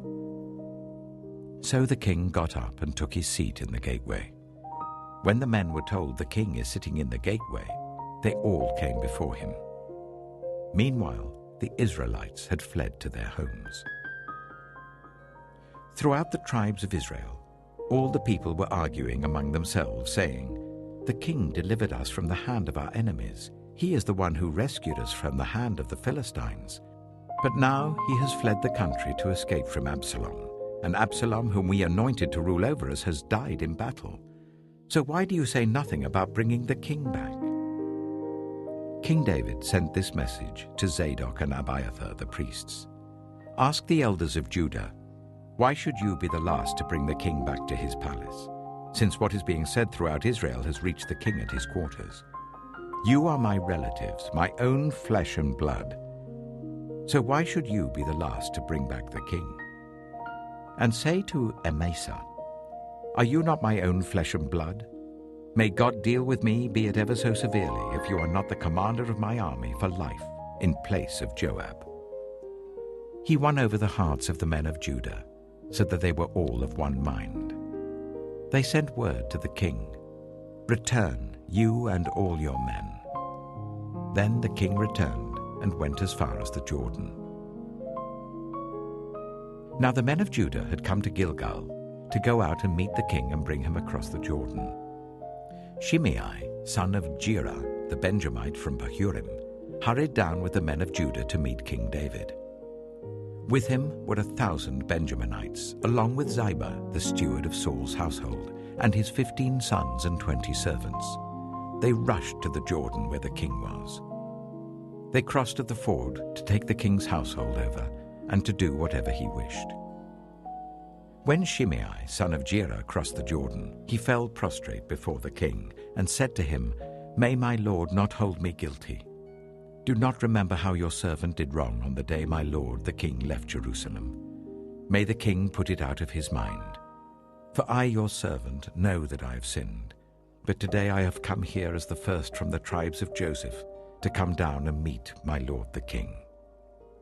Then Abishai, son of Zeruiah, said, "Shouldn't Shimei be put to death for this? He cursed the Lord's anointed." David replied, "What does this have to do with you, you sons of Zeruiah? What right do you have to interfere? Should anyone be put to death in Israel today? Don't I know that today I am king over Israel?" So the king said to Shimei, "You shall not die." And the king promised him on oath. Mephibosheth, Saul's grandson, also went down to meet the king. He had not taken care of his feet or trimmed his moustache or washed his clothes from the day the king left until the day he returned safely. When he came from Jerusalem to meet the king asked him, "Why didn't you go with me, Mephibosheth?" He said, "My lord the king, since I, your servant, am lame, I said, I will have my donkey saddled and will ride on it, so that I can go with the king. But Ziba, my servant, betrayed me, and he has slandered your servant to my lord the king. My lord the king is like an angel of God, so do whatever you wish. All my grandfather's descendants deserved nothing but death from my lord the king, but you gave your servant a place among those who eat at your table. So what right do I have to make any more appeals to the king?" The king said to him, "Why say more? I order you and Ziba to divide the land." Mephibosheth said to the king, "Let him take everything, now that my lord the king has returned home safely." Barzillai the Gileadite also came down from Rogelim to cross the Jordan with the king and to send him on his way from there. Now Barzillai was very old, 80 years of age. He had provided for the king during his stay in Mahanaim, for he was a very wealthy man. The king said to Barzillai, "Cross over with me and stay with me in Jerusalem, and I will provide for you." But Barzillai answered the king, "How many more years shall I live, that I should go up to Jerusalem with the king? I am now 80 years old. Can I tell the difference between what is enjoyable and what is not? Can your servant taste what he eats and drinks? Can I still hear the voices of male and female singers? Why should your servant be an added burden to my lord the king? Your servant will cross over the Jordan with the king for a short distance, but why should the king reward me in this way? Let your servant return, that I may die in my own town near the tomb of my father and mother. But here is your servant Kimham. Let him cross over with my lord the king. Do for him whatever you wish." The king said, "Kimham shall cross over with me, and I will do for him whatever you wish. And anything you desire from me, I will do for you." So all the people crossed the Jordan, and then the king crossed over. The king kissed Barzillai and bade him farewell, and Barzillai returned to his home. When the king crossed over to Gilgal, Kimham crossed with him. All the troops of Judah and half the troops of Israel had taken the king over. Soon all the men of Israel were coming to the king and saying to him, "Why did our brothers, the men of Judah, steal the king away and bring him and his household across the Jordan, together with all his men?" All the men of Judah answered the men of Israel, "We did this because the king is closely related to us. Why are you angry about it? Have we eaten any of the king's provisions? Have we taken anything for ourselves?" Then the men of Israel answered the men of Judah, "We have 10 shares in the king, so we have a greater claim on David than you have. Why then do you treat us with contempt? Weren't we the first to speak of bringing back our king?" But the men of Judah pressed their claims even more forcefully than the men of Israel.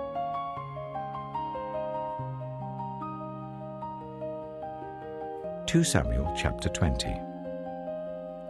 Now a troublemaker named Sheba, son of Bichri, a Benjaminite, happened to be there.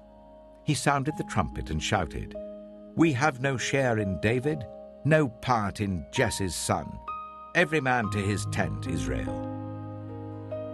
So all the men of Israel deserted David to follow Sheba, son of Bichri.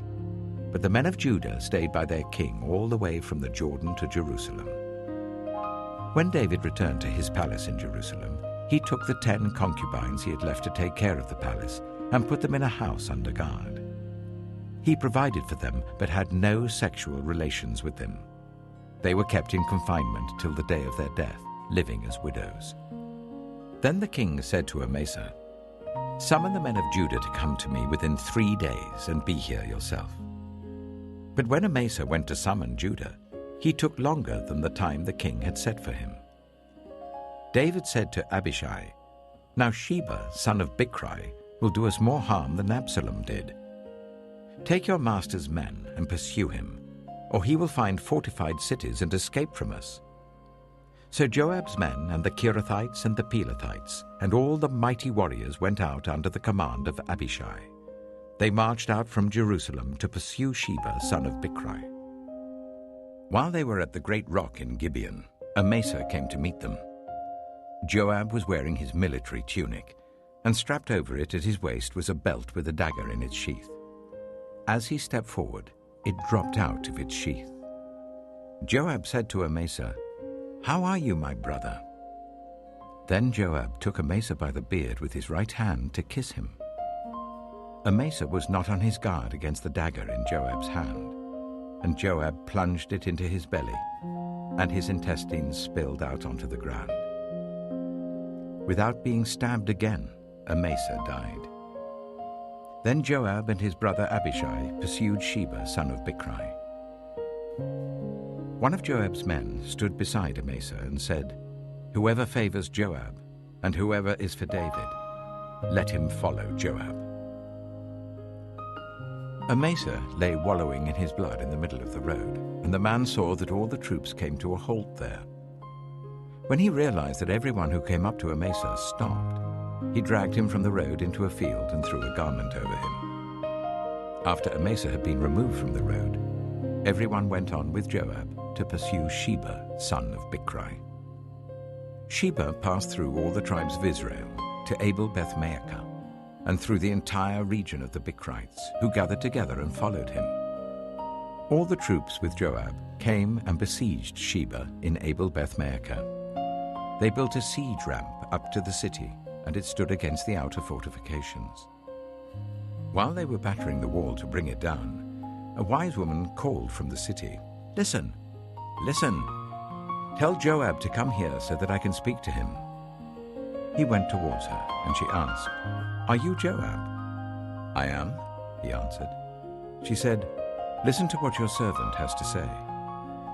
"I'm listening," he said. She continued, "Long ago they used to say, 'Get your answer at Abel,' and that settled it. We are the peaceful and faithful in Israel. You are trying to destroy a city that is a mother in Israel. Why do you want to swallow up the Lord's inheritance?" "Far be it from me," Joab replied. "Far be it from me to swallow up or destroy. That is not the case. A man named Sheba, son of Bichri, from the hill country of Ephraim, has lifted up his hand against the king, against David. Hand over this one man, and I'll withdraw from the city." The woman said to Joab, "His head will be thrown to you from the wall." Then the woman went to all the people with her wise advice, and they cut off the head of Sheba, son of Bichri, and threw it to Joab. So he sounded the trumpet, and his men dispersed from the city, each returning to his home. And Joab went back to the king in Jerusalem. Joab was over Israel's entire army. Benaiah, son of Jehoiada, was over the Kerethites and the Pelethites. Adoniram was in charge of forced labor. Jehoshaphat, son of Ahilud, was recorder. Sheva was secretary. Zadok and Abiathar were priests, and Ira the Jairite was David's priest.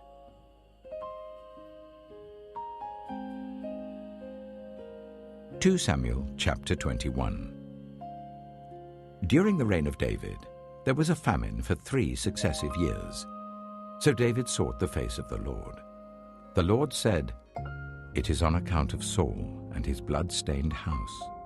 It is because he put the Gibeonites to death." The king summoned the Gibeonites and spoke to them. Now the Gibeonites were not a part of Israel, but were survivors of the Amorites. The Israelites had sworn to spare them, but Saul, in his zeal for Israel and Judah, had tried to annihilate them. David asked the Gibeonites, "What shall I do for you? How shall I make atonement so that you will bless the Lord's inheritance?" The Gibeonites answered him, "We have no right to demand silver or gold from Saul or his family, nor do we have the right to put anyone in Israel to death. What do you want me to do for you?" David asked. They answered the king, "As for the man who destroyed us and plotted against us, so that we have been decimated and have no place anywhere in Israel, let 7 of his male descendants be given to us to be killed, and their bodies exposed before the Lord at Gibeah of Saul, the Lord's chosen one." So the king said, "I will give them to you." The king spared Mephibosheth, son of Jonathan, the son of Saul, because of the oath before the Lord between David and Jonathan, son of Saul. But the king took Armoni and Mephibosheth, the 2 sons of Aiah's daughter Rizpah, whom she had borne to Saul, together with the 5 sons of Saul's daughter Merab, whom she had borne to Adriel, son of Barzillai, the Maholathite. He handed them over to the Gibeonites, who killed them and exposed their bodies on a hill before the Lord. All 7 of them fell together. They were put to death during the first days of harvest, just as the barley harvest was beginning. Rizpah, daughter of Aiah, took sackcloth and spread it out for herself on a rock. From the beginning of the harvest till the rain poured down from the heavens on the bodies, she did not let the birds touch them by day or the wild animals by night. When David was told what Aiah's daughter Rizpah, Saul's concubine, had done, he went and took the bones of Saul and his son Jonathan from the citizens of Jabesh Gilead. They had stolen their bodies from the public square at Bethshan, where the Philistines had hung them after they struck Saul down on Gilboa. David brought the bones of Saul and his son Jonathan from there, and the bones of those who had been killed and exposed were gathered up. They buried the bones of Saul and his son Jonathan in the tomb of Saul's father Kish at Zelah in Benjamin, and did everything the king commanded. After that, God answered prayer on behalf of the land. Once again, there was a battle between the Philistines and Israel. David went down with his men to fight against the Philistines, and he became exhausted. And Ishbi-Benob, one of the descendants of Rapha, whose bronze spearhead weighed 300 shekels, and who was armed with a new sword, said he would kill David. But Abishai, son of Zeruiah, came to David's rescue. He struck the Philistine down and killed him. Then David's men swore to him, saying, "Never again will you go out with us in battle, so that the lamp of Israel will not be extinguished." In the course of time, there was another battle with the Philistines at Gob. At that time, Sibbecai, the Hushathite, killed Saph, one of the descendants of Rapha. In another battle with the Philistines at Gob, Elhanan, son of Jair, the Bethlehemite, killed the brother of Goliath, the Gittite, who had a spear with a shaft like a weaver's rod. In still another battle which took place at Gath, there was a huge man with 6 fingers on each hand and 6 toes on each foot, 24 in all. He also was descended from Rapha. When he taunted Israel, Jonathan, son of Shimeah, David's brother, killed him. There were 4 descendants of Rapha in Gath, and they fell at the hands of David and his men.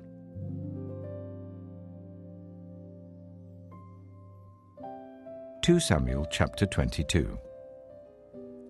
David sang to the Lord the words of this song when the Lord delivered him from the hand of all his enemies and from the hand of Saul.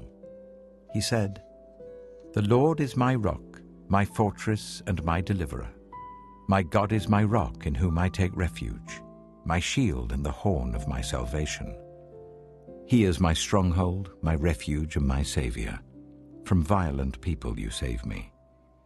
I called to the Lord who is worthy of praise, and have been saved from my enemies. The waves of death swirled about me, the torrents of destruction overwhelmed me. The cords of the grave coiled around me, the snares of death confronted me. In my distress I called to the Lord. I called out to my God. From his temple he heard my voice. My cry came to his ears. The earth trembled and quaked. The foundations of the heavens shook. They trembled because he was angry. Smoke rose from his nostrils. Consuming fire came from his mouth. Burning coals blazed out of it. He parted the heavens and came down. Dark clouds were under his feet. He mounted the cherubim and flew. He soared on the wings of the wind. He made darkness his canopy around him, the dark rain clouds of the sky. Out of the brightness of his presence, bolts of lightning blazed forth. The Lord thundered from heaven. The voice of the Most High resounded. He shot his arrows and scattered the enemy. With great bolts of lightning he routed them. The valleys of the sea were exposed, and the foundations of the earth laid bare at the rebuke of the Lord, at the blast of breath from his nostrils. He reached down from on high and took hold of me. He drew me out of deep waters. He rescued me from my powerful enemy, from my foes who were too strong for me. They confronted me in the day of my disaster, but the Lord was my support. He brought me out into a spacious place. He rescued me because he delighted in me. The Lord has dealt with me according to my righteousness. According to the cleanness of my hands, he has rewarded me. For I have kept the ways of the Lord. I am not guilty of turning from my God. All his laws are before me. I have not turned away from his decrees. I have been blameless before him and have kept myself from sin. The Lord has rewarded me according to my righteousness, according to my cleanness in his sight. To the faithful, you show yourself faithful. To the blameless, you show yourself blameless. To the pure, you show yourself pure. But to the devious, you show yourself shrewd. You save the humble, but your eyes are on the haughty to bring them low. You, Lord, are my lamp. The Lord turns my darkness into light. With your help I can advance against a troop. With my God I can scale a wall. As for God, his way is perfect. The Lord's word is flawless. He shields all who take refuge in him. For who is God besides the Lord? And who is the rock except our God? It is God who arms me with strength and keeps my way secure. He makes my feet like the feet of a deer. He causes me to stand on the heights. He trains my hands for battle. My arms can bend a bow of bronze. You make your saving help my shield. Your help has made me great. You provide a broad path for my feet so that my ankles do not give way. I pursued my enemies and crushed them. I did not turn back till they were destroyed. I crushed them completely, and they could not rise. They fell beneath my feet. You armed me with strength for battle. You humbled my adversaries before me. You made my enemies turn their backs in flight, and I destroyed my foes. They cried for help, but there was no one to save them. To the Lord, but he did not answer. I beat them as fine as the dust of the earth. I pounded and trampled them like mud in the streets. You have delivered me from the attacks of the peoples. You have preserved me as the head of nations. People I did not know now serve me. Foreigners cower before me. As soon as they hear of me, they obey me. They all lose heart. They come trembling from their strongholds. The Lord lives. Praise be to my rock. Exalted be my God, the rock, my Savior. He is the God who avenges me, who puts the nations under me, who sets me free from my enemies. You exalted me above my foes. From a violent man you rescued me.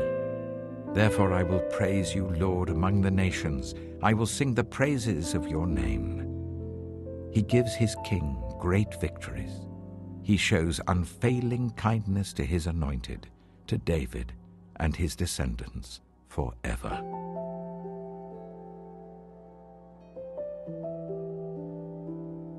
Samuel chapter 23.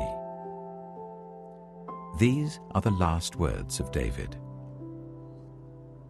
The inspired utterance of David, son of Jesse, the utterance of the man exalted by the Most High, the man anointed by the God of Jacob, the hero of Israel's songs. The Spirit of the Lord spoke through me. His word was on my tongue. The God of Israel spoke. The Rock of Israel said to me, when one rules over people in righteousness, when he rules in the fear of God, he is like the light of morning at sunrise on a cloudless morning, like the brightness after rain that brings grass from the earth. If my house were not right with God, surely he would not have made with me an everlasting covenant, arranged and secured in every part. Surely he would not bring to fruition my salvation and grant me my every desire. But evil men are all to be cast aside like thorns, which are not gathered with the hand. Whoever touches thorns uses a tool of iron or the shaft of a spear. They are burned up where they lie. These are the names of David's mighty warriors. Josheb-Bashebeth, a Tachimonite, was chief of the three. He raised his spear against 800 men whom he killed in one encounter. Next to him was Eleazar, son of Dodai the Ahohite. As one of the three mighty warriors, he was with David when they taunted the Philistines gathered at Pasdammim for battle. Then the Israelites retreated, but Eleazar stood his ground and struck down the Philistines till his hand grew tired and froze to the sword. The Lord brought about a great victory that day. The troops returned to Eleazar, but only to strip the dead. Next to him was Shammah, son of Agi, the Hararite. When the Philistines banded together at a place where there was a field full of lentils, Israel's troops fled from them. But Shammah took his stand in the middle of the field. He defended it and struck the Philistines down, and the Lord brought about a great victory. During harvest time, 3 of the 30 chief warriors came down to David at the cave of Adullam, while a band of Philistines were encamped in the valley of Rephaim. At that time, David was in the stronghold, and the Philistine garrison was at Bethlehem. David longed for water and said, "Oh, that someone would get me a drink of water from the well near the gate of Bethlehem."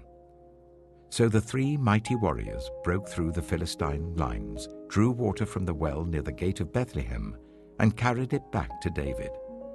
But he refused to drink it. Instead, he poured it out before the Lord. "Far be it from me, Lord, to do this," he said. "Is it not the blood of men who went at the risk of their lives?" And David would not drink it. Such were the exploits of the 3 mighty warriors. Abishai, the brother of Joab, son of Zeruiah, was chief of the 3. He raised his spear against 300 men, whom he killed, and so he became as famous as the 3. Was he not held in greater honor than the 3? He became their commander, even though he was not included among them. Benaiah, son of Jehoiada, a valiant fighter from Kabzeel, performed great exploits. He struck down Moab's 2 mightiest warriors. He also went down into a pit on a snowy day and killed a lion. And he struck down a huge Egyptian. Although the Egyptian had a spear in his hand, Benaiah went against him with a club. He snatched the spear from the Egyptian's hand and killed him with his own spear. Such were the exploits of Benaiah, son of Jehoiada. He too was as famous as the 3 mighty warriors. He was held in greater honor than any of the 30, but he was not included among the 3.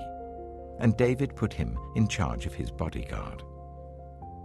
Among the 30 were Asahel, the brother of Joab, Elhanan, son of Dodo from Bethlehem, Shammah the Harodite, Elika the Harodite, Helez the Paltite, Ira, son of Ikesh from Tekoa, Abiezer from Anathoth, Sibbecai the Hushathite, Zalmon the Ahohite, Maharai the Netophathite, Heled, son of Baanah the Netophathite, Ittai, son of Ribai from Gibeah in Benjamin, Benaiah the Pirathonite, Hiddai from the ravines of Gaash, Abi-Albon the Arbathite, Asmaveth the Barumite, Eliabah the Shaalbonite, the sons of Jashen, Jonathan son of Shammah the Hararite, Ahiam son of Sherah the Hararite, Eliphalet son of Ahasbai the Maacathite,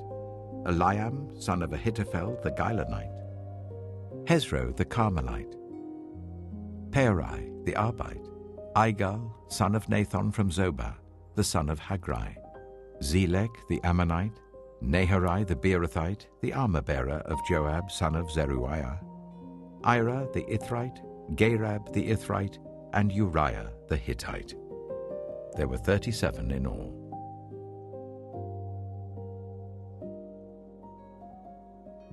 Samuel chapter 24. Again the anger of the Lord burned against Israel, and he incited David against them, saying, "Go and take a census of Israel and Judah." So the king said to Joab and the army commanders with him, "Go throughout the tribes of Israel from Dan to Beersheba, and enroll the fighting men, so that I may know how many there are." But Joab replied to the king, "May the Lord your God multiply the troops 100 times over, and may the eyes of my lord the king see it. But why does my lord the king want to do such a thing?" The king's word, however, overruled Joab and the army commanders. So they left the presence of the king to enroll the fighting men of Israel. After crossing the Jordan, they camped near Aroer, south of the town in the gorge, and then went through Gad and on to Jazer. They went to Gilead and the region of Tatim Hodshai, and on to Dan Jair, and around towards Sidon. Then they went towards the fortress of Tyre, and all the towns of the Hivites and Canaanites.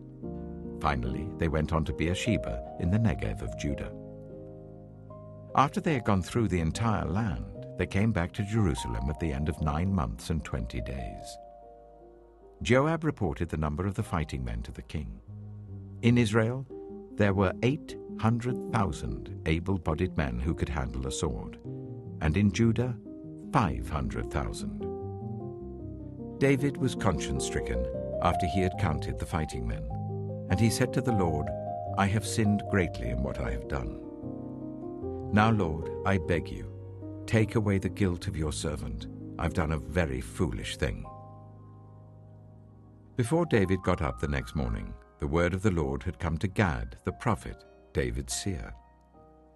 "Go and tell David, this is what the Lord says. I'm giving you 3 options. Choose one of them for me to carry out against you." So Gad went to David and said to him, "Shall there come on you 3 years of famine in your land, or 3 months of fleeing from your enemies while they pursue you, or 3 days of plague in your land? Now then, think it over and decide how I should answer the one who sent me." David said to Gad, "I am in deep distress.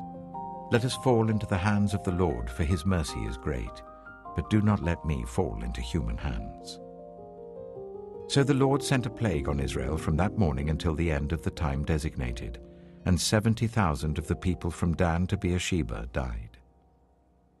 When the angel stretched out his hand to destroy Jerusalem, the Lord relented concerning the disaster, and said to the angel who was afflicting the people, "Enough, withdraw your hand." The angel of the Lord was then at the threshing floor of Araunah the Jebusite. When David saw the angel who was striking down the people, he said to the Lord, "I have sinned. I, the shepherd, have done wrong.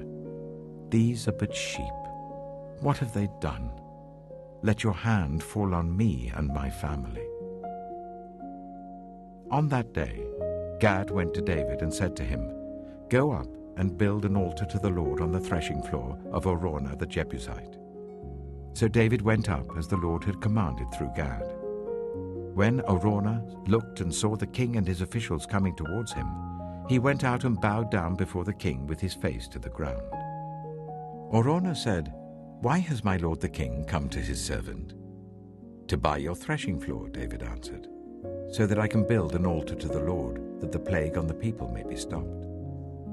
Araunah said to David, "Let my lord the king take whatever he wishes and offer it up. Here are oxen for the burnt offering, and here are threshing sledges and ox yokes for the wood. Your majesty, Araunah gives all this to the king." Araunah also said to him, "May the Lord your God accept you." But the king replied to Araunah, "No, I insist on paying you for it. I will not sacrifice to the Lord my God burnt offerings that cost me nothing." So David bought the threshing floor and the oxen and paid 50 shekels of silver for them. David built an altar to the Lord there and sacrificed burnt offerings and fellowship offerings. Then the Lord answered his prayer on behalf of the land, and the plague on Israel was stopped.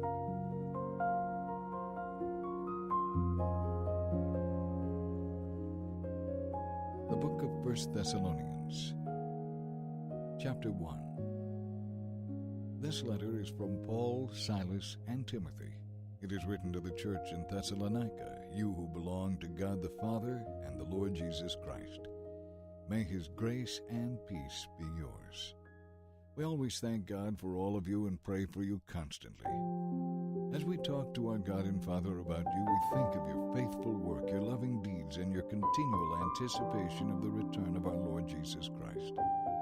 We know that God loves you, dear brothers and sisters, and that he chose you to be his own people. For when we brought you the good news, it was not only with words, but also with power, for the Holy Spirit gave you full assurance that what we said was true. And you know that the way we lived among you was further proof of the truth of our message. So you received the message with joy from the Holy Spirit in spite of the severe suffering it brought you. In this way you imitated both us and the Lord. As a result, you yourselves became an example to all the Christians in Greece. And now the word of the Lord is ringing out from you to people everywhere, even beyond Greece. For wherever we go, we find people telling us about your faith in God. We don't need to tell them about it, for they themselves keep talking about the wonderful welcome you gave us and how you turned away from idols to serve the true and living God. And they speak of how you are looking forward to the coming of God's Son from heaven, Jesus, whom God raised from the dead. He is the one who has rescued us from the terrors of the coming judgment. Chapter 2. You yourselves know, dear brothers and sisters, that our visit to you was not a failure. You know how badly we had been treated at Philippi just before we came to you and how much we suffered there. Yet our God gave us the courage to declare his good news to you boldly, even though we were surrounded by many who opposed us. So you can see that we were not preaching with any deceit or impure purposes or trickery. For we speak as messengers who have been approved by God to be entrusted with the good news. Our purpose is to please God, not people. He is the one who examines the motives of our hearts. Never once did we try to win you with flattery, as you very well know. And God is our witness that we were not just pretending to be your friends so you would give us money. As for praise, we have never asked for it from you or anyone else. As apostles of Christ, we certainly had a right to make some demands of you, but we were as gentle among you as a mother feeding and caring for her own children. We loved you so much that we gave you not only God's good news, but our own lives too. Don't you remember, dear brothers and sisters, how hard we worked among you? Night and day we toiled to earn a living so that our expenses would not be a burden to anyone there as we preached God's good news among you. You yourselves are our witnesses, and so is God, that we were pure and honest and faultless toward all of you believers. And you know that we treated each of you as a father treats his own children. We pleaded with you, encouraged you, and urged you to live your lives in a way that God would consider worthy. For he called you into his kingdom to share his glory. And we will never stop thanking God that when we preached his message to you, you didn't think of the words we spoke as being just our own. You accepted what we said as the very word of God, which of course it was. And this word continues to work in you who believe. And then, dear brothers and sisters, you suffered persecution from your own countrymen. In this way you imitated the believers in God's churches in Judea, who, because of their belief in Christ Jesus, suffered from their own people, the Jews. For some of the Jews had killed their own prophets, and some even killed the Lord Jesus. Now they have persecuted us and driven us out. They displease God and oppose everyone by trying to keep us from preaching the good news to the Gentiles, for fear some might be saved. By doing this, they continue to pile up their sins. But the anger of God has caught up with them at last. Dear friends, after we were separated from you for a little while, though our hearts never left you, we tried very hard to come back because of our intense longing to see you again. We wanted very much to come, and I, Paul, tried again and again, but Satan prevented us. After all, what gives us hope and joy, and what is our proud reward and crown? It is you. Yes, you will bring us much joy as we stand together before our Lord Jesus when he comes back again. For you are our pride and joy. Chapter 3. Finally, when we could stand it no longer, we decided that I should stay alone in Athens, and we sent Timothy to visit you. He is our co-worker for God and our brother in proclaiming the good news of Christ. We sent him to strengthen you, to encourage you in your faith, and to keep you from becoming disturbed by the troubles you were going through. But of course you know that such troubles are going to happen to us Christians. Even while we were with you, we warned you that troubles would soon come, and they did, as you well know. That is why, when I could bear it no longer, I sent Timothy to find out whether your faith was still strong. I was afraid that the tempter had gotten the best of you and that all our work had been useless. Now Timothy has just returned, bringing the good news that your faith and love are as strong as ever. He reports that you remember our visit with joy and that you want to see us just as much as we want to see you. So we have been greatly comforted, dear friends, in all of our own crushing troubles and suffering, because you have remained strong in your faith. It gives us new life knowing you remain strong in the Lord. How we thank God for you. Because of you, we have great joy in the presence of God. Night and day we pray earnestly for you, asking God to let us see you again, to fill up anything that may still be missing in your faith. May God himself, our Father, and our Lord Jesus make it possible for us to come to you very soon. And may the Lord make your love grow and overflow to each other and to everyone else, just as our love overflows toward you. As a result, Christ will make your heart strong, blameless, and holy when you stand before God our Father on that day when our Lord Jesus comes with all those who belong to him. Chapter 4. Finally, dear brothers and sisters, we urge you in the name of the Lord Jesus to live in a way that pleases God as we have taught you. You are doing this already, and we encourage you to do so more and more. For you remember what we taught you in the name of the Lord Jesus. God wants you to be holy, so you should keep clear of all sexual sin. Then each of you will control your body and live in holiness and honor, not in lustful passion as the pagans do in their ignorance of God and his ways. Never cheat another Christian in this matter by taking his wife, for the Lord avenges all such sins, as we have solemnly warned you before. God has called us to be holy, not to live impure lives. Anyone who refuses to live by these rules is not disobeying human rules, but is rejecting God who gives his Holy Spirit to you. But I don't need to write to you about the Christian love that should be shown among God's people, for God himself has taught you to love one another. Indeed, your love is already strong toward all the Christians in all of Macedonia. Even so, dear friends, we beg you to love them more and more. This should be your ambition, to live a quiet life, minding your own business and working with your hands just as we commanded you before. As a result, people who are not Christians will respect the way you live, and you will not need to depend on others to meet your financial needs. And now, brothers and sisters, I want you to know what will happen to the Christians who have died, so you will not be full of sorrow like people who have no hope. For since we believe that Jesus died and was raised to life again, we also believe that when Jesus comes, God will bring back with Jesus all the Christians who have died. I can tell you this directly from the Lord. we who are still living when the Lord returns will not rise to meet him ahead of those who are in their graves. For the Lord himself will come down from heaven with a commanding shout, with a call of the archangel, and with the trumpet call of God. First, all the Christians who have died will rise from their graves. Then together with them, we who are still alive and remain on the earth will be caught up in the clouds to meet the Lord in the air and remain with him forever. So comfort and encourage each other with these words. Chapter 5. I really don't need to write to you about how and when all this will happen, for you know quite well that the day of the Lord will come unexpectedly like a thief in the night. When people are saying all is well, everything is peaceful and secure, then disaster will fall upon them as suddenly as a woman's birth pains begin when her child is about to be born, and there will be no escape. But you aren't in the dark about these things, dear brothers and sisters, and you won't be surprised when the day of the Lord comes like a thief, for you are all children of the light and of the day.